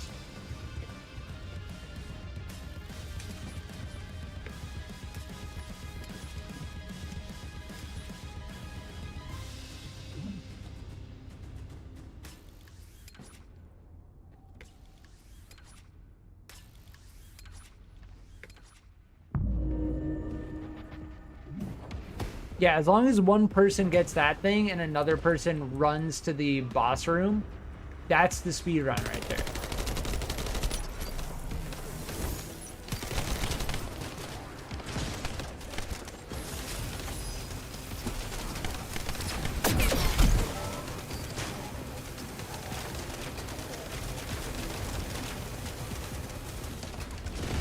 Oh my.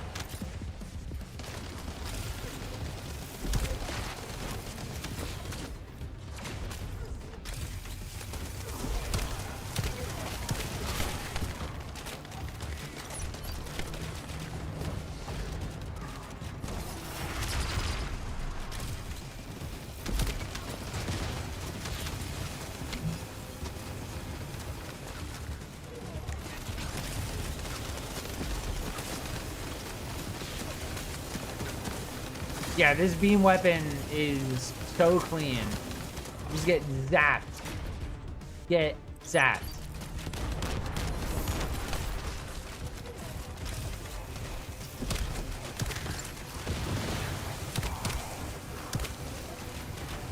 This boss fight in particular, I get really good performance. It feels very smooth, which I like. I do notice that. Cannot be said for every boss fight, which is why it should be said for this boss fight.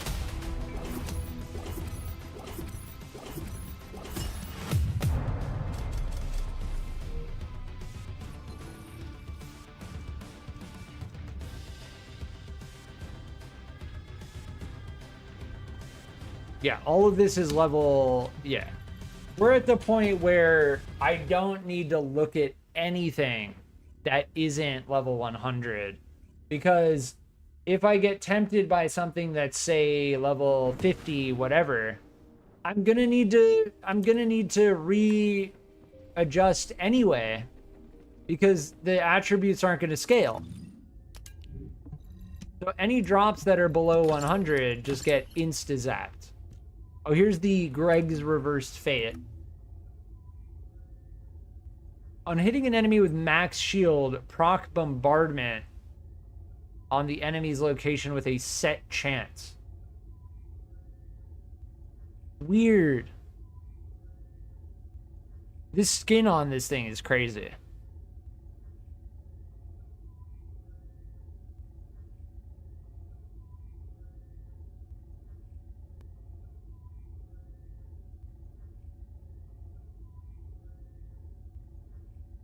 Yeah, I don't know if I really care about that. On hitting an enemy with max shield. So the wording is strange. And I'm gonna assume, because it says on hitting an enemy with max shield, meaning if you are hitting an enemy that has their shield at max, right?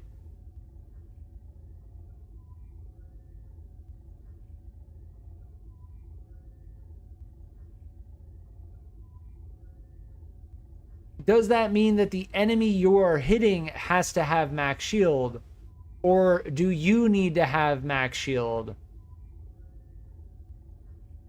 Because if it's you that needs to have max shield, that's completely different.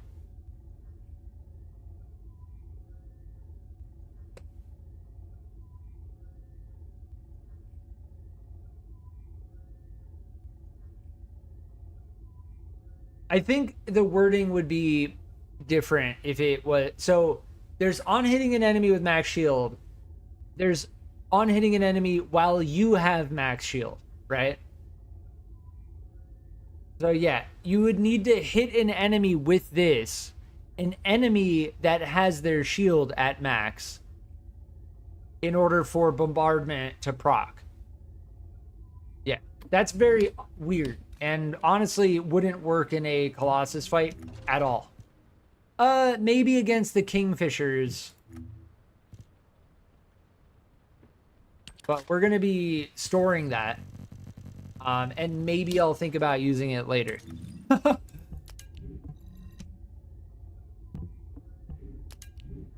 Yeah, these all get... Actually, wait, hold on. Did we check through these?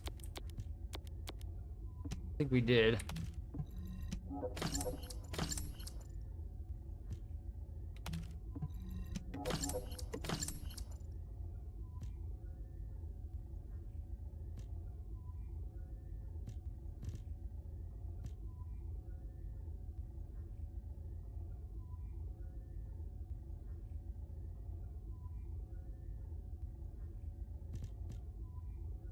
Yeah, I don't know if I care about non-attribute. Let's check Valby, though. Because if we're going to be... Valby is going to be the first Descendant we get that's non-attribute. Non-attribute Fusion and Dimension. And their cleanup ability is Dimension.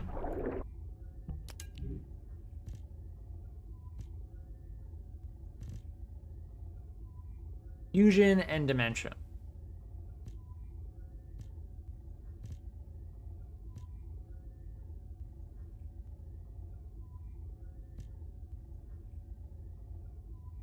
So this could be okay on Valby. Everything else is... I don't care.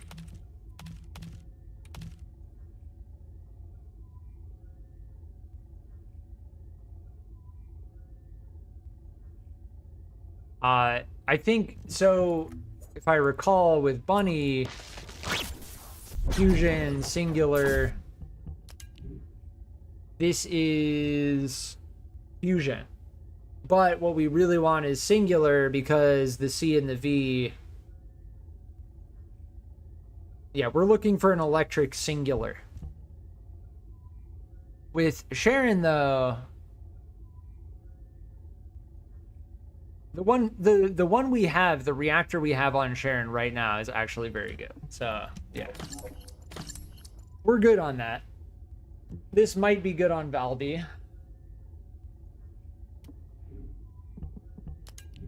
We need to melt down our modules. What weapon did we find? What? This was red. Oh, Greg's reversed fate, right? Yeah.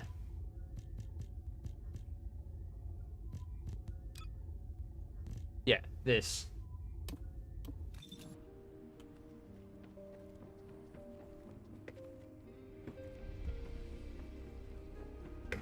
But yeah, Sharen is very good at infiltration missions against mini bosses and groups of enemies.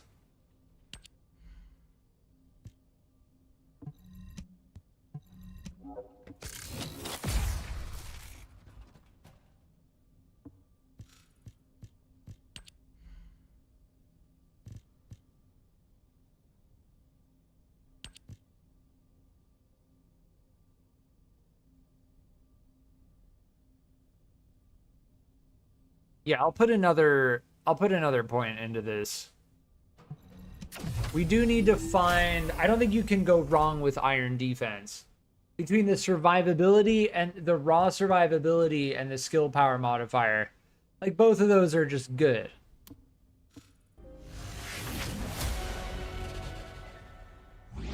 Oh, interesting. Wait, hold on. Was I being poo brain? Oh, I was being poo brain. I was thinking this was enhanced reactor. Earlier, I was thinking, oh, are we gonna have to use the ion accelerators? No, no, no. We just need to enhance a module 2 more times. Oh, the gold.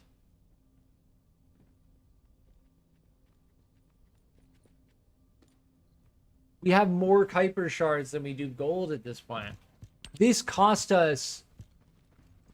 Yes. Well, we max out iron defense. That's good enough, right? As for getting that daily done... Deslin, I think, is the one that you can sell...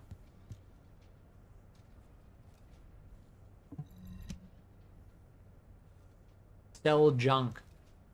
What is this? Well, that has DBNO duration on it anyway, so... Are these good? Max shield, max HP.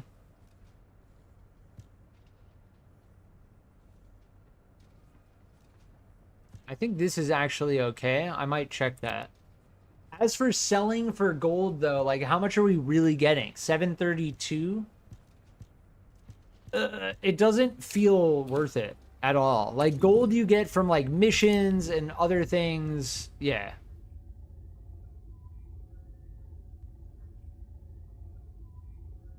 The equipment drop rate is basically the same. We just get more. We get max HP. Yeah. I think that's what we're going to want to use.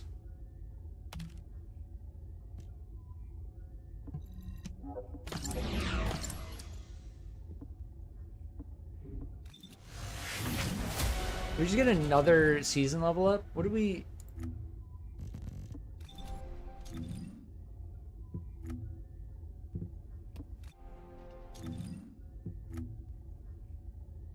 What are we even doing to get all of these season levels?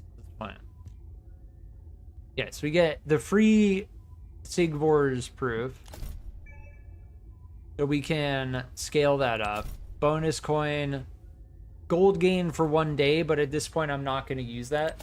I'll claim that tomorrow if I remember. But the gold gain, the gold grind is going to be real.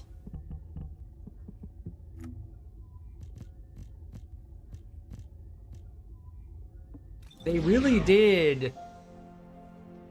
They really did make gold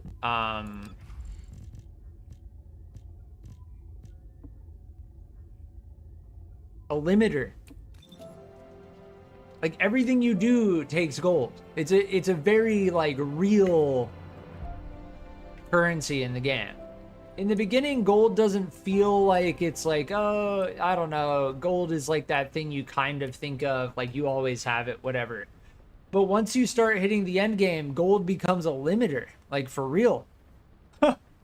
And if I have a ton of Kuiper shards and I'm out of gold, then I may not need to dismantle modules. I may start combining them. But yeah, our quest right now is, it's very clear, right? Hanged Man and then Ultimate Descendant. Good luck. We are kind of working on this. I will be right back.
All right, I'm back.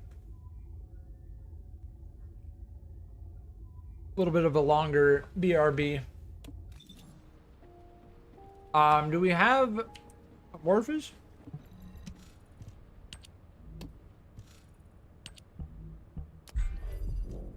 Yeah, we do. Nice.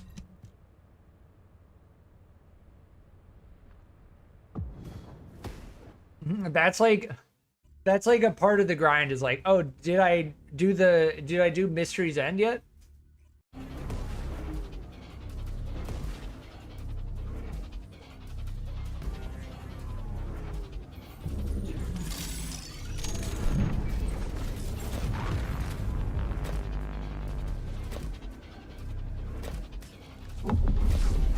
Oh, they're using the module for wait, did they use their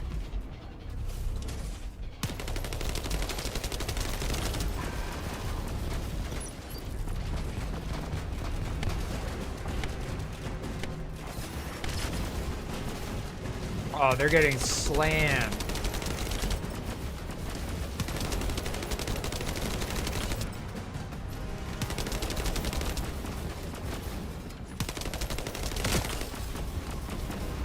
This does have chill attack on it, so although it is the Thunder Cage,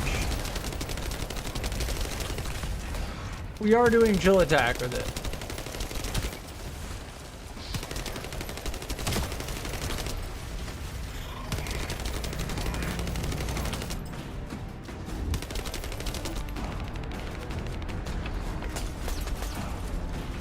Yeah, it's interesting, like, if they do the circular chains ability, they, while they're at, like, the base level,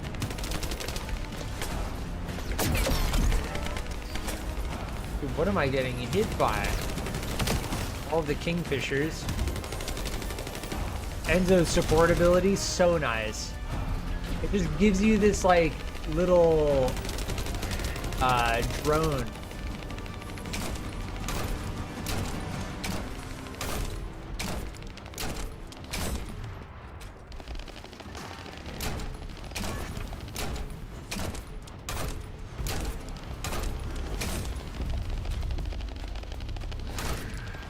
This is why the Silly Weeper is probably my favorite weapon. And I can actually hit stuff. It's really good.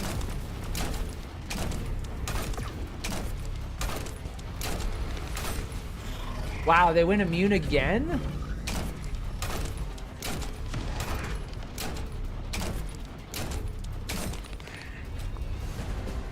The pinpoint accuracy at distance is really why I recommend using this thing. Like, if you can aim really well, you can just keep getting damage off the whole time. You just never stop doing damage.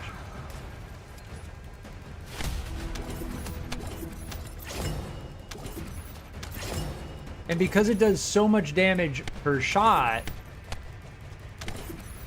you're not worrying about, like, you're not worrying about ammo conservation.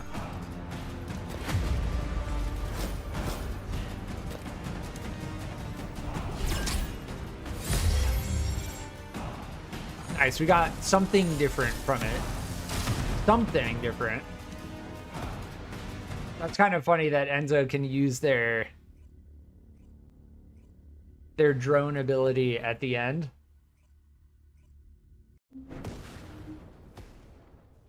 But yes, Enzo also has an ability that allows you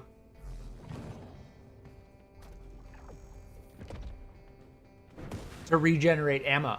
Like, it not regenerate, but gives you, it basically gives you ammo. Yes. I wanted to check. Is it the 36? Yeah, we got the 38%. So between the Divine Punishment and the Smithereens, those are both the common drops. So there's a what? 76% chance that you will get either the Divine Punishment or the Smithereens. That really puts it into perspective how less likely it is to actually get the Valby code.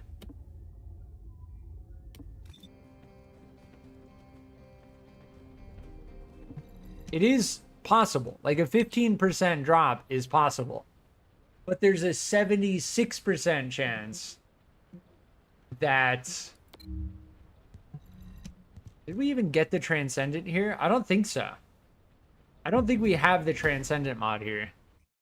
I think the current setup we have, leveling Sharen, doing the Mystery's End Pyromaniac cycle, I think that's pretty good. I'm chilling. Like, once we get Sharen up to level 40 as like a background goal, we'll switch over to Blair. That'll be a new, different play style.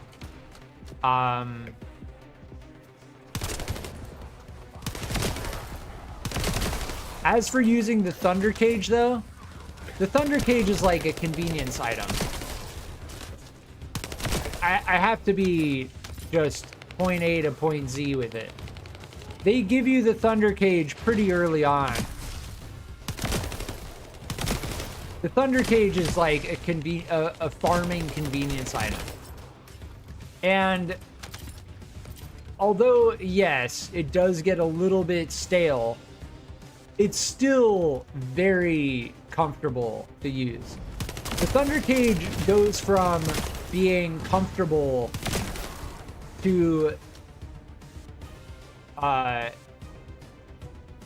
the Thunder Cage goes from being satisfying to being comfortable. That's what I'm trying to say, right?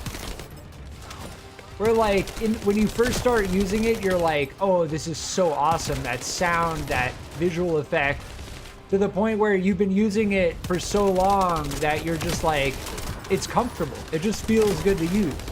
It's got a fair reload time, decent mag size as a submachine gun. It does this cool zap AoE effect most of the time. There is a way to get it up to 100% if you grind for it, which is something I could consider doing. We're gonna need to craft another 2 Thunder Cages in order to achieve that. But it is possible.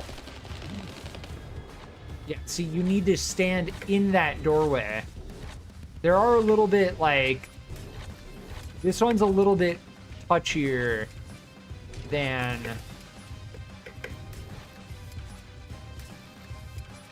how I remember... like the Asylum, for instance.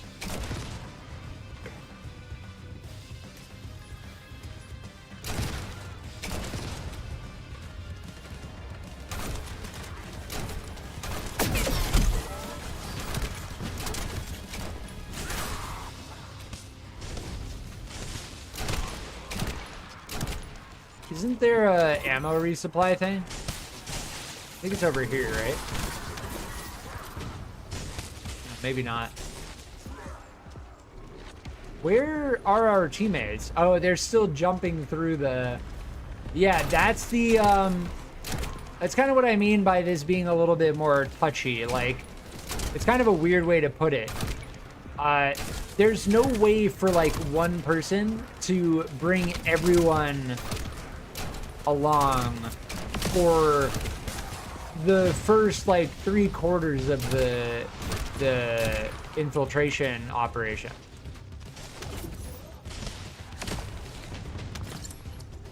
Like, we had 2 teammates, they only just got here, which is fine. Like, if they're doing this the first time, like, I'm not gonna get upset about that. It's just, what I'm trying to say is, for instance, the Asylum, am I getting... Here's one. Why am I getting absolutely no regular round drops? The Asylum, you can speedrun, and then it teleports all of your teammates to you. On this mission, it doesn't really work that way.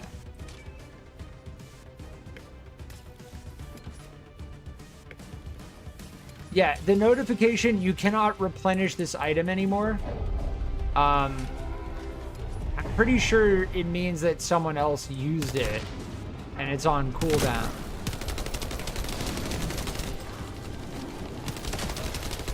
Yeah, you have to take these guys out first.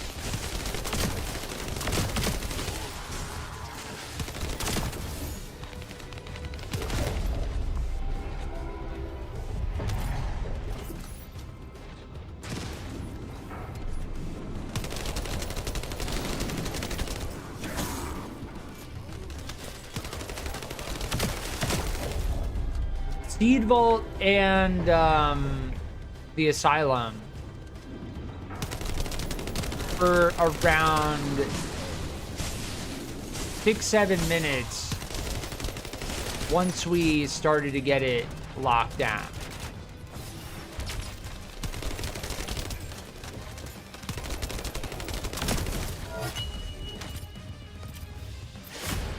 Now, ooh, we just got, I think that was Freyna rare drop. Toxic Stimulation. Oh my. The fact that we didn't get zapped there is ridiculous.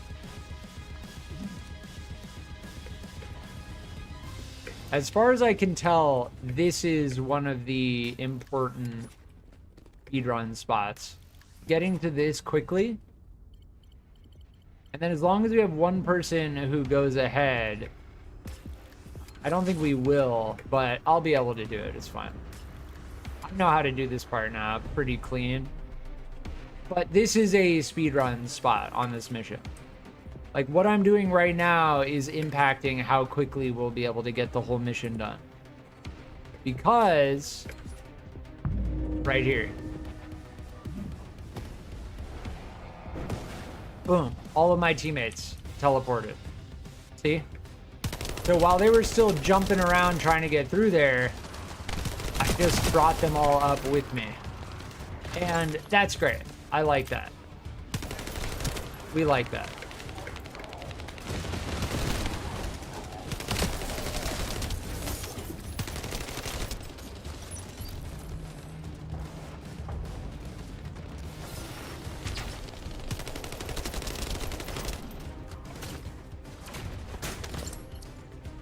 Ray. Oh, that icebox ability gets me every time.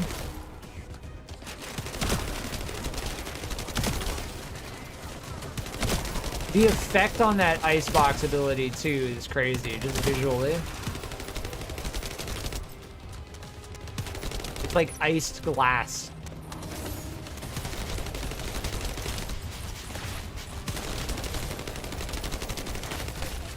Yeah. It's not a long stun. It would be nice if it was a little bit more avoidable and lasted a little bit longer. Did that... oh, that canceled my active camouflage. Thankfully, that right there did not cancel my ultimate. It canceled it, but it didn't put it on cooldown. That's what I'm trying to say. Would have been very rough if that freeze put our... The fact that you can get frozen is so good. I love that about this game. The freeze effect, the freeze ability is just so good. Oh, we got out of that one. Slam.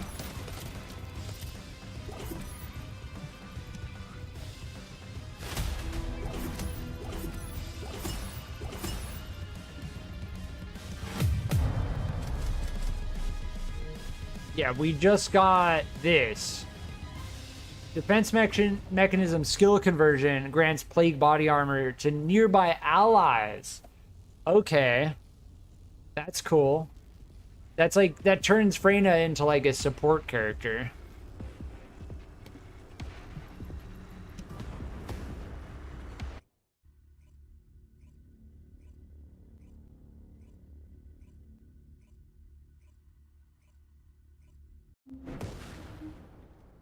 Yeah, Freyna is definitely a cool character. The only thing I wish is that their ultimate ability wasn't just a machine gun. Like, you go from using a machine gun to using your ultimate, which is another machine gun. You know, it's like, yeah. There are a lot of things you can do with regard to, like, toxic abilities, toxic cloud, so on and so forth. Feels a little bit weak. Yeah, while I'm thinking about it, let's get our Sigvors up. But overall, Freyna fills a specific role. Yeah.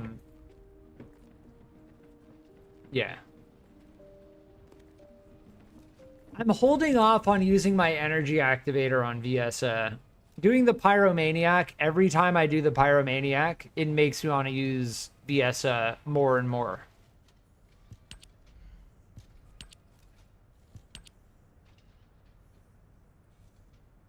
Yeah, this costs 100,000 gold. So we need the gold grind. The gold grind is going to be it. So as far as attributes go on our external components, gold drop rate is absolutely something that I'm going to be strongly considering every time I run into something like that. Where it's like, oh, hey, that thing, 100,000 gold. Every time I run into something like that, it's making me consider the gold drop rate attribute much more. Yeah, we do have the equipment drop rate.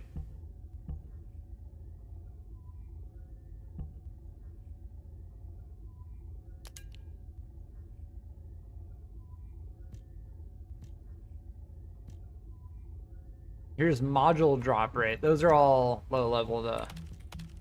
We're gonna have to pretty much farm. We're gonna have to farm the hard operation mission.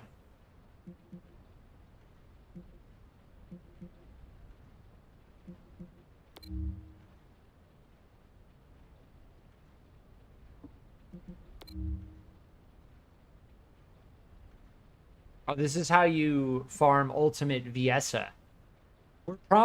That's what it's going to come down to. Once the ultimate farm begins, I'm probably going to be running this a lot. Ultimate VSA farm is going to be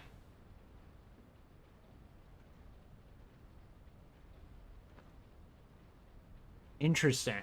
One of Lepic's abilities, Overclock, no longer increases skill power. It increases firearm attack instead.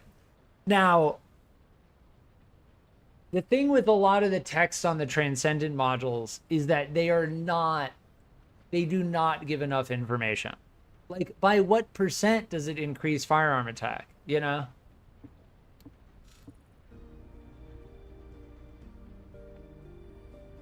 So there are like three things we can do between the Pyromaniac, Mystery's End, and then we can farm that Dino cosmetic is hilarious.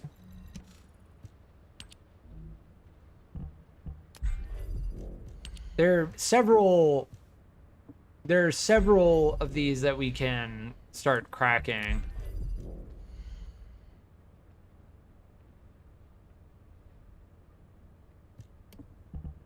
As far as like Executioner, Stunning Beauty, and Gravewalker go,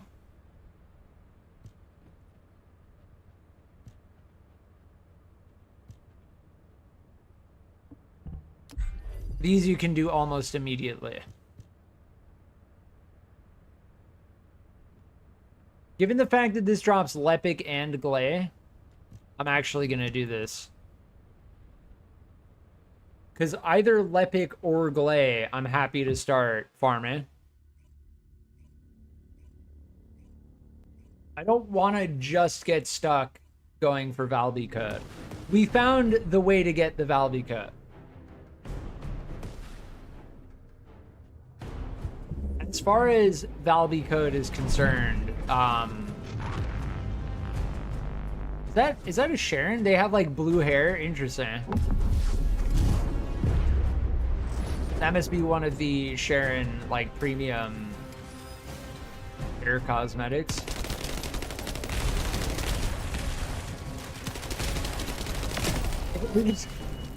Rip. They just go down instantly. Yeah, this drops Lepic and Glay. And Enduring Legacy, which we also don't have.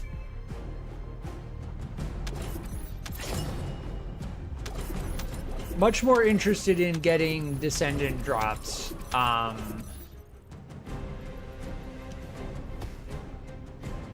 But the grind for those amorphous drops is not going to come from doing Stunning Beauty, obviously. It's going to come from doing whatever drops the amorphous material in the first place, right?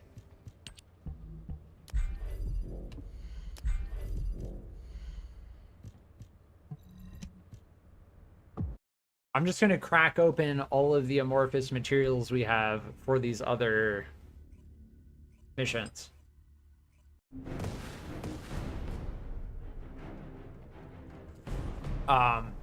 Because they take up inventory space, and also if we get certain drops, then we can use those to kind of get more of a direction in terms of like what we want to do after Valby. I'm mostly interested in Enzo.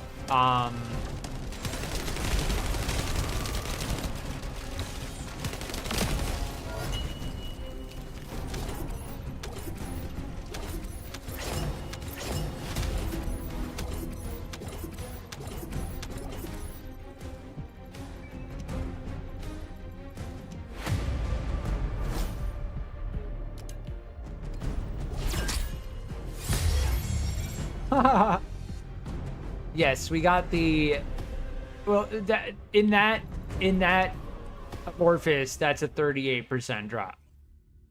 But I think we have that, we have 3 of those now. So it's definitely like that style where we're gonna get duplicates of Valby materials and then we're missing the code. Right? The code being deliberately the hardest thing to get.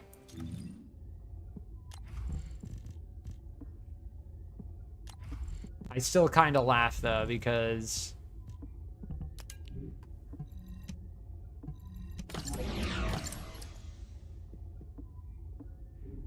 that is indeed RNG. Thankfully, we didn't need to roll for those too much, but you know, the way it works, right, is...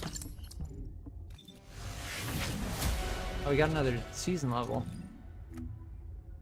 The Descendant is as difficult as its hardest component to get, right? To get the Descendant, the difficulty is... Ooh, nice. Age of Innovation skin.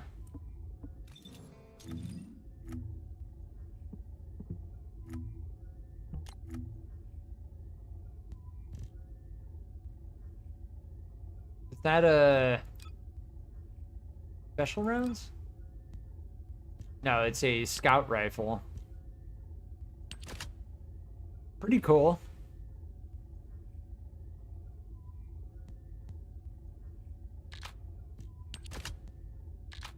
It definitely makes it look better. I like that.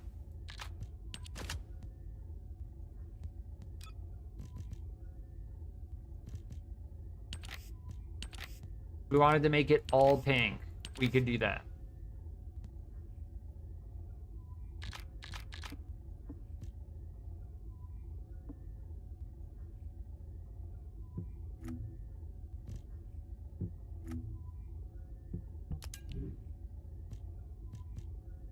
Yeah, as for looking at any of those, these are all from Stunning Beauty. It's unfortunate that you can't, like, there's sets from all of the different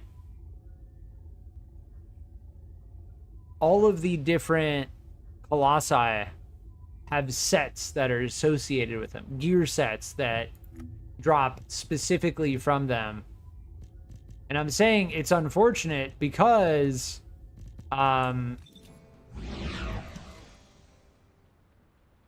you can't bring them up to your level. So like if I wanted to do Stunning Beauty for their set drop and I wanted to use a phase exchanger on them to bring them up to level 100, I can't do that. Do I understand why they decided to do that? Kinda. We did Slumber Valley. I want to try to do Magister Lab on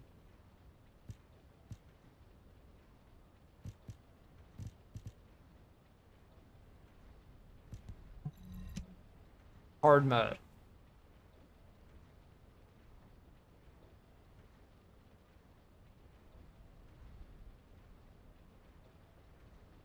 Because we get more drops at our level.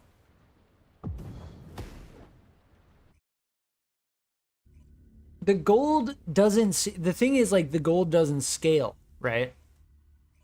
It's an interesting thing. Like, you don't get more... Maybe it does, but not to the extent at which you need gold, right? So...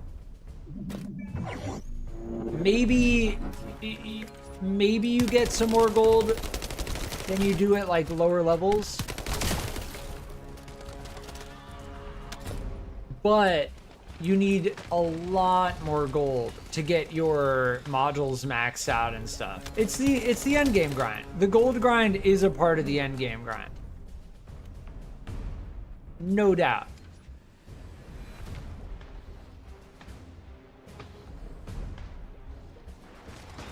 We could do Seed Vault on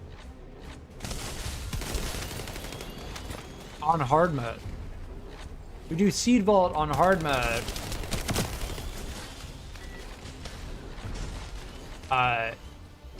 Like Seed Vault and the Asylum on hard mode will drop level 100 stuff.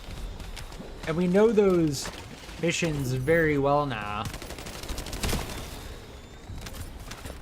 I didn't check the time on the Mystery's End.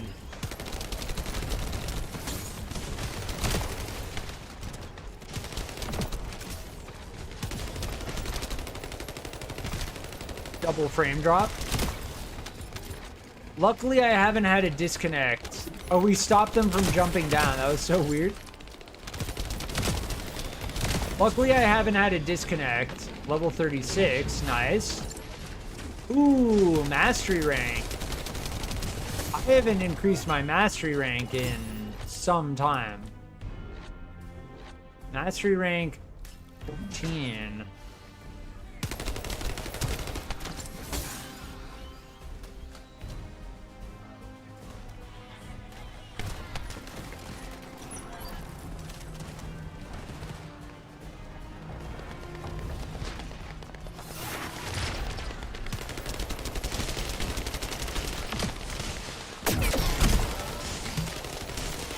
Dude, the bunny AoE is just insane.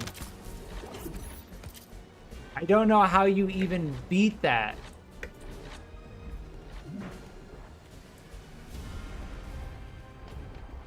The bunny came in with lightning emission and just zapped everything.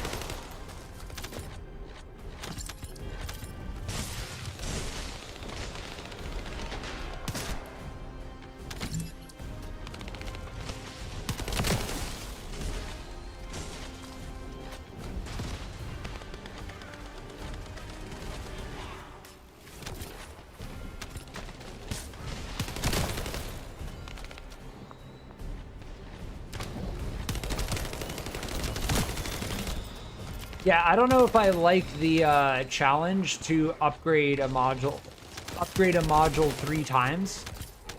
Because depending on where you are in the game, that can either cost a lot or cost a little. And it's also not necessarily something that's repeatable. Like, if you're in the end game and you have maxed out a lot of the modules that you use, then do you really want to, like, upgrade some modules that you're not going to really use? And then it's like, should I hold off on using certain, upgrading certain modules so I can save it for my dailies? Like, it's not a good daily. It's really not a good daily. And I honestly am not going to spend the resources to complete it. Unless I have a module that I'm going to upgrade.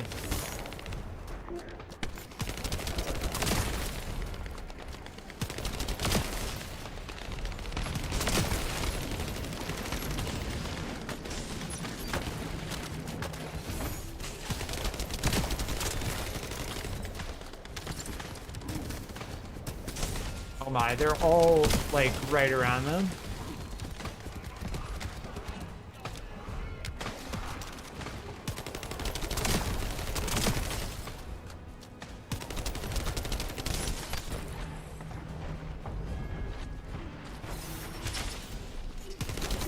Damn, that slams.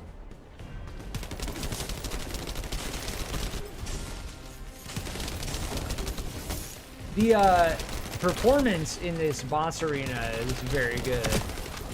A lot of the mini boss arenas, the performance is perfectly fine.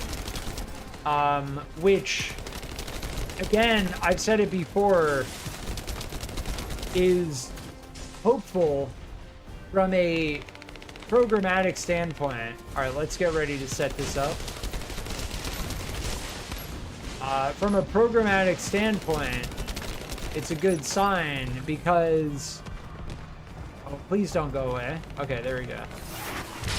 There we go. If there are areas of the game that are smooth, like right now, and it plays well, without any frame stutterings, like I'm talking, this is exactly how I want the game to perform. Solid over 100 FPS.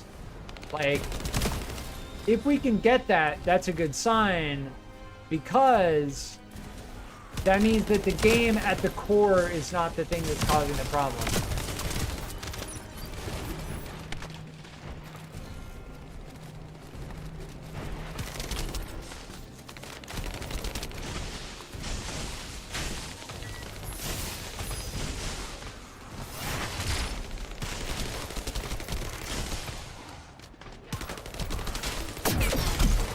Damn, they hit very hard. I understand why my teammates are going down, for sure.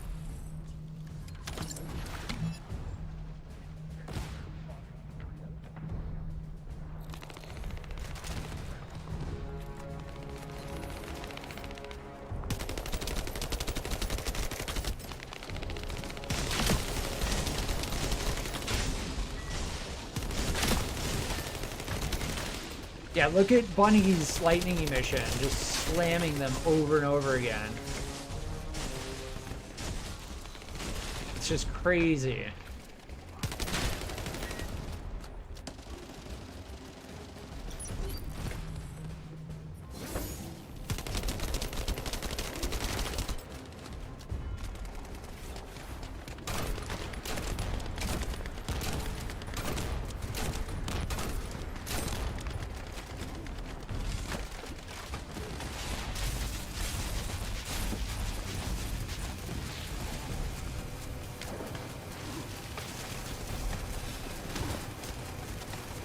That doesn't seem to be doing too much.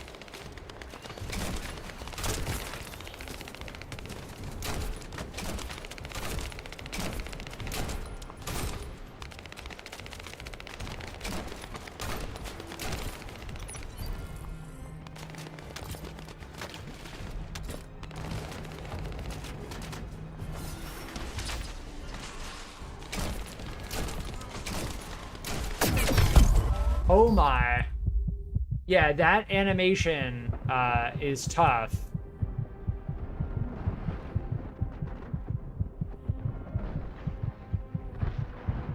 Alright, I'm behind this now.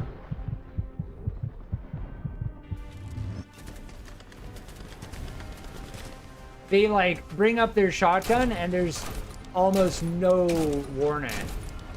All right, now that they, oh.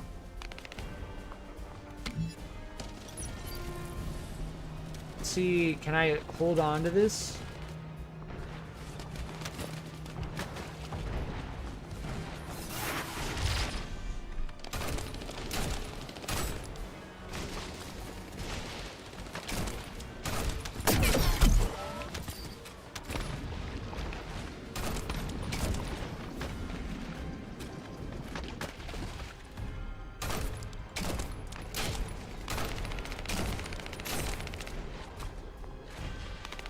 Yeah, these hard mode mini bosses are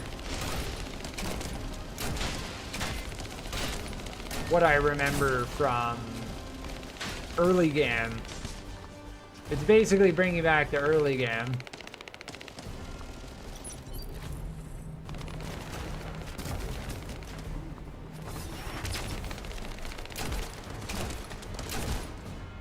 Oh, they just got shotgun point blank.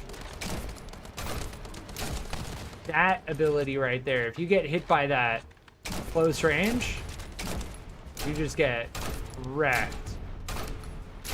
Yeah, they're going for them right now.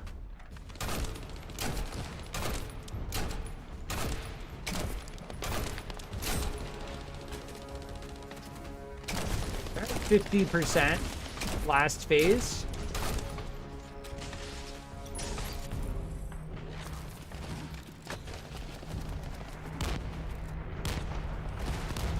Where's my ult? What?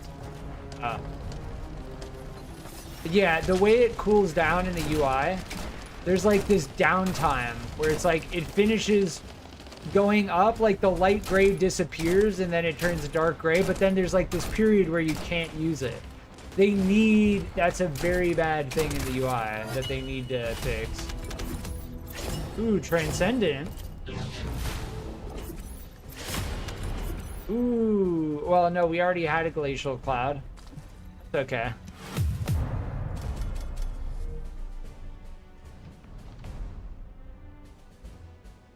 What is that? 3,000? Huh. This is how we begin the grind for Ultimate VSA, what we just experienced.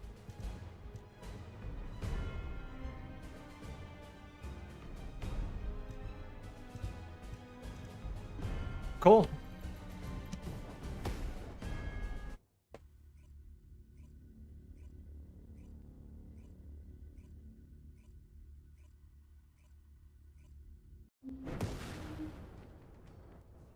Cycling like 100 level gear to find really good attributes at the late game is definitely something I don't mind doing. Yeah, we also have our mastery rank up.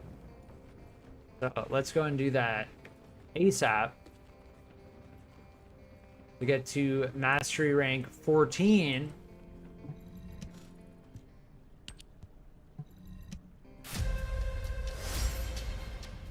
We haven't done this in a while.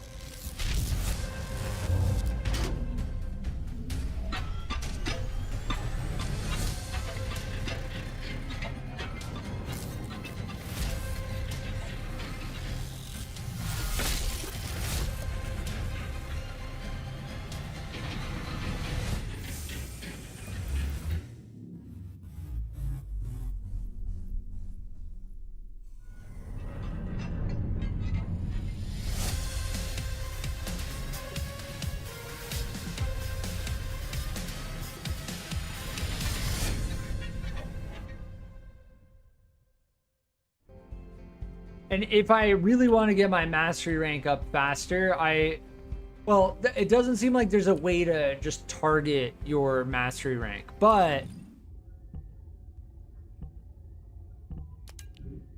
we really should, in terms of our proficiency, use something like this instead. We already maxed out the proficiency on the Thunder Cage. Because we've used the Thunder Cage a lot. So, as far as that goes, I'm not gonna...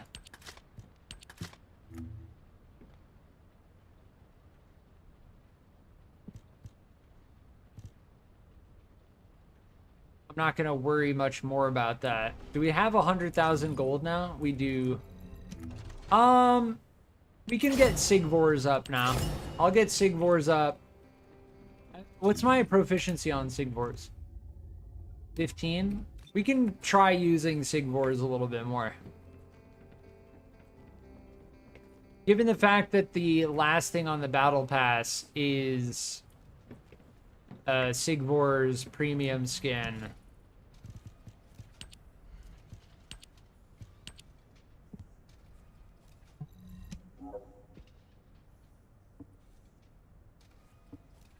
That just makes the unique ability better. Aside from that, we can transmit it. I don't know if we have enough gold, but we can try.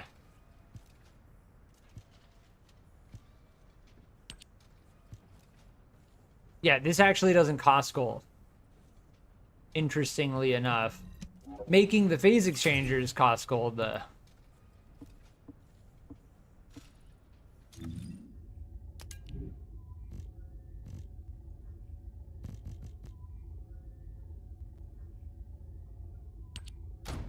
But yeah, we'll use Sigvor's.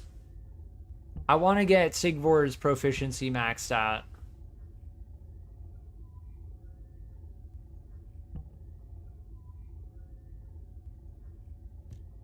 As for these,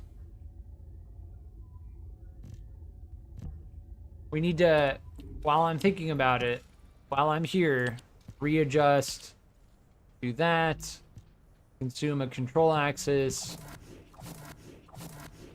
That we're just not taking that. That whole thing is not gonna happen. There we go. Explosive damage. Explosive attack, we'll take that. And weak point damage. These two are all I care about. And we also ran out of gold.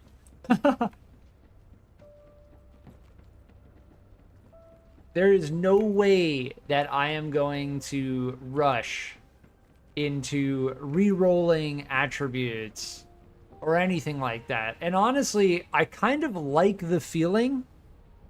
It's such a weird thing to recognize in this moment. I actually like the feeling of running out of gold because it makes me feel like I'm playing the game the way I want to be playing it. If I'm running out of gold, I feel like I'm doing something correct, you know? Because everything uses gold. Everything.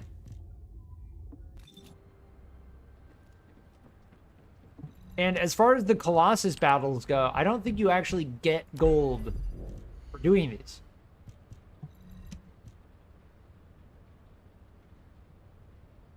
We'll find out. I think that's probably why I'm running out of gold. Because we're spending more time doing Colossus battles.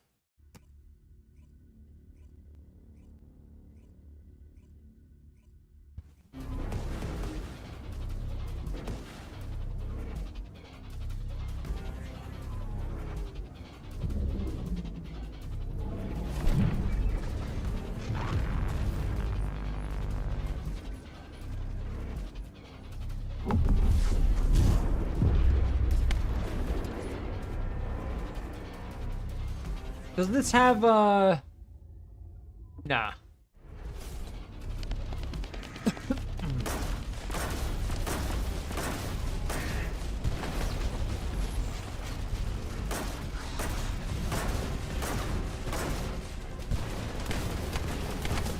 That was that, Rip.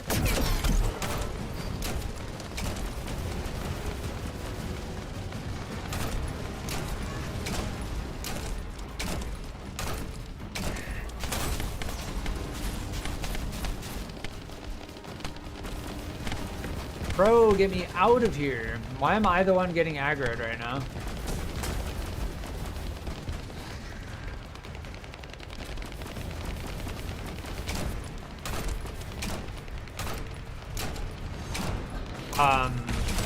It's the hummingbird movement animation is so difficult to hit.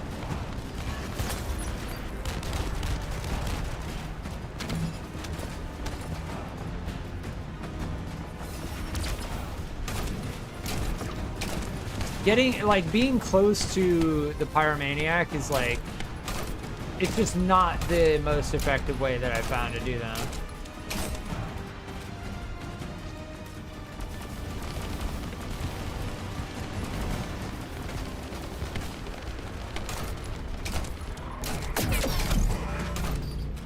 What am I getting hit by?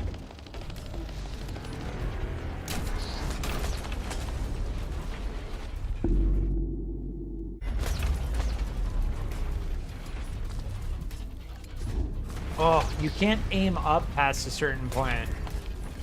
Makes it so difficult sometimes. No! Why did I slide and not vault, man?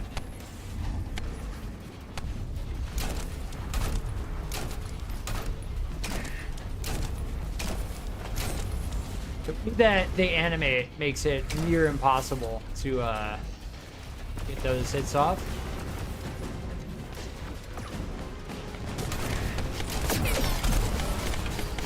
What is happening, dude?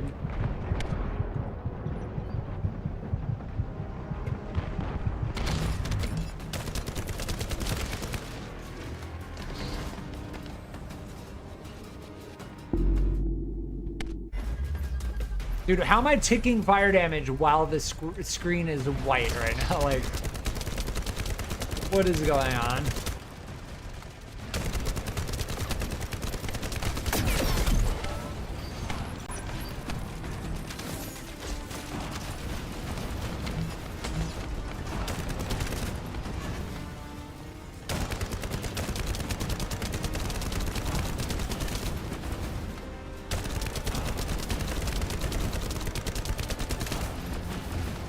If they want to run away, then great, cool.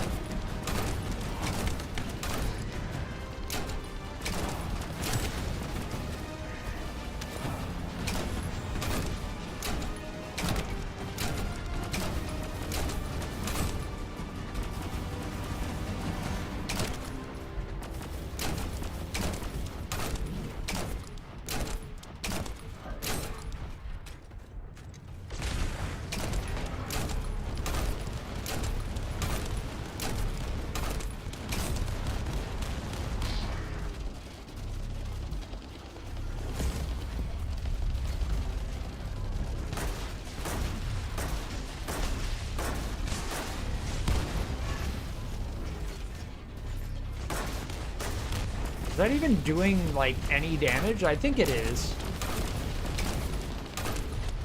Definitely doesn't feel as good as the consistent slam we're getting with this thing, though.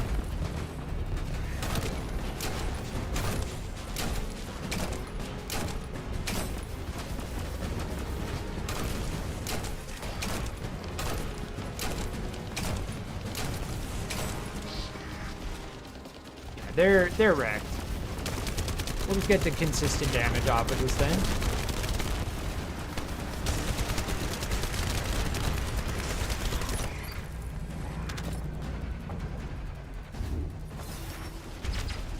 No, it doesn't hit their weak spot.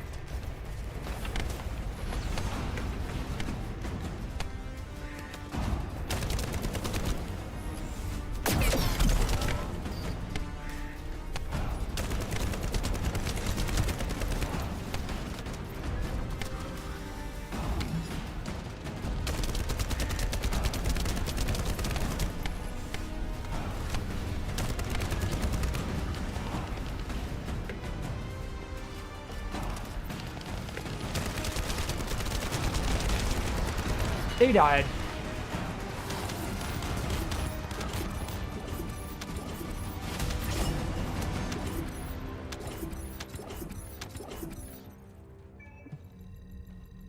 Yeah, getting a level 100 vestigial organ is by far what we're going to want to be looking for.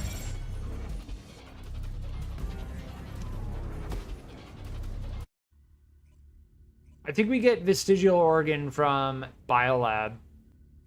And I think they're level 64 drops. Let me check. So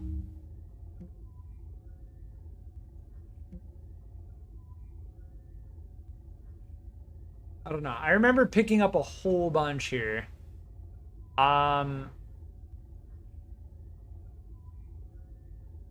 Yeah, I don't know if we actually need it. I'd be like between this and this, we're doing a lot of damage. This also has bonus damage versus Colossus. Yes, it's toxic and not chill, but the next best thing I think against Pyromaniac is toxic. So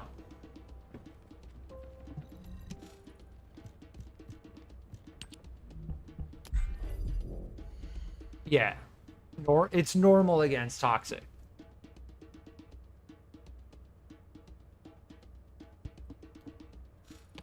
So if the game wants to give me toxic rolls and not chill rolls, then there's not much I can do about it. Let me sort by level. Let's make sure not to... I need to look through these level 100s quickly. These eternal willpowers, I'm actually going to hold on to one. And we're going to bring it up to 100. Everything else can get scrapped. And then as for these four, I'm holding on to those. This in particular, we definitely need to hold on to.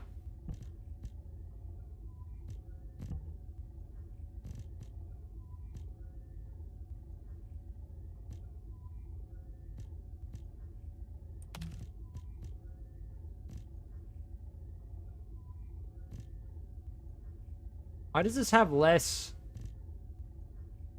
Why does it have less DP? Oh, this does have less DPS, yeah.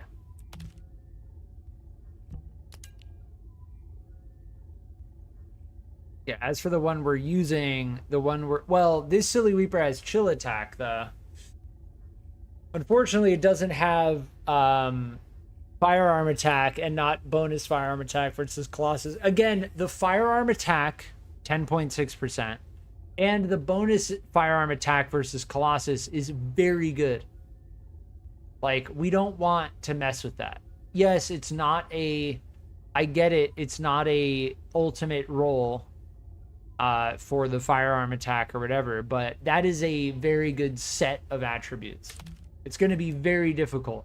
And, oh, but bro, the ultimate chill attack. Yeah, it doesn't matter. The bonus firearm attack versus Colossus is massive. And a firearm attack plus 10.6% on something that hits as hard as the Silly Weeper is amazing. So we're good on that.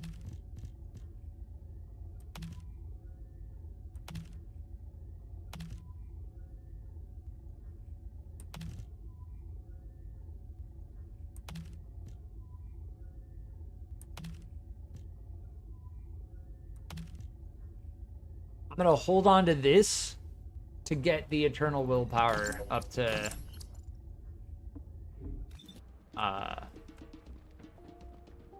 to get the Eternal Willpower up. But dude, when we do a freaking Colossus battle, we get like no gold. Like, we're being gold starved by the game, man. Every time we do a Colossus battle, we get no gold. None. We're getting gold starved right now. I want to get this up to 100. And I want to readjust this. And I want to see what a level 100 Eternal Willpower looks like.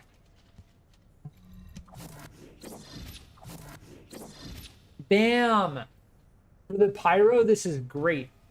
Firearm and chill, good, good, good. We're good. I'm just going to break this thing out. Another season leveled up. Now, I think we just have enough gold to do this on Sharen. No, 6,000. Yeah, I want to get this up twice. So we're going to need 18,000. Dude, we are gold starved. This thing is prime. Beautiful. Beautiful.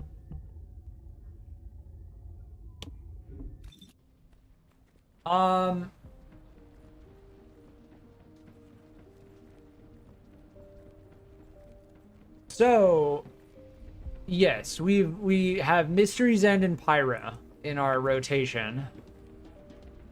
If I want to continue doing Pyro, we've got to do Mystery's End in order to get the 36.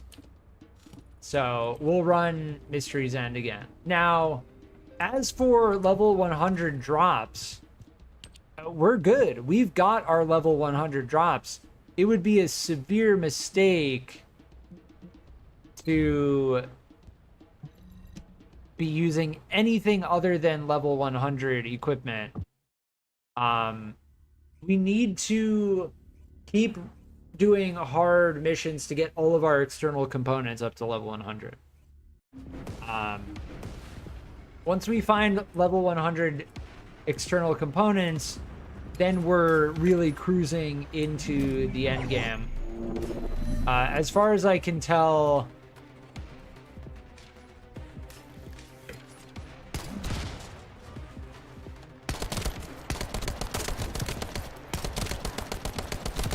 oh, the recoil on this thing is crazy.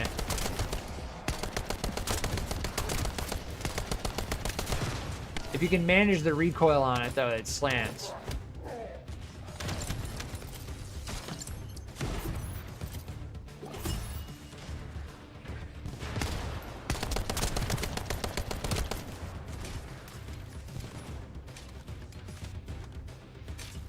Yeah, we have, I mean, if we want to get Sharen up to level 40, we can run the Kingston defense mission like one time and we'll get Sharen up.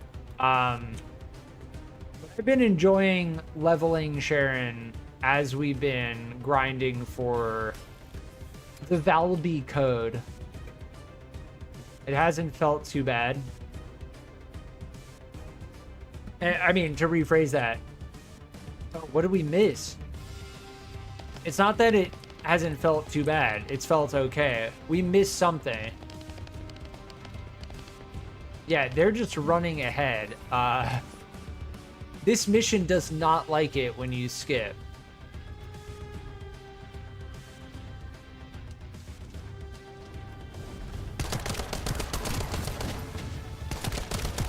And if you skip stuff, it will just give you a green icon to go back.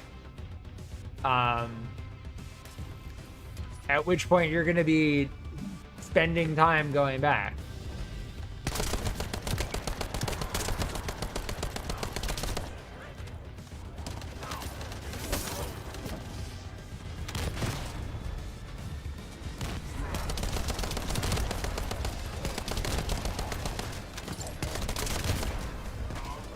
But yeah, I'm leveling up the Eternal Willpower. I'm using this in order to get our proficiency up with it as well. I don't know what that little wrench icon...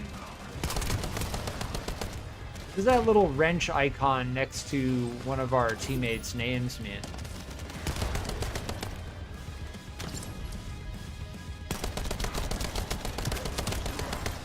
Are we only playing with 3 people?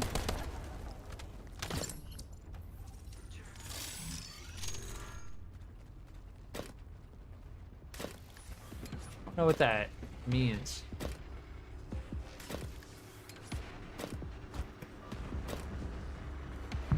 Yeah, see how we're getting ammo in the bottom right?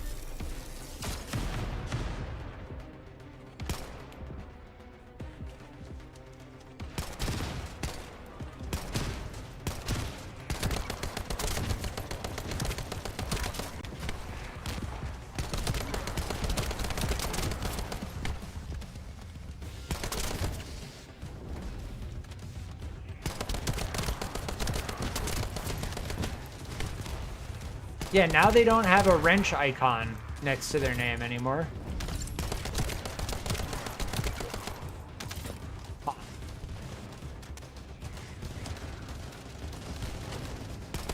Yeah, I also don't see them at all, like anywhere.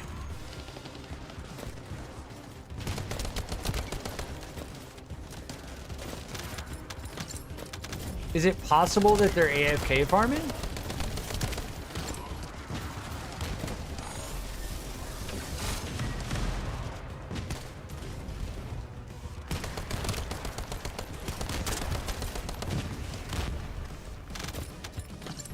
Can you AFK farm this mission?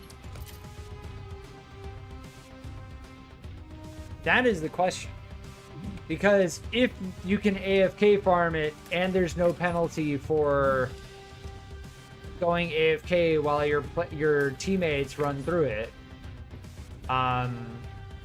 what's to stop people from just joining these and then going AFK? Now, do I really care? I mean, I'm cruising, but the idea of like people joining into one of these and then just like going AFK doesn't, I don't know.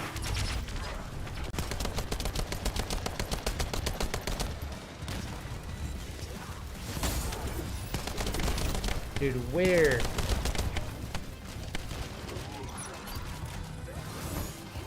There we go.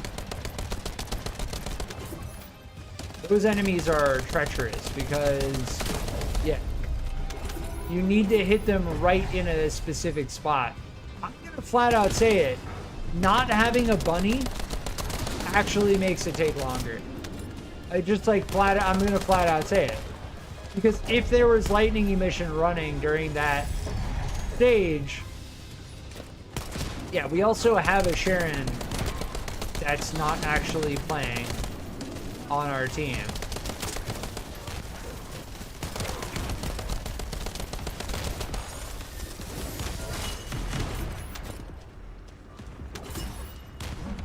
The thing is, like, what is there to even do about it at that point? Because we're already deep into it, you know? I went too early.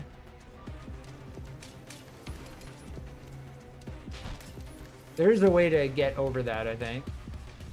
Both of my teammates.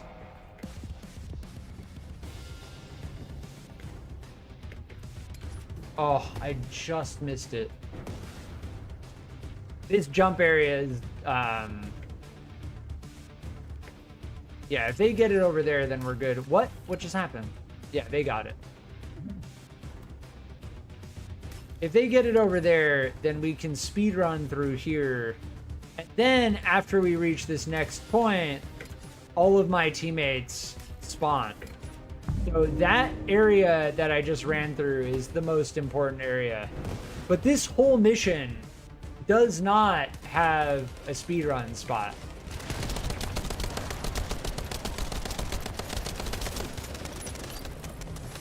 There is no... That's the only speedrun spot on this whole mission, as far as I can tell.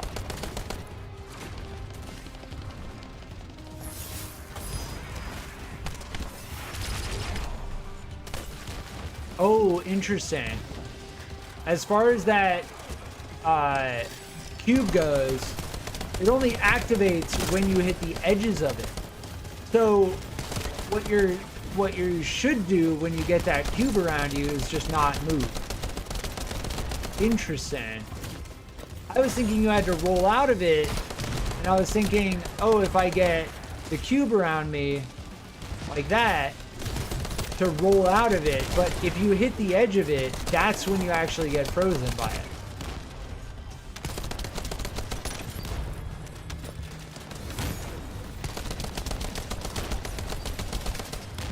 Very interesting.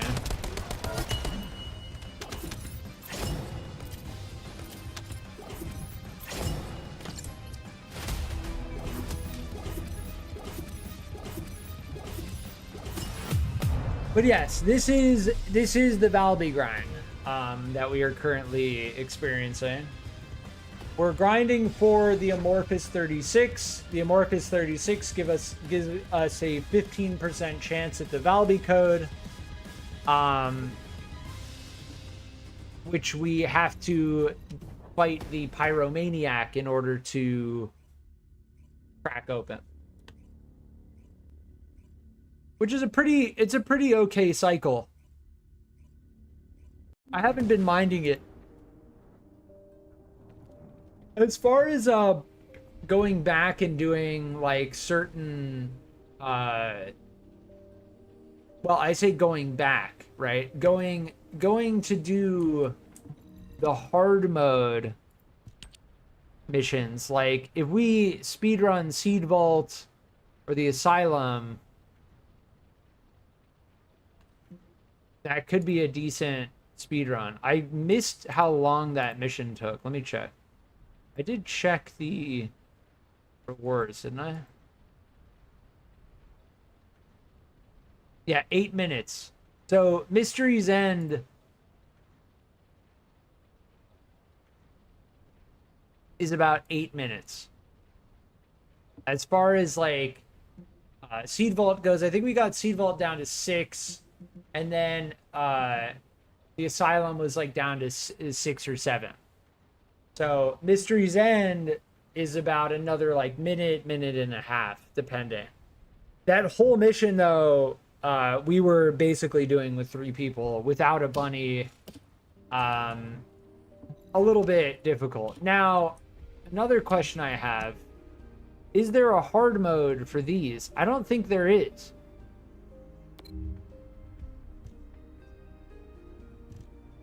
There's practically no reason to run this. There is another mission that drops Valby code. Yeah, this one. So let's do this. Let's do this one time, see if we get the 32 drop. It's a good way to switch it up. If we get that 32 drop, then we have a much better chance of getting the Valby code after we get that. If we get lucky with getting the amorphous material, then we'll have a better chance of getting the Valby code. Which is a weird way of thinking about it, but it's a nice switch up at least. Like it's a different type of mission. It's a good switch up.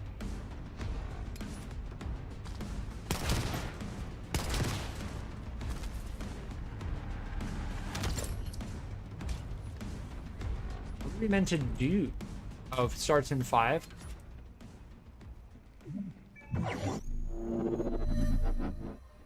Huh? Eliminate the void bombers. What?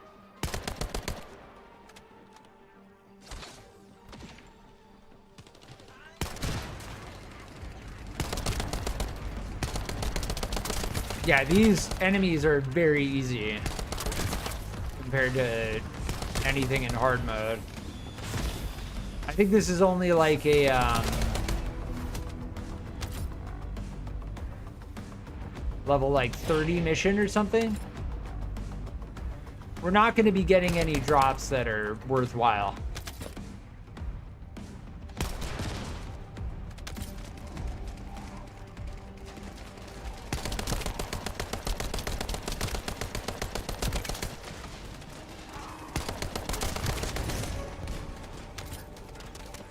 We are getting a good amount of gold, though.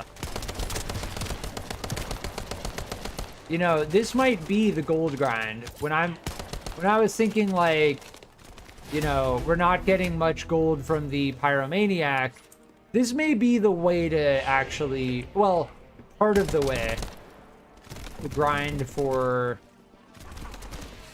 Weird, you need to, like, get close to them and shoot them inside of the bubble. This may be the way to grind for... part of the way to grind for Valby. There's this, and then there's Mystery's End. This is a pretty reasonable way to do it, too, given the fact that getting a lot of gold, these enemies aren't that difficult. Definitely feeling like a part of the gold grind. Some lag. Yeah, all of these drops on the ground are gold.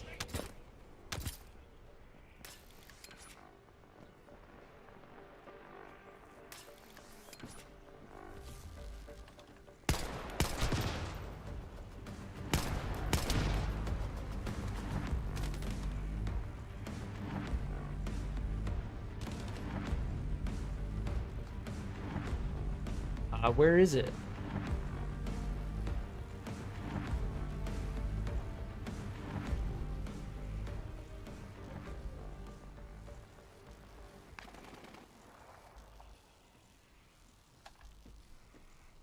Oh, you have to go and search out the Void Bomber?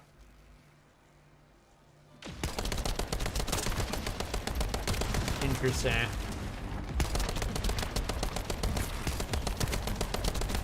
It said like Void Bombers are in stealth mode or something.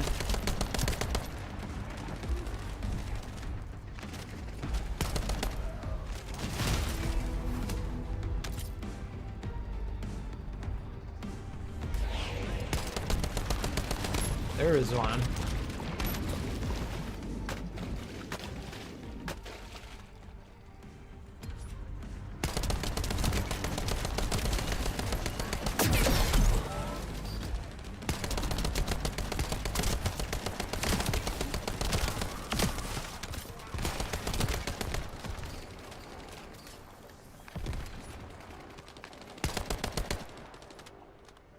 Yeah, frame rate is a little bit rough around here.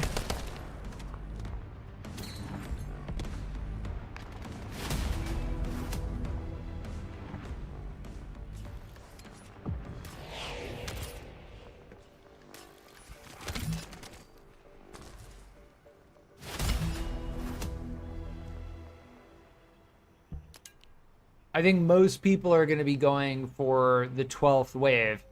Now, we will go for the 12th wave. We will try to roll for the 32. And then we're going to take very close note of just how long the mission takes. Yeah, I think as long as one person gets inside the bubble and shoots it, then it's good. That's what, like, initiates the wave.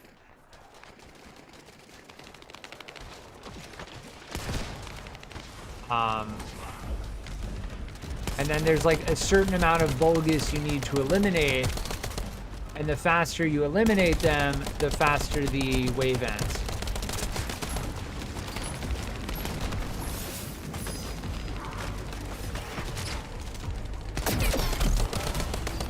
Yeah.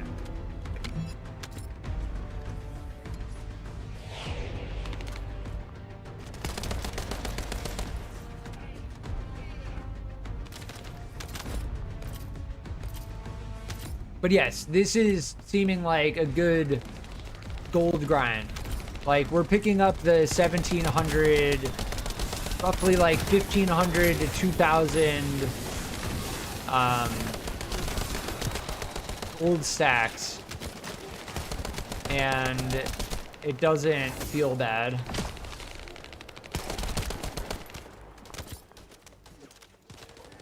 Yeah, 1900. It's anywhere between like 1700 to 2000.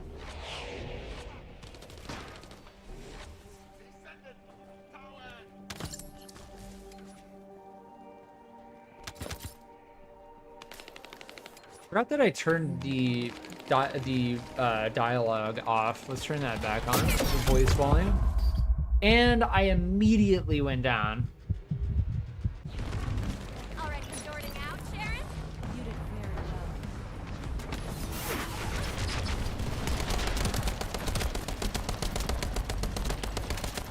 well. Loading.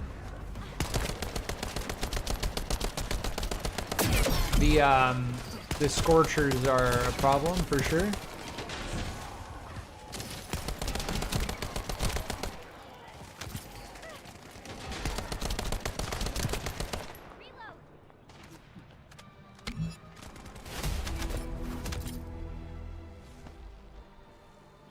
Yeah, it seems like most of the gold drops are somewhere between 17 and 19. There was a 2100. So, as for doing this mission, we're partially gold grinding, partially increasing our mastery on this weapon. partially grinding for Valby as well.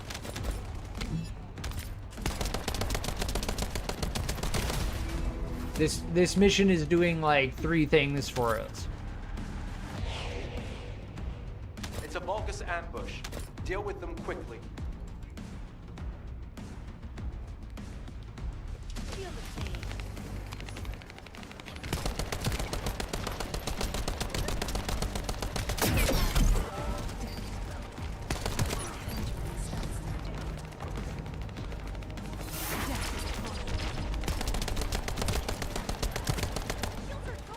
Yeah, Sharon's ability is very good at doing that. I also haven't been using RV, but that's because just everything dies very quickly and I don't really need to stun lock anything.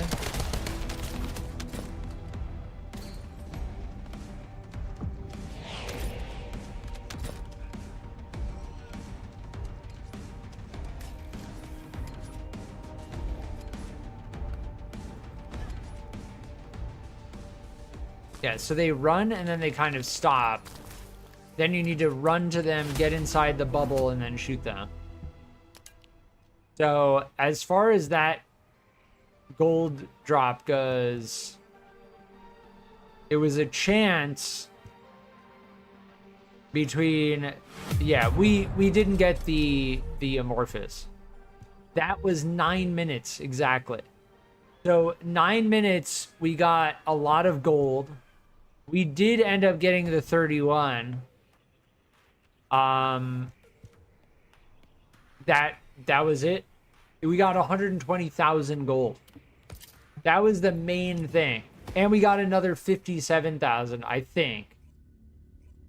So if we need gold, that's what we do.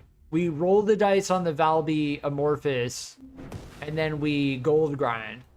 If we don't need gold, then it's better to do the mystery Zen. Because if you do that and you don't get the drop, then you don't get any chance at even trying to roll for Valby at all.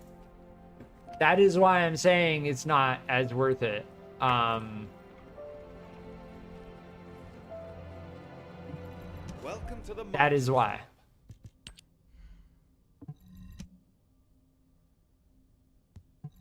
Yeah, as for combining modules together, that costs gold as well. But that is the gold grind. What, like, a part of doing that instead of Mystery's End is the fact that we got a significant amount more gold from it. That's it. The only reason I would do that.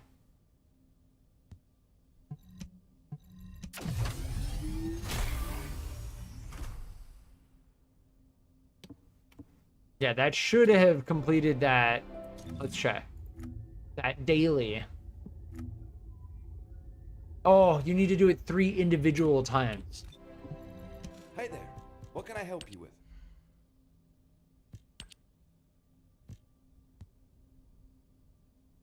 Alright, let's do this on that. I don't like the idea of there being a daily. I don't think that they should do that anymore. Having a daily challenge where you need to enhance modules, there's gonna come a time where it's like, yeah, I don't really want to enhance. Yeah, I don't know. It's okay. It's okay, because you can always like kind of find a module where it's like, okay, I'll enhance this, that's fine. But for players who have all the modules they want maxed out, eventually it's going to be like, what do I even enhance?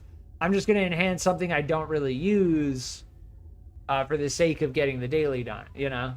Whereas like acquiring Repton or doing intercept battles or clearing missions, like that's something very repeatable infinitely.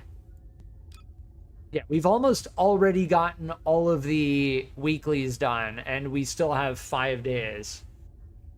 Primarily, we need to use Freyna, which is not difficult.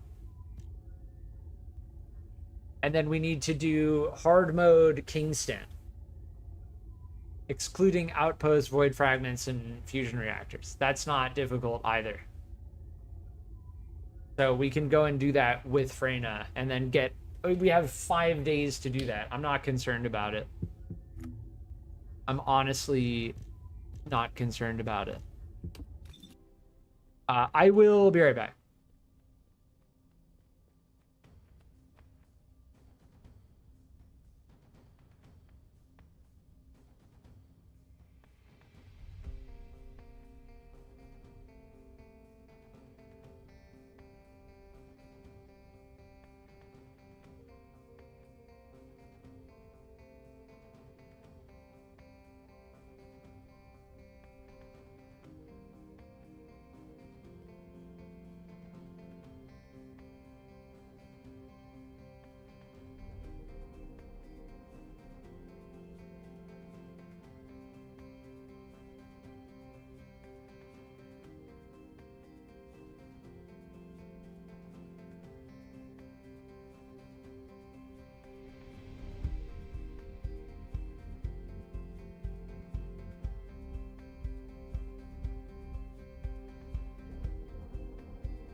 All right, I'm back.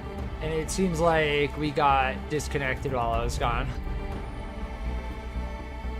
So let's see if we can get back in or if the servers all went down. I don't know. We'll have to find out very, very shortly. Hopefully the servers didn't go down. How long was I AFK for? It felt like a little bit of a longer period of time. I think I was gone for 9 minutes. Yeah.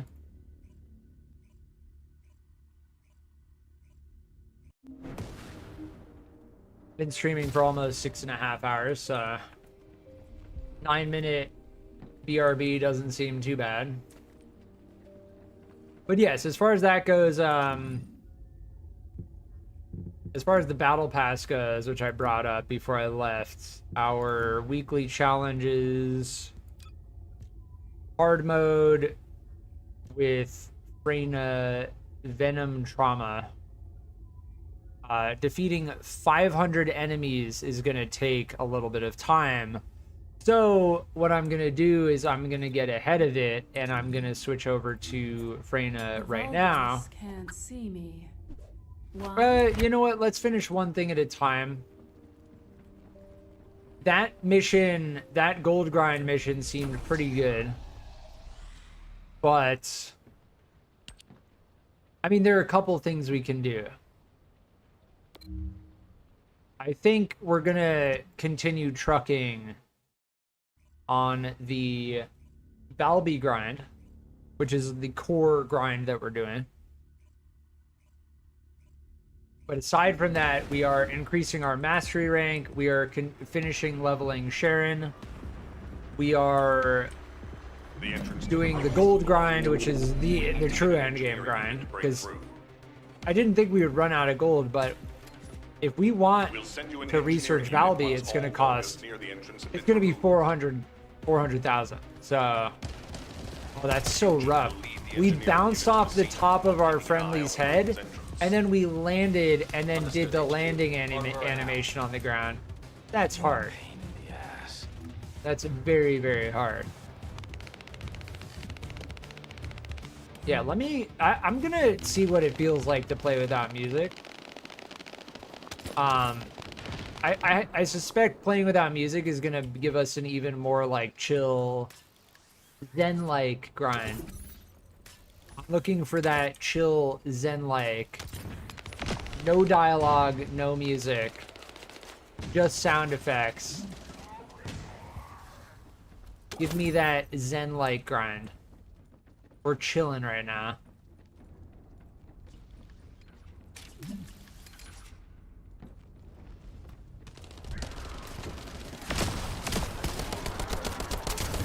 This thing clacks though. I like the eternal willpower. Lower fire rate, massive damage per hit. It's almost like a scout rifle. Almost like a scout rifle.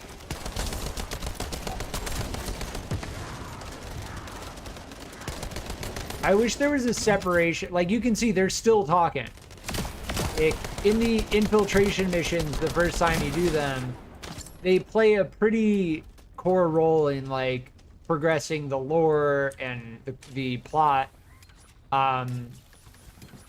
As for repeating them, as far as that goes, hearing the dialogue in these over and over again is not ideal. Nobody wants that. But when it comes to like the character Descendant voices and stuff, I'd like to be able to separate out whether I hear the Descendant voices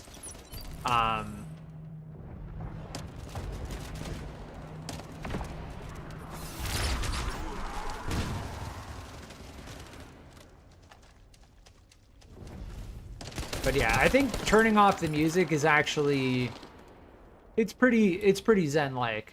It's just more chill, you know?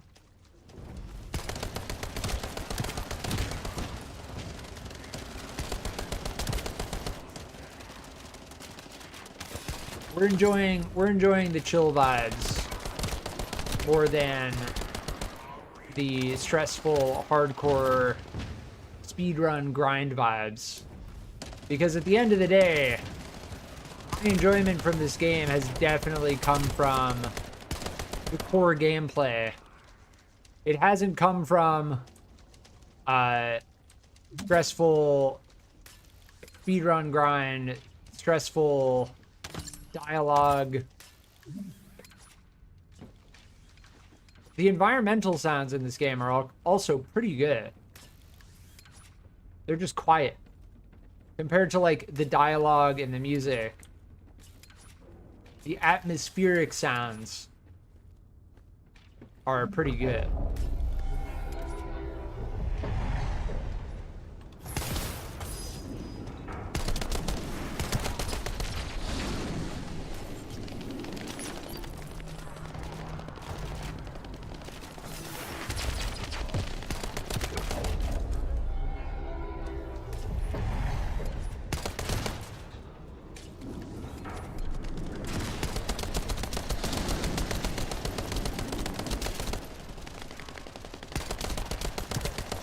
Yeah, so chill damage, if you have a chill roll on your weapon, it seems like there's always a chance for it to freeze the enemy that you're shooting.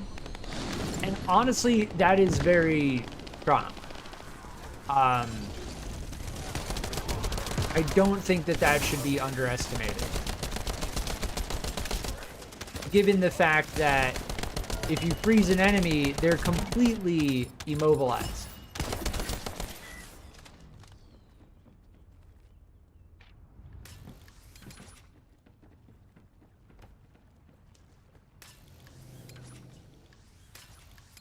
Yeah, there's a way to go up there, which is slightly faster. Well, slightly safer as well. We can go up top on that if we get the double jump and grappling hook, which that time we did, and thankfully we got the vault on the edge there. Our teammate knows this speed run, so they're moving ahead, which is good to see. You do need two-player cooperation to get the speed run in that section, but we did get it that time around, which is great to see, because it shaves off probably about 30 seconds. It is not a small speed run.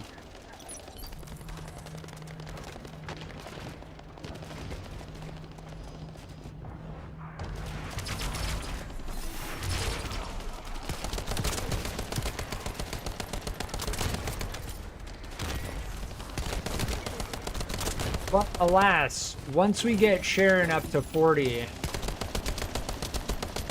I will be switching to Freyna in order to get our dailies done, which is what it's coming down to. Like, yes, we are doing certain things specifically to get dailies done in order to progress the battle pass. The battle pass daily grind is a huge part of like the true end game grind, right? Like if our main goals are like unlocking 10 Descendants and completing the battle pass, like that's what it's going to start to look like. 6 minutes 50 seconds. So we shaved off 1 minute and 20 seconds by having 2 people on this mission who knew what they were doing. That feels very good. I like that. That felt like a very clean run. Which then leads us directly to the Pyromaniac.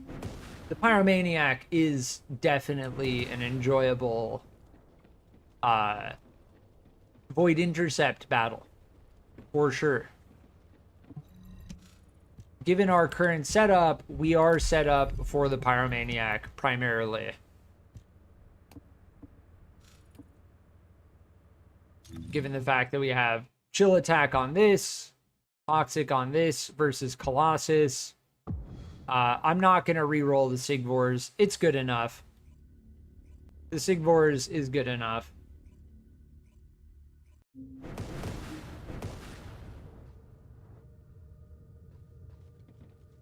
We have a max level Viesa on our team. which is a good sign. Yesa being the primary descendant for the Pyromaniac.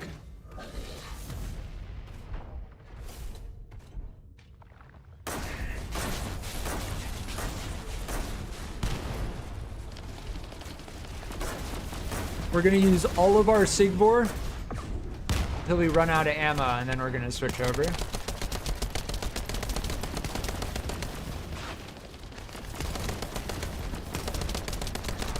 This is hitting so hard. This is beautiful. The Eternal Willpower is one of my favorite weapons. Between the Eternal Willpower and the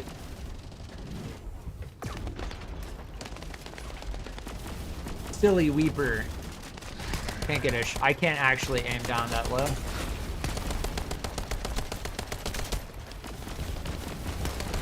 The Eternal Willpower and the Silly Weeper are my favorite weapons. Two of my favorite weapons.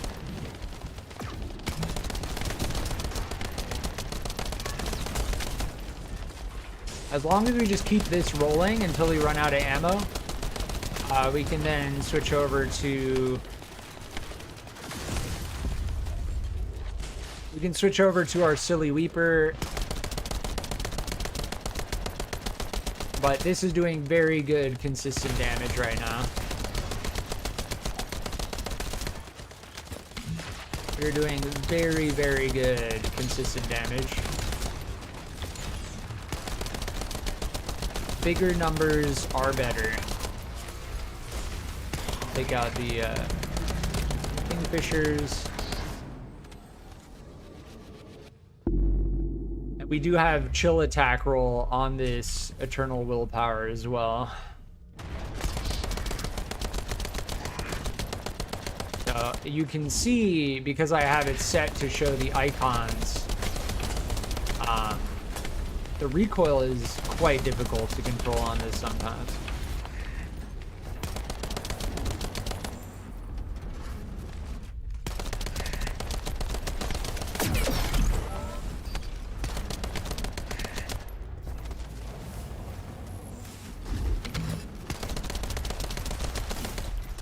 Our teammate is just not gonna get our teammate up.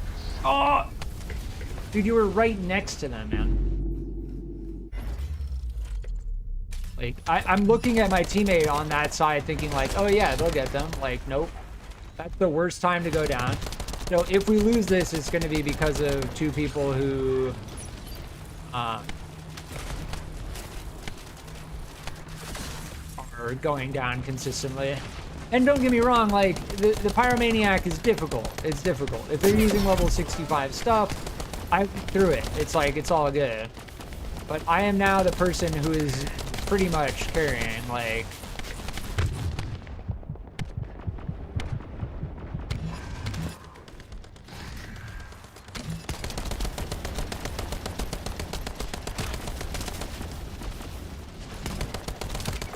Yeah, the freeze on the Hummingbirds is also very good.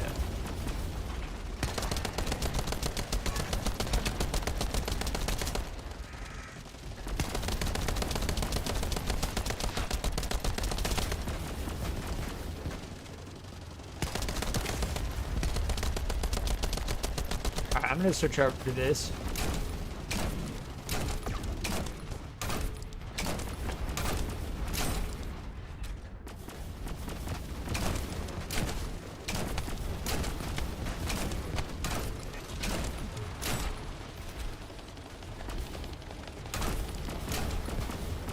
We're hard carrying right now. Yeah.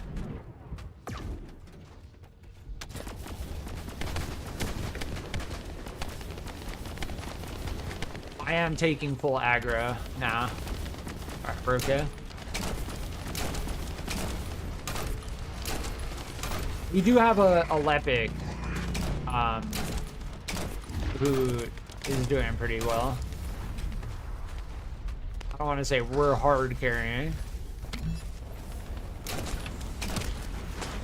Yeah, while they're invulnerable,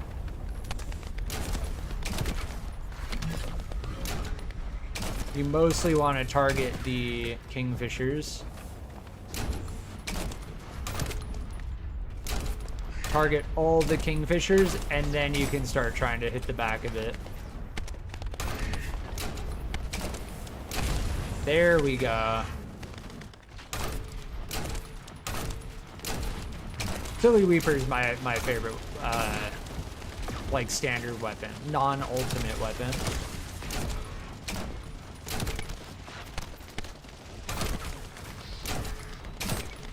It's got a slow fire rate. That's by far the biggest sacrifice.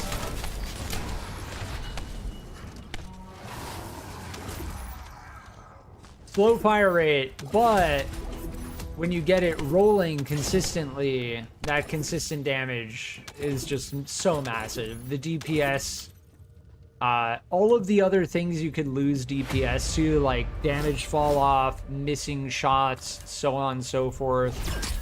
The Silly Weeper definitely just mitigates all of that.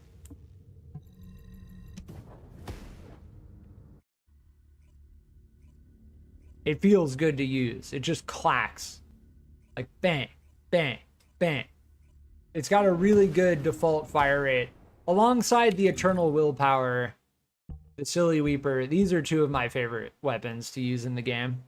And then obviously the Thunder Cage, right? The Thunder Cage is extremely satisfying to use.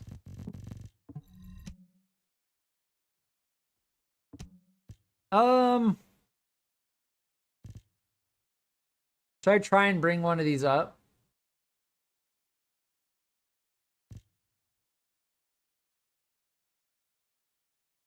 Having a sniper rifle might be good. I do want to get Sigvor proficiency maxed out, though.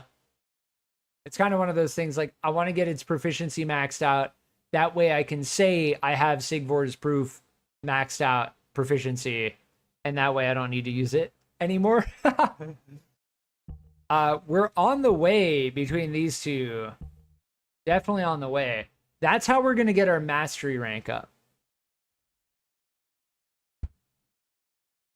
But yeah, as for all of these, I don't think I really care. No,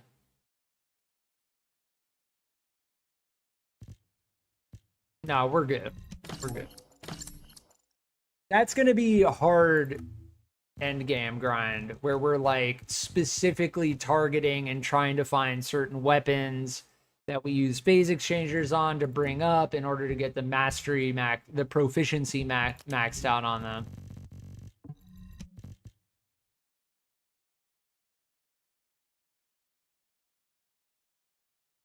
Ooh.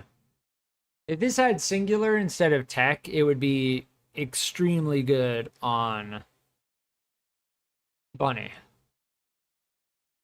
Yeah, that's unfortunate. That mismatch of singular and tech makes it not usable. What is Freyna again? Freyna is tech, dimension, mostly tech. So if we find a toxic tech, we should hold on to that. Everything else that's below level 100, I don't care about. Do not.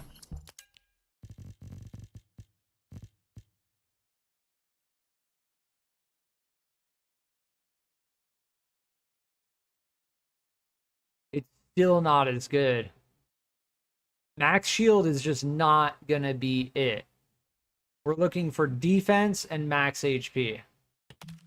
Unfortunately, we're using... Actually, no, I swapped that out already.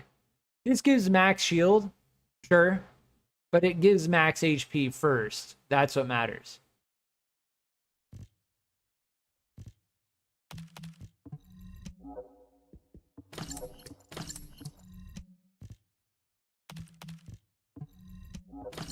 Yeah, all of that cleaned out. Now, it may seem like I just deleted all of my reactors and everything. But no, I have these saved. I have this one saved for Viesa. Valby. and then Blair potentially. I need to find one, a level 100 reactor for Bunny, which is going to be, it's going to be electric singular for speed of light and lightning emission. So we're always on the lookout for electric singular.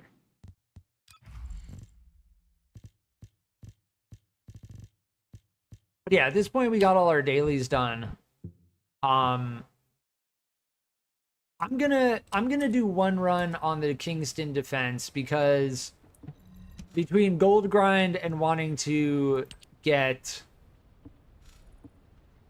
Sharen to 40, yeah, but again, if I'm gonna do this, if we're gonna do this, we're gonna do this, right? Right? It's gonna be gold and 32. And it seems like we get a good amount of XP from this. So if we want XP, gold, and a chance at a Valby drop, this is what we do. Otherwise, we do Mystery's End. Mystery's End doesn't give as much gold or XP, and it takes about 7 minutes. This takes 9 minutes, though. So as far as time goes, they're pretty much the same, within 2 minutes of one another.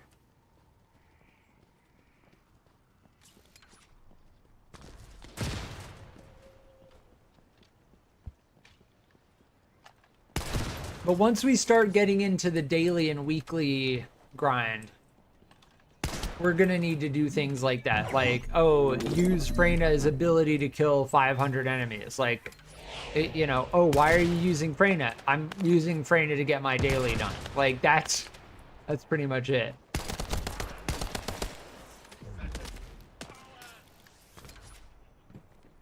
I remember playing New World, and what happened with New World stopped.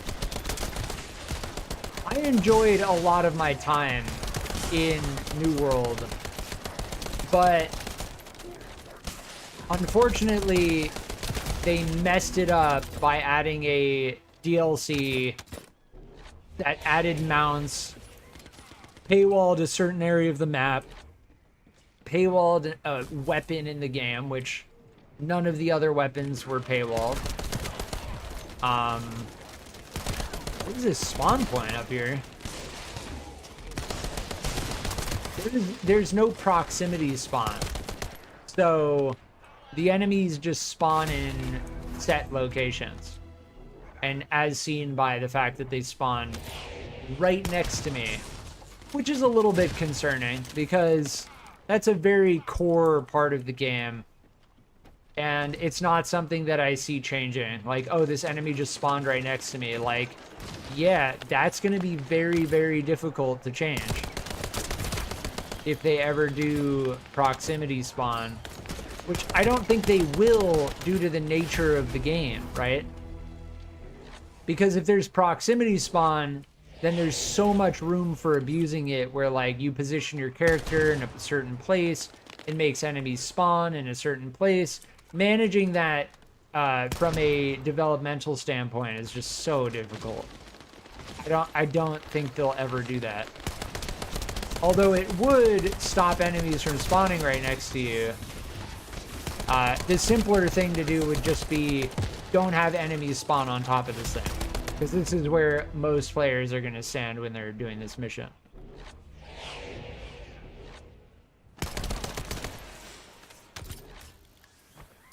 Taking out those void bombers quickly is probably one of the biggest speed runability aspects of these missions. And then aside from that, it's just pure damn, that thing followed us, homed onto us, and then ticked fire damage on us.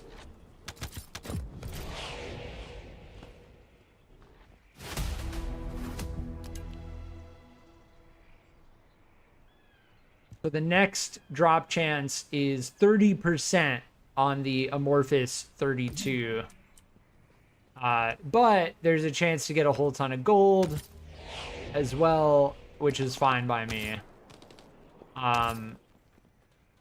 Once we have an insane amount of gold, we don't need to do this one anymore. We can do Mystery's End.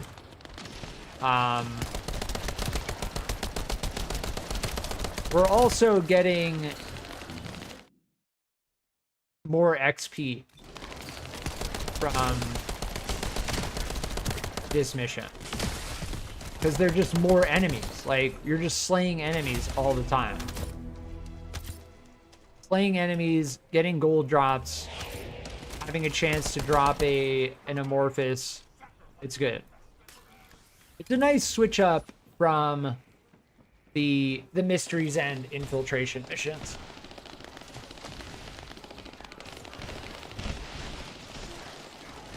If we wanted to get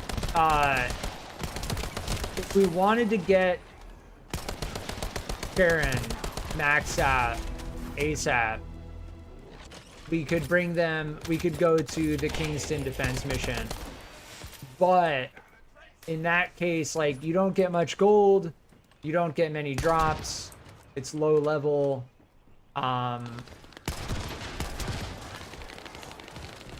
It's just not really, it's not really worth it. Why don't I have my abilities? Oh, because of that one enemy?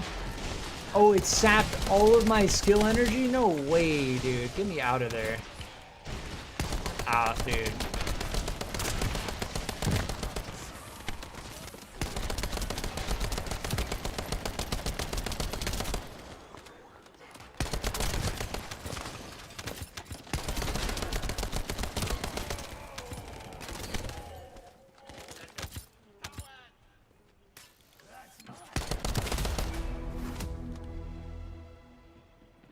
Yeah, that enemy sapped all of our skill energy. The second I realized it, I was like, dude, where's this thing going? Bro, what? Oh my god, man. That is trolly.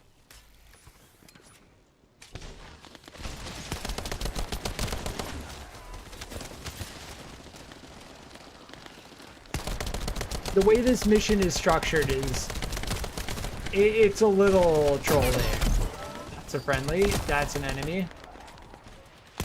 I was wondering where that attachment was coming from. Some enemies have mutation modifiers. The worst by far is that saps or silences you, makes it so you can't use any of your abilities. Beyond that,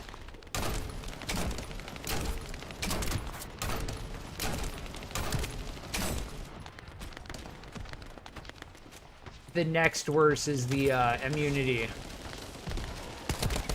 And when certain enemies have immunity, like, knowing where to shoot them, it's just like, it's another reason why Bunny's lightning emission is so good, because you don't need to worry about it, right? Yeah, 30% drop, we got the gold, I'm fine, we're good.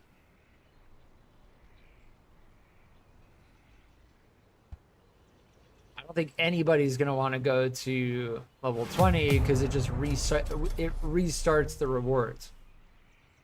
But yeah, look at that gold stack. That's how you get the gold stack.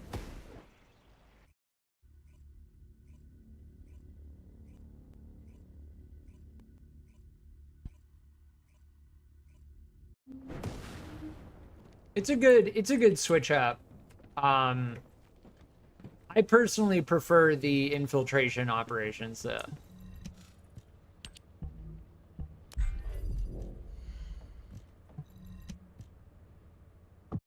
I prefer the infiltration operations and the void intercept battles.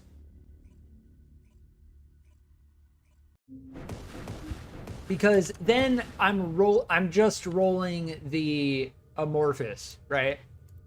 Like, if I'm just rolling the amorphous, like, we're chilling. Then I know, like, okay, we have the amorphous, once we defeat the pyromaniac, we get to crack it open at a chance of 15% chance, right? But when you're doing that mission we just did previously, we did it twice. We didn't even get the amorphous. We didn't even get the amorphous. You know what I mean?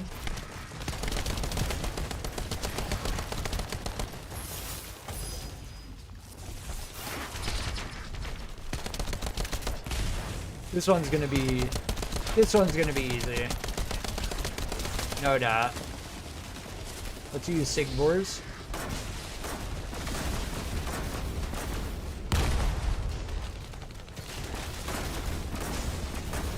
We need to lead them. We hit them with this.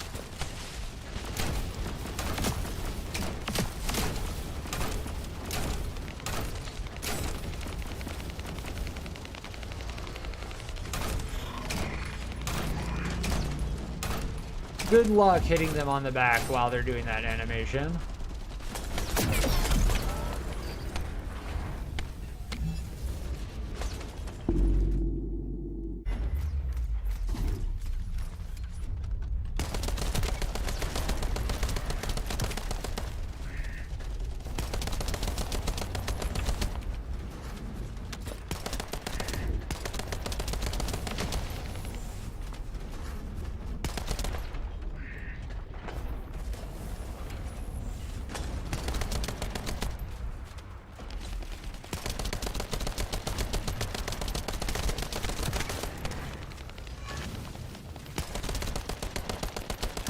I think I have full aggro right now.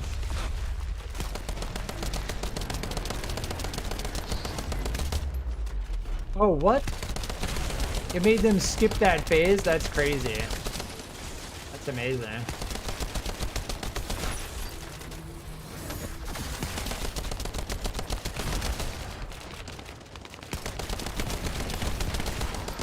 Yeah, nice. We had a very good team that run.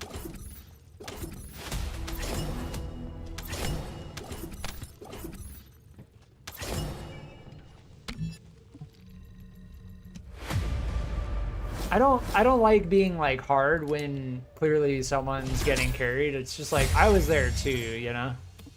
It happens. Like if someone's doing pyro for the first time and they're going down and stuff, like you can't get salty at that, you know?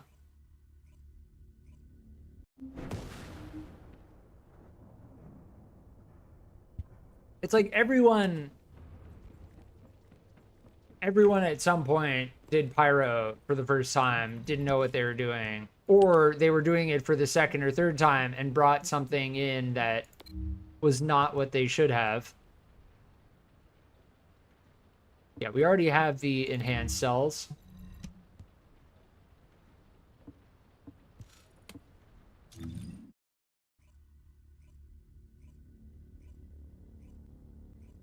Yeah, jumping between Pyromaniac, Mystery's End, and then that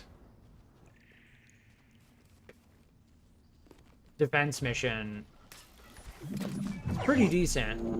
We have 3 bunnies, so as long as one other person on our team kind of knows what they're doing, we should be able to shave this down to like 7 minutes.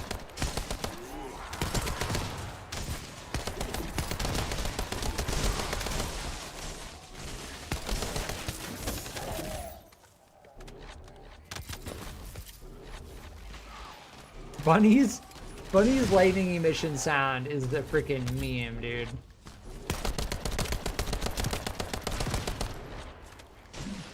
Everyone's just like running around, jumping around, making that lightning emission sound. It's pretty funny. Honestly, turning the music off was a very good move. It makes it like much more chill. See, what's weird is we get Kuiper shard drops from this. We don't seem to get much gold drops, though. That kind of leads me to believe that they set it up so, like, you had to jump back and forth. Which is That makes sense.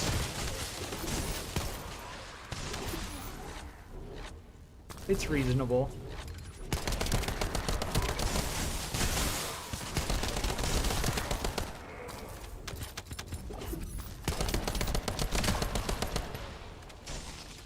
I think it's important when playing to recognize that it's not a good idea to just do the same thing over and over back to back.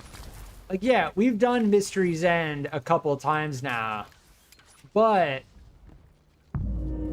I've jumped back from, so we do this and then Pyromaniac, the defense mission. I could also, we did Echo Swamp.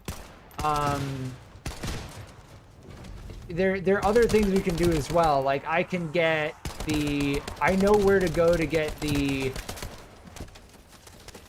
where are my teammates?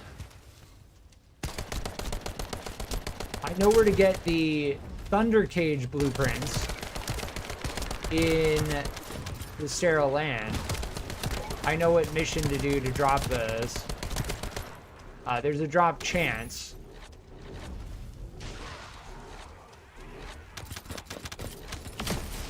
Yeah, you do get gold drops on this mission.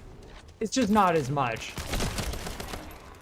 Yeah, you're picking up those 2,000, 1,600 gold drops, but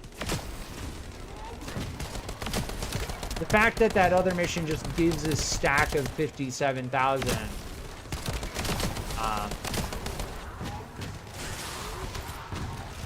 not only are you get a stack of 57,000 at the end of that defense mission, or that ambush mission, you also get a ton just by picking drops up as you're killing tons of enemies. Yeah, this is the speedrun spot here. So you speedrun this, and you do it right.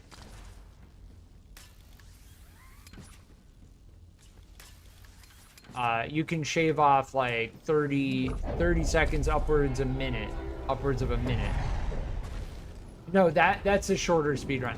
The next one is coming up. Getting through that last part as quickly as possible starts this chain. And then it's a matter of taking out the enemies as quickly as possible.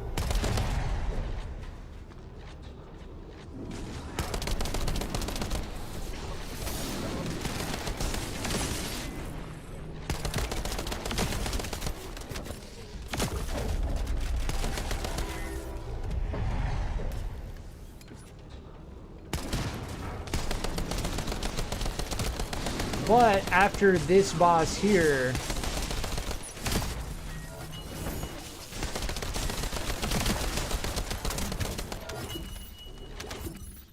this is where the speedrun begins. Yeah, they're already going.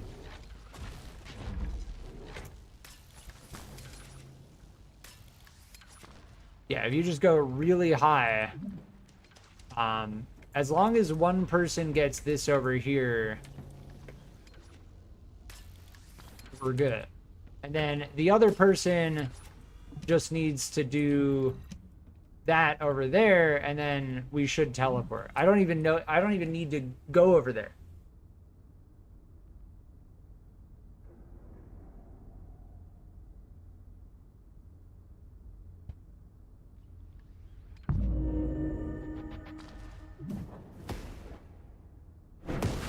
Yeah, there we go. Wait, what? How were they downed while they were... Wait, what? They got teleported to us down.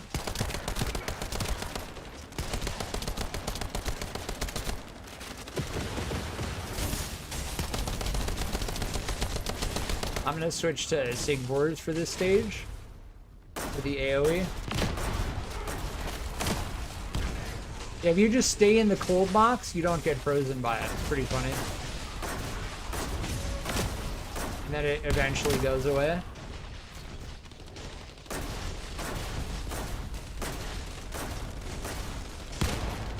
Bam!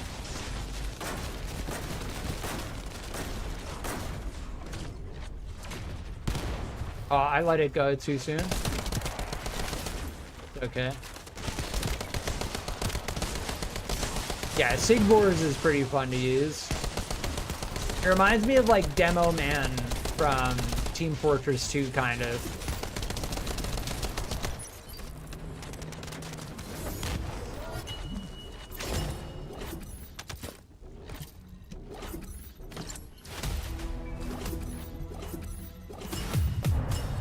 Yeah, 6 minutes, 40 seconds. Nice. So the whole, like, between this mission and then the Pyromaniac, it depends, but it varies anywhere between, like, 12 minutes to 15 minutes to do the whole cycle, right? From beginning to end. Meaning we start Mystery's End, finish it like we just did, and then we go here to start Pyromaniac, right? And we crack open the Amorphous 36. That whole process takes about 15 minutes total, right? Between the 7 minutes at Mystery's End, and then the 6-7 minutes it takes for Pyromaniac, plus give or take any time it takes to like run between the certain things, it's about 15 minutes to roll one Valby code at a 15% chance. So that is why Valby code is the hardest to obtain piece of Valby, because it's between Mystery's End and the Pyromaniac, and that ambush mission we did twice, we didn't even get the amorphous material.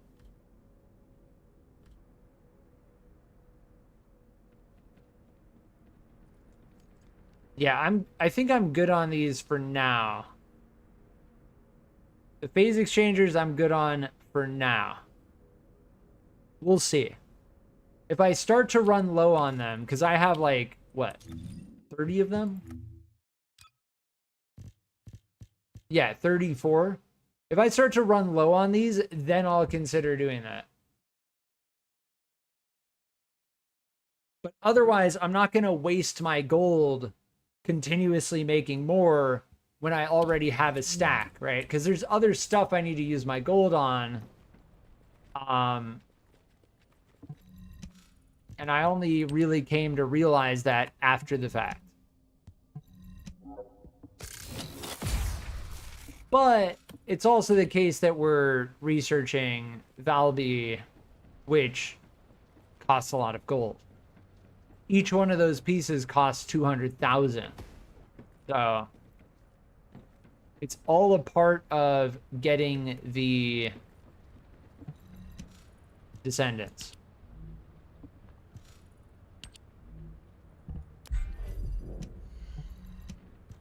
But our current setup on Pyromaniac feels very competent.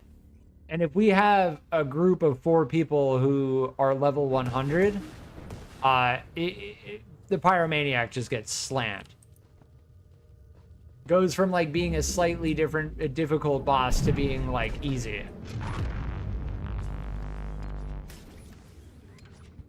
But that's the separation. Like Pyromaniac at level 65, 66 definitely feels like a delineator. Like you're either able to really slam Pyromaniac or you're still like leveling, you know?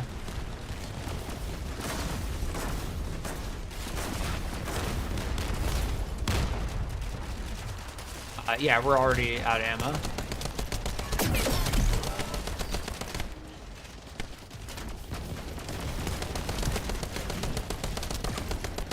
I'm gonna focus on the Kingfishers because I think there's something to do with their selection of moves that if that roll just canceled our relive. if you don't take out the kingfishers, then they don't create more, and then you get less drops on the ground.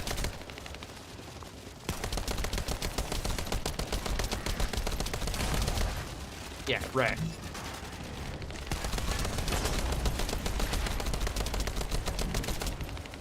Damn, they just got slammed.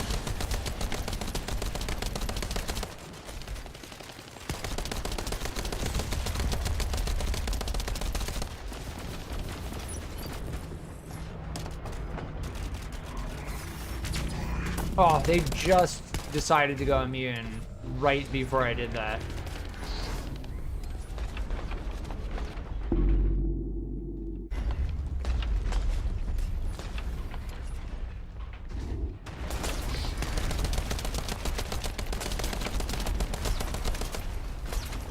Try to switch to the Silly Weeper to see if we can get... I'm aggroed now. I am full aggroed now.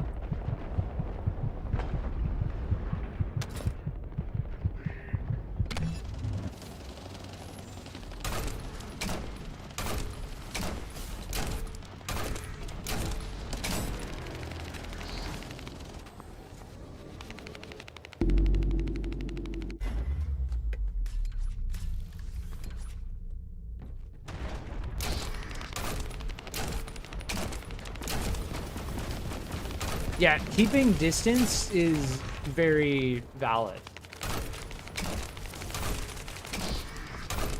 Is that the case? There's a piece on their head? The side of their head?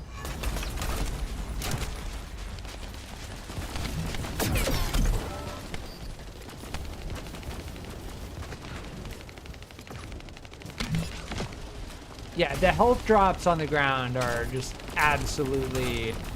Yeah, you can hit their legs as well. I find center of the chest is like best way to hit them. They're broken shoulders and then center chest. I don't know what that purple... What is that purple bar at the bottom? I don't know what that means.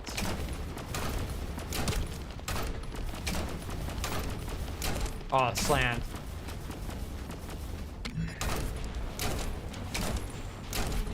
Hitting their gun does not do shit. Yeah, slammed. I'm gonna switch back to the Eternal Willpower.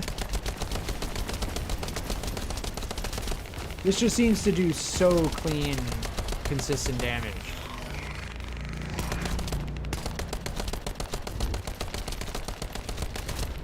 I think hitting them with the Silly Weeper when they're in this phase is probably the best. Just because it is like pinpoint accuracy. Like that. There are like brief moments where you can get a shot off.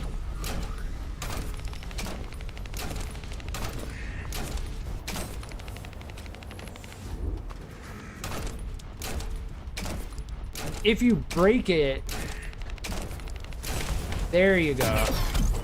It ends the phase. If you break it, it ends the phase, and then you can hit them again. So it's kind of like a damage ramp. If you get the damage off fast enough, then they go down even faster. If you get on top of the damage ramp, you end that immunity phase, then they go down even faster. I wanted to check this. This takes 5 minutes, yeah. So the 7 minutes at Mystery's End, and then the 5 minutes from this is about 13 minutes total. Give or take 1 minute for like mission variability. With only a 15% drop chance, mind you. That is the end of the Valby grind. Once we get the Valby code, then we can start researching Valby. Then we don't need to worry about unlocking Valby again at all, for at all for that matter. That's why, like, when it comes to grinding for a Descendant, I'm not like, oh, I didn't get the drop on a, like, I know I'm gonna need to fight the Pyromaniac many times, and I already have. Yeah, I'll use my liquid metal on that. Liquid metal on this. I don't know about using the high precision exchange components. We get these when we dismantle level 100 external components, reactors, and weapons, I'm pretty sure.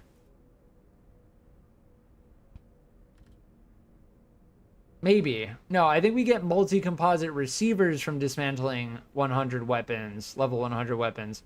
This we get from reactors.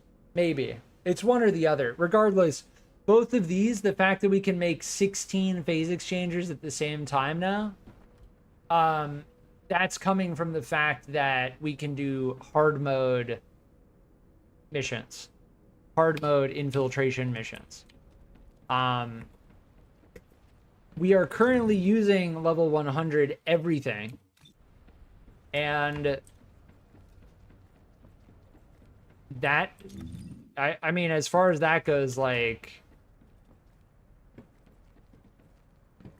when it comes to fighting the Pyromaniac and doing Mystery's End, we're pretty much... What cosmetic is that? Oh, that's Esima. Interesting. I've only seen like 1 or 2 people with that cosmetic.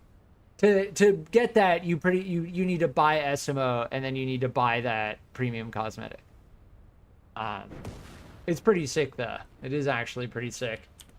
I've been streaming just over 7 hours. You know, as for doing 10-hour streams of this game, I said it previously. We're kind of like toning it down a little bit more. And I have, let me check on Steam. I think we're coming up on 80 hours in game. Let me check. Yes, we are just hitting 80 hours in game at this point. I've definitely enjoyed this game. They're you know, my 2 major gripes, which I've made clear many a time, which are the server disconnects and the performance optimization, need to be the main focus of the developers. There is an echo over here that we didn't get.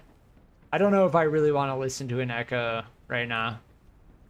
One of them is just full-blown some dude talking about giving flowers to Sharen, I think. Like, that's that's basically it.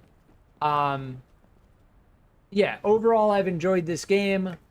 I will be coming back to it. I'm probably going to be toning it down now that we've hit the hit the end game. Like, we're in we hit hard mode.